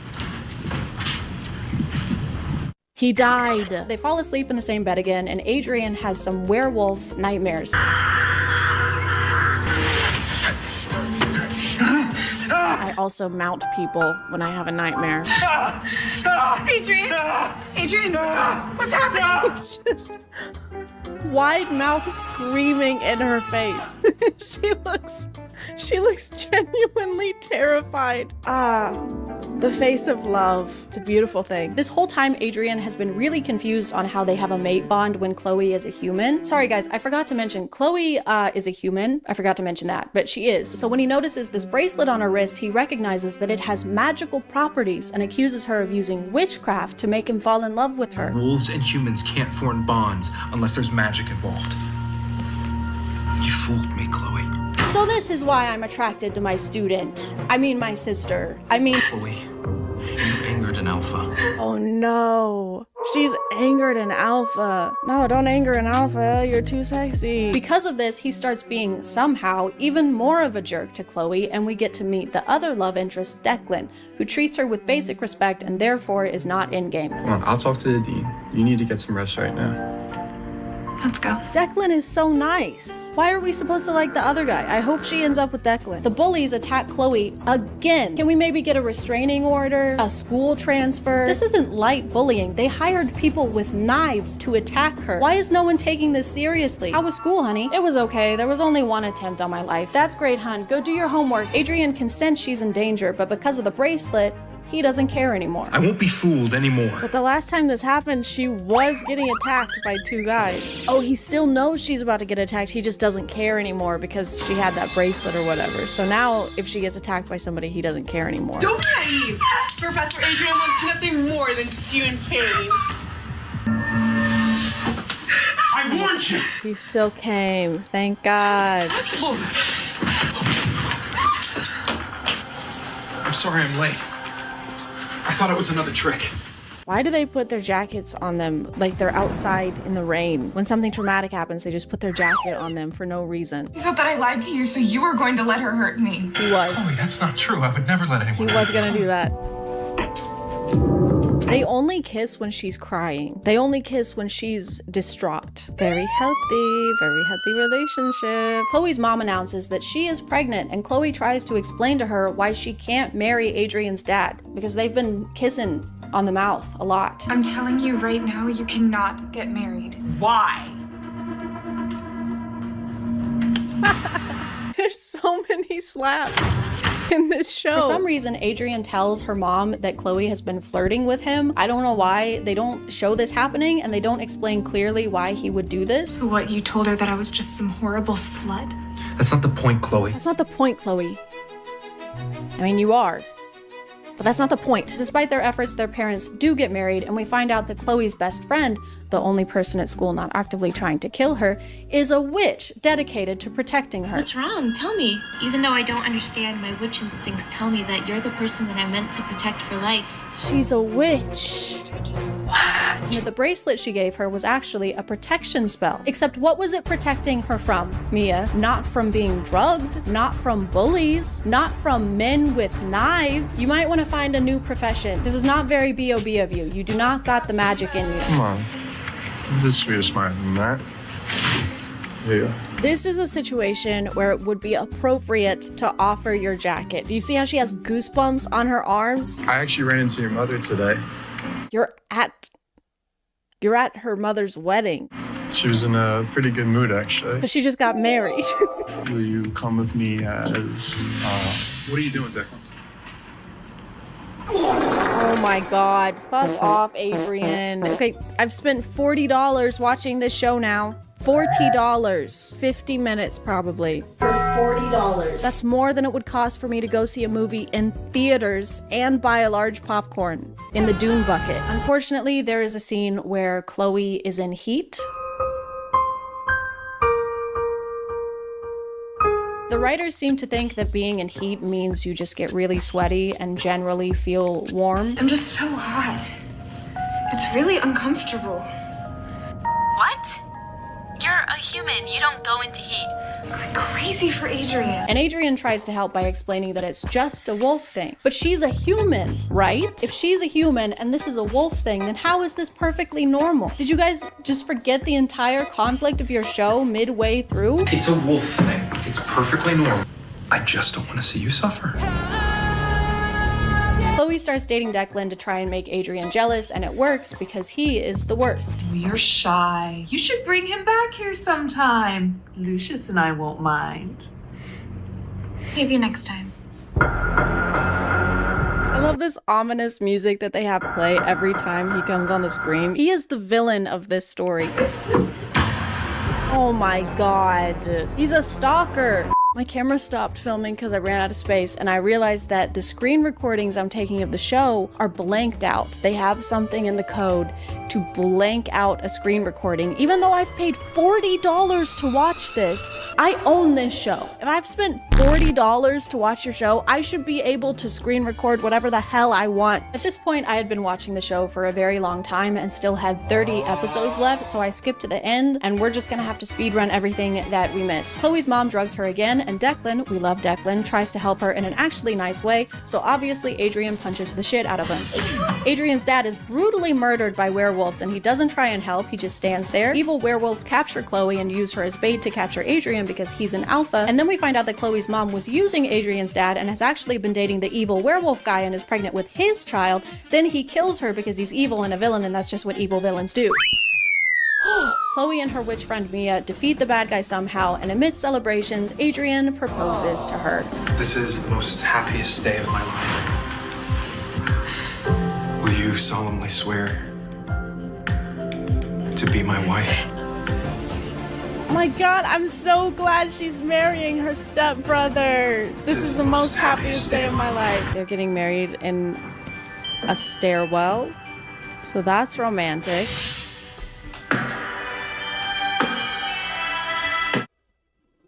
Who the hell is that? Chloe's long-lost father shows up at the wedding, and turns out he's an alpha? Wait, so Chloe's not a human? Who could have foreseen this? That's Alpha James. My goodness. Our future Luna is his daughter? So she's not a human? I am indeed. The Alpha. Force Fang's pack. I abandoned the pack. I betrayed the pack. Oh my god, what is this guy yapping about? Just hurry up. And the reason Chloe didn't know any of this about herself is because her dad put a spell on her to make her forget her werewolfness. Subtitle just says spell, like a command. Okay. E-L. You're the best thing that's ever happened to me, my Alpha. And then they all lived happily ever alpha. I found the TikTok account of one of the actors. She seems really sweet, but this was apparently filmed over the course of 8 days. I got some questions about Forbidden Desire Alpha's Love. It was filmed in January, beginning of January. It was shot over 8 days total. My parts were shot over 2 days. So I guess that explains why they didn't have time for second takes. It was also filmed in January of this year, so it didn't take long for them to edit this either. Are Chloe and Professor Adrian together in real life? No, they're not. They both have long-term partners. They just have really good chemistry because they're good actors.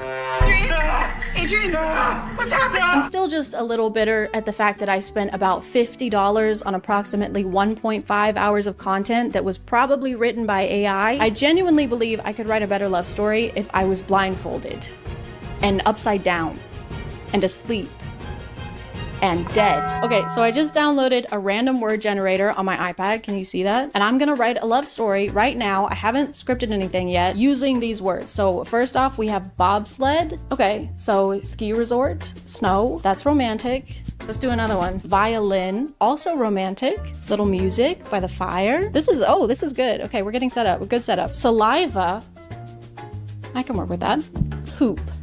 I should write these down probably. Let me do like 3 more. Brain, eraser. This is getting too complicated. I think we need, okay, we're almost done.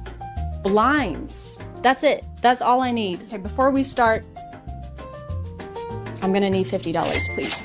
Wow, what a beautiful day this is to go bobsledding in the snow at this ski resort that I'm at right now. I'm a young woman, a very pretty one at that. Oh no!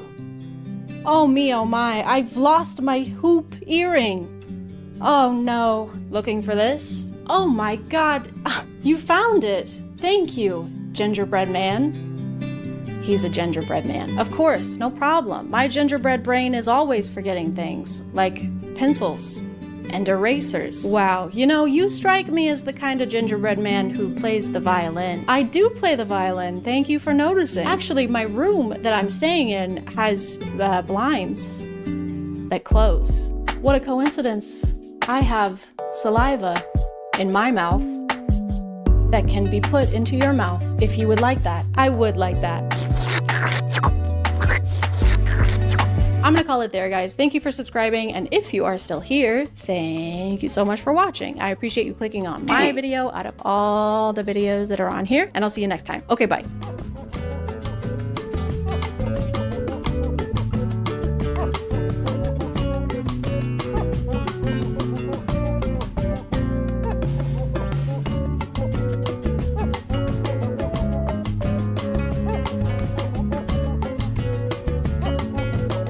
Hey guys, and welcome back to Boat of These Nuts. A twinge. My name is ChadChad. And lately, everyone on TikTok has been freaking out about a cruise ship. Can you imagine the type of drama that's gonna happen on that boat? Oh my god, the Saturn Age of the Seas is being hit by a storm. They're not letting us out on deck. I made an ultimate world cruise bingo card. I hate it here. That's insane. Yes, it started weeks ago. Yes, I am late. Yes, I recently started playing Fortnite and it's all I can think about. But this isn't just any kind of cruise. This is the ultimate world cruise. Cruise.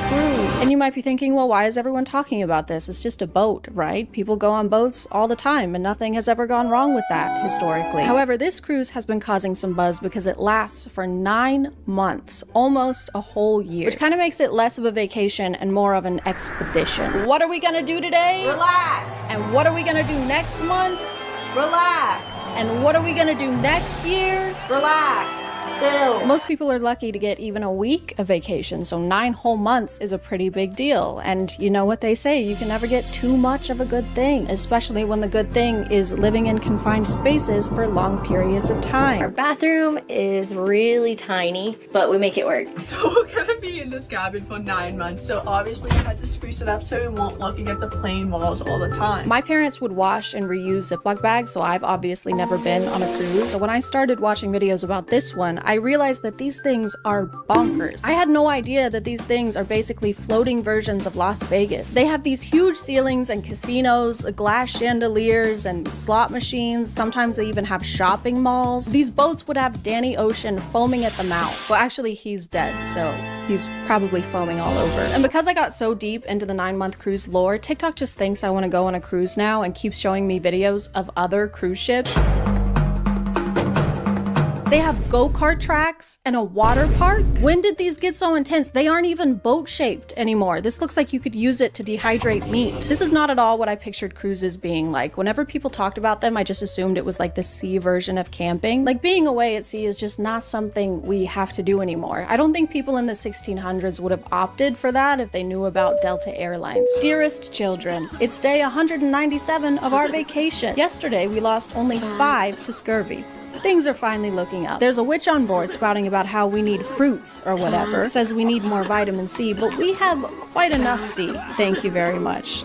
Anyway, we fed her to the sharks. Missy lots. Top of it being 9 months long, people were also shocked to find out how much the Ultimate World Cruise was charging its passengers. That is 274 nights where you see 11 world wonders and you get to visit over 60 countries. The cheapest package for the whole 9 months is around $60,000, and I'm pretty sure this is the room you get at that price point. Come on in. And obviously, as an interior cabin, you know, we had to bring the outside in, so we did that with some help from IKEA. Shout out to their plant walls. So for the cheapest package, you're essentially paying $6,666 per month, which is the number of a beast and a beast of a number. I'm sure a lot of things like food and activities are included in this, but this room is tiny. It has no windows. If I want to spend $7K to sleep on a bunk bed, I can just go back to college. If you move up a tier, the junior suite start at $117,000, but if you want guaranteed windows, you can get the royal package for $760,000. That's it. This package includes top-notch living spaces, unparalleled accommodations, and complimentary services like getting to board the life rafts before the stinky poor people. For legal reasons, this is a joke and not a service offered by the Ultimate World Cruise. I'm sure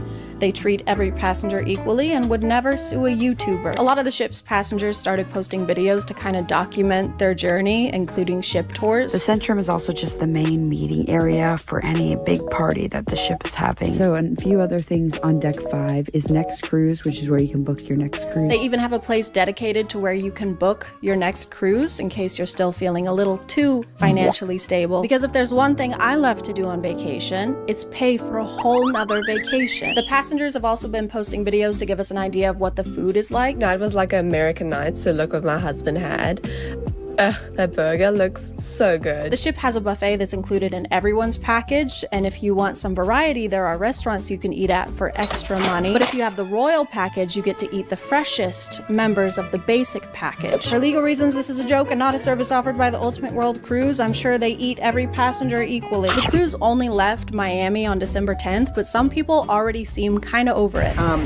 Here we are at day 46, 47, 48, whatever we're at, and yeah, I finally got sick of the food about 2 weeks ago, and I'm eating a whole lot less. They've been hitting so many storms that it's affecting how much they can port and actually travel on land. It also means that there's a lot of seasickness. As we head through the Drake Passage, the winds are high and the ship is rocking. Seasick bags are at every stairwell and elevator at the ready. And I was gonna say that a vacation where everyone's throwing up doesn't sound great, but they did start in Miami and it's pretty customary there. The storms have gotten bad enough that they've caused flooding inside the ship. Things got a little tense. Elevators shut down.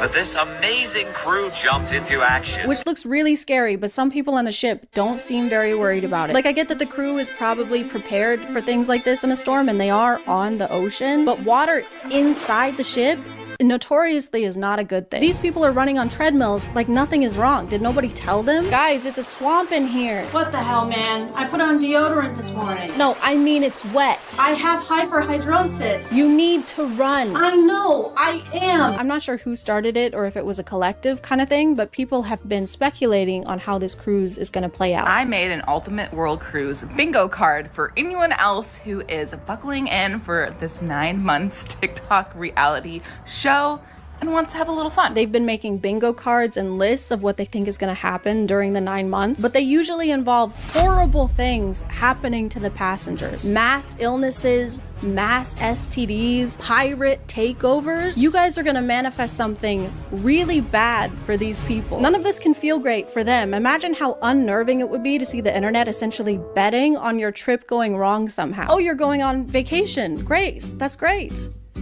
I sure hope nothing bad happens. I sure hope you don't get chlamydia.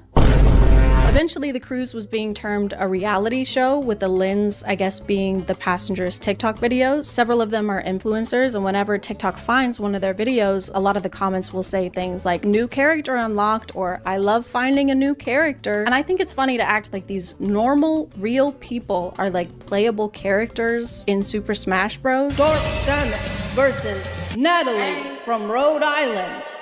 Fight! Okay. I know people are just curious to know what's going on such a big ship with so many people, but to me it feels weird to act like they're reality TV stars or on some kind of show. Like, some of these bingo cards aren't predicting light things like someone getting a sunburn. They're predicting things like a murder mystery. I know this is a game, but the game is not Clue. And a brawl? This is a cruise ship. A lot of the passengers are like over 60 years old. What are they gonna brawl about? Gas prices? This one just says iceberg.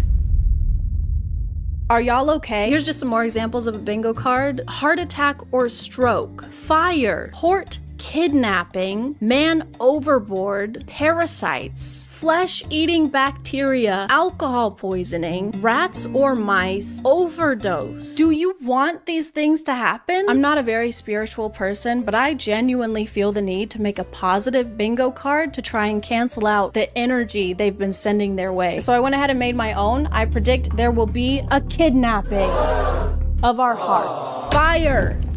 Outfits. Slay queen. A viral outbreak of spontaneous dancing and song. Why is this thing flaccid? Stay erect, please. Flesh-eating bacteria, but the only flesh they eat is hangnails and like dandruff, so it's really, really helpful actually. Overdose. Jesus Christ. Overdose on joy and happiness. Send this to 10 of your friends or your phone will break and your mom will turn into Skimpy Toilet. Anyway, I hope everyone has fun and enjoys their trip. I hope everyone makes it home safely. I hope no one wins the bingo game. Any bingo game, not just this one. I am gonna go record myself playing Fortnite because then it's like I'm working, technically.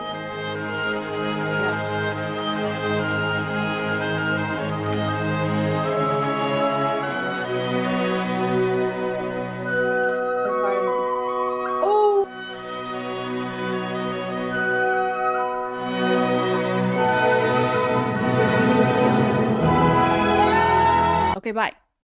Back to another video. That wasn't like being the funniest, most original person on the planet. I'm embarrassed. Stop. A twinge of cringe. Over the last 6 months, yes, it's only been 6 months, the internet has become more and more acquainted with the overnight sensation Hayley Welch, aka the Hawktua girl, lady. Madam. Hayley's quick rise to fame was thanks to my favorite genre of street interviews where guys ask usually not sober women suggestive questions and then act shocked when they get suggestive answers. What's one move in the bedroom that makes a man go crazy? But thanks to that interview, Hayley has been able to find many ways of turning her fame into profit. According to this Rolling Stone article, Hayley's first merch drop made over $65,000. I don't know what the rest of the article says because they want my email address and I'm not gonna do that.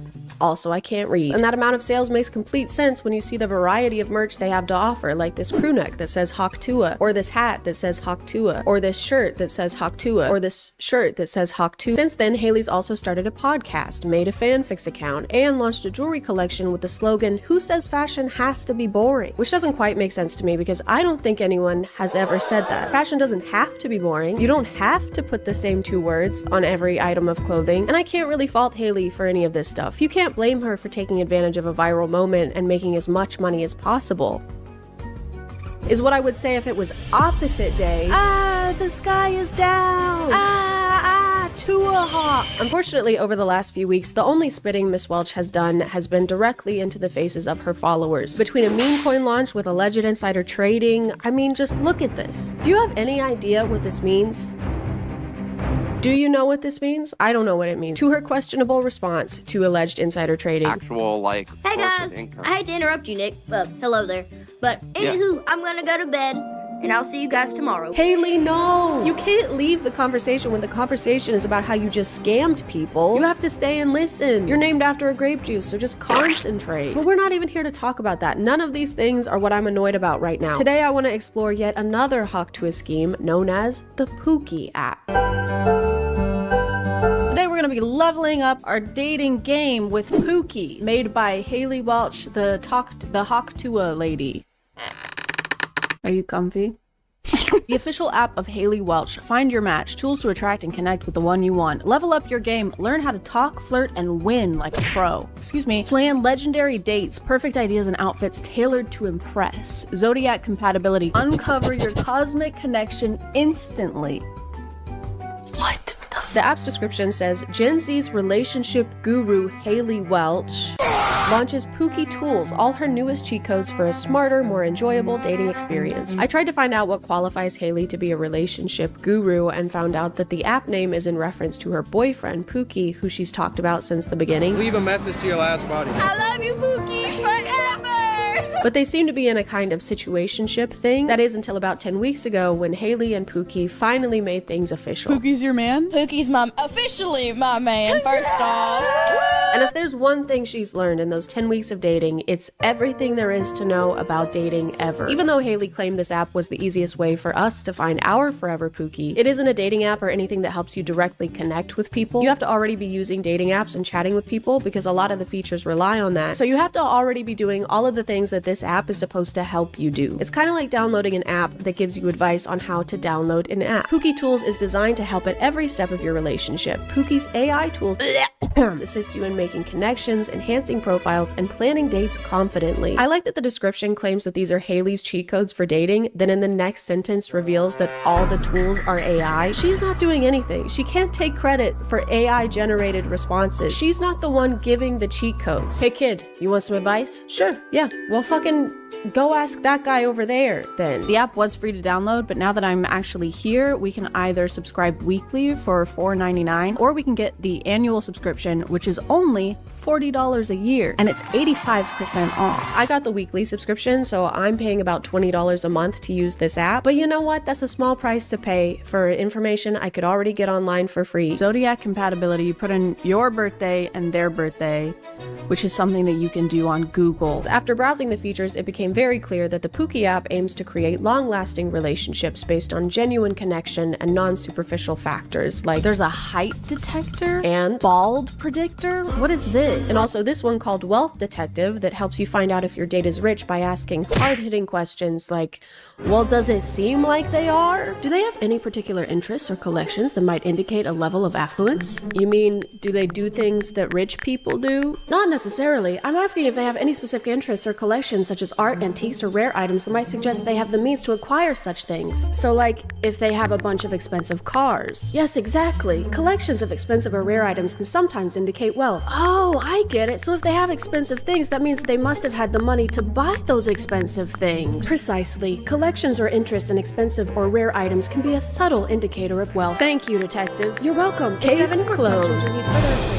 A lot of the tools have to do with texting or messaging on dating apps, like the dating app opener, which gives you clever lines based on someone's profile. Looks like you're a master in the kitchen and the galaxy. What's your secret recipe for the perfect date? Basically, every tool is information that can be found somewhere else, like IRL pickup lines, find my love language, how to talk to girls. The only way this app is somewhat relevant to Haley is thanks to them having Hawktua-themed versions of the same tools they already have in the app. For example, there's a tool called Text Responder that'll help you draft text to your potential date, and there's a tool called Textua, which does the exact same thing, but Haley's picture is on that one. There's this one called First-Tua. Come on, guys, what does that even mean? Did you guys give up on trying to make these names make sense? You can't just add Tua everything. There's a dating coach tool that introduced itself to me as the world's best dating coach. 24/7 dating advice, dating coach. Ask me anything. Oh, it's 24/7 because, it's AI. And that also has a Haley version called Dating Advice. Literally the only difference between those tools and the Haley ones are that her versions will start each message with, well, hot dang, sugar, and ends talking about grits or something. Well, howdy there, sugar. What's shaking in your neck of the woods? My hands.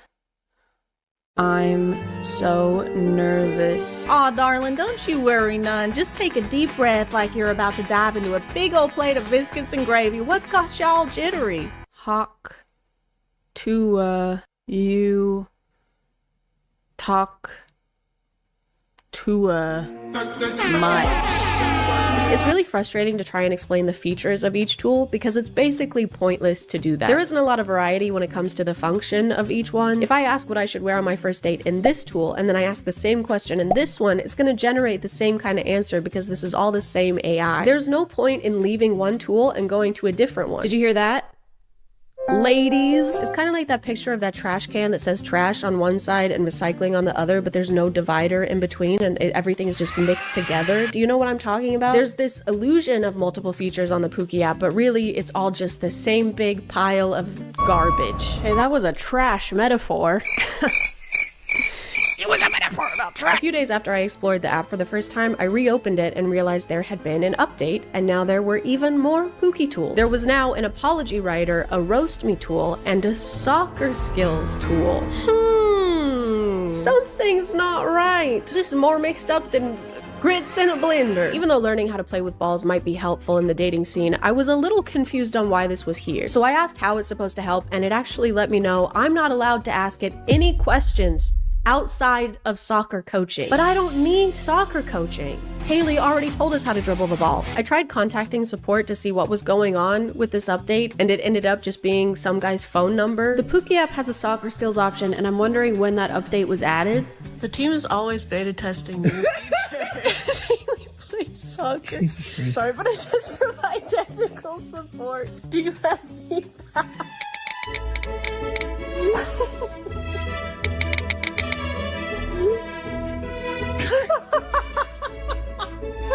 I still couldn't let go of the fact that this random tool was on here, so I did a little digging and found out that the developer of the Pookie app also developed this app called Ultimate AI. Maybe this app had a soccer skills tool and it somehow accidentally ended up on the Pookie app. I'm sure there's a reasonable explanation for why my Pookie app made by the Haktua girl is not giving me enough Skibbity Sigma rings. So I downloaded and paid for the Ultimate AI app, and it did have the soccer skills tool, as well as literally every tool from the Pookie app. This app is literally that app, but for less money and with less Haley. So I guess when they said that these were Haley's cheat codes, what they meant was they just cheated the code from somewhere else. I just wanted to explain this because I feel like I didn't do it enough, but they didn't steal the app. They're not stealing anything from someone else. It's the same developer. So basically they just took an app and tools that already existed and put Haley's branding on top of it. So it just means that no effort went into it and it was already something that existed. They just repackaged it. It's basically drop shipping just with apps. Anyway, I need to go back to the Pookie app. I need to talk about that some more because I let it plan a whole date night for me, and I'm going to show that to you. So this is a segue now. For the date night activity, Pookie decided I'd be going to an escape room, which I had never done before, so I was excited. Sorry, I was more excited than a take on a Great Dane. So first off, I needed help choosing how to do my makeup, so I decided to consult the expert, and I used the Haley's dating advice tool, and this is what she had to say about it. Well, sugar, you want to paint that face up like a masterpiece, huh? If it's the latter, slap on some bold lipstick, make them eyes pop like fireworks on the 4th of July, and don't be shy with the mascara. Make them lashes longer than a Sunday sermon. You'll be looking so good, your day will be picking their jaw up from the floor. Okay, so for the makeup look, we have to do a bold lipstick, and it says to make our eyes pop like fireworks on the 4th of July. I don't really know what that means, to make your eyes pop like a firework. Seems like something you would want to avoid. What do we got?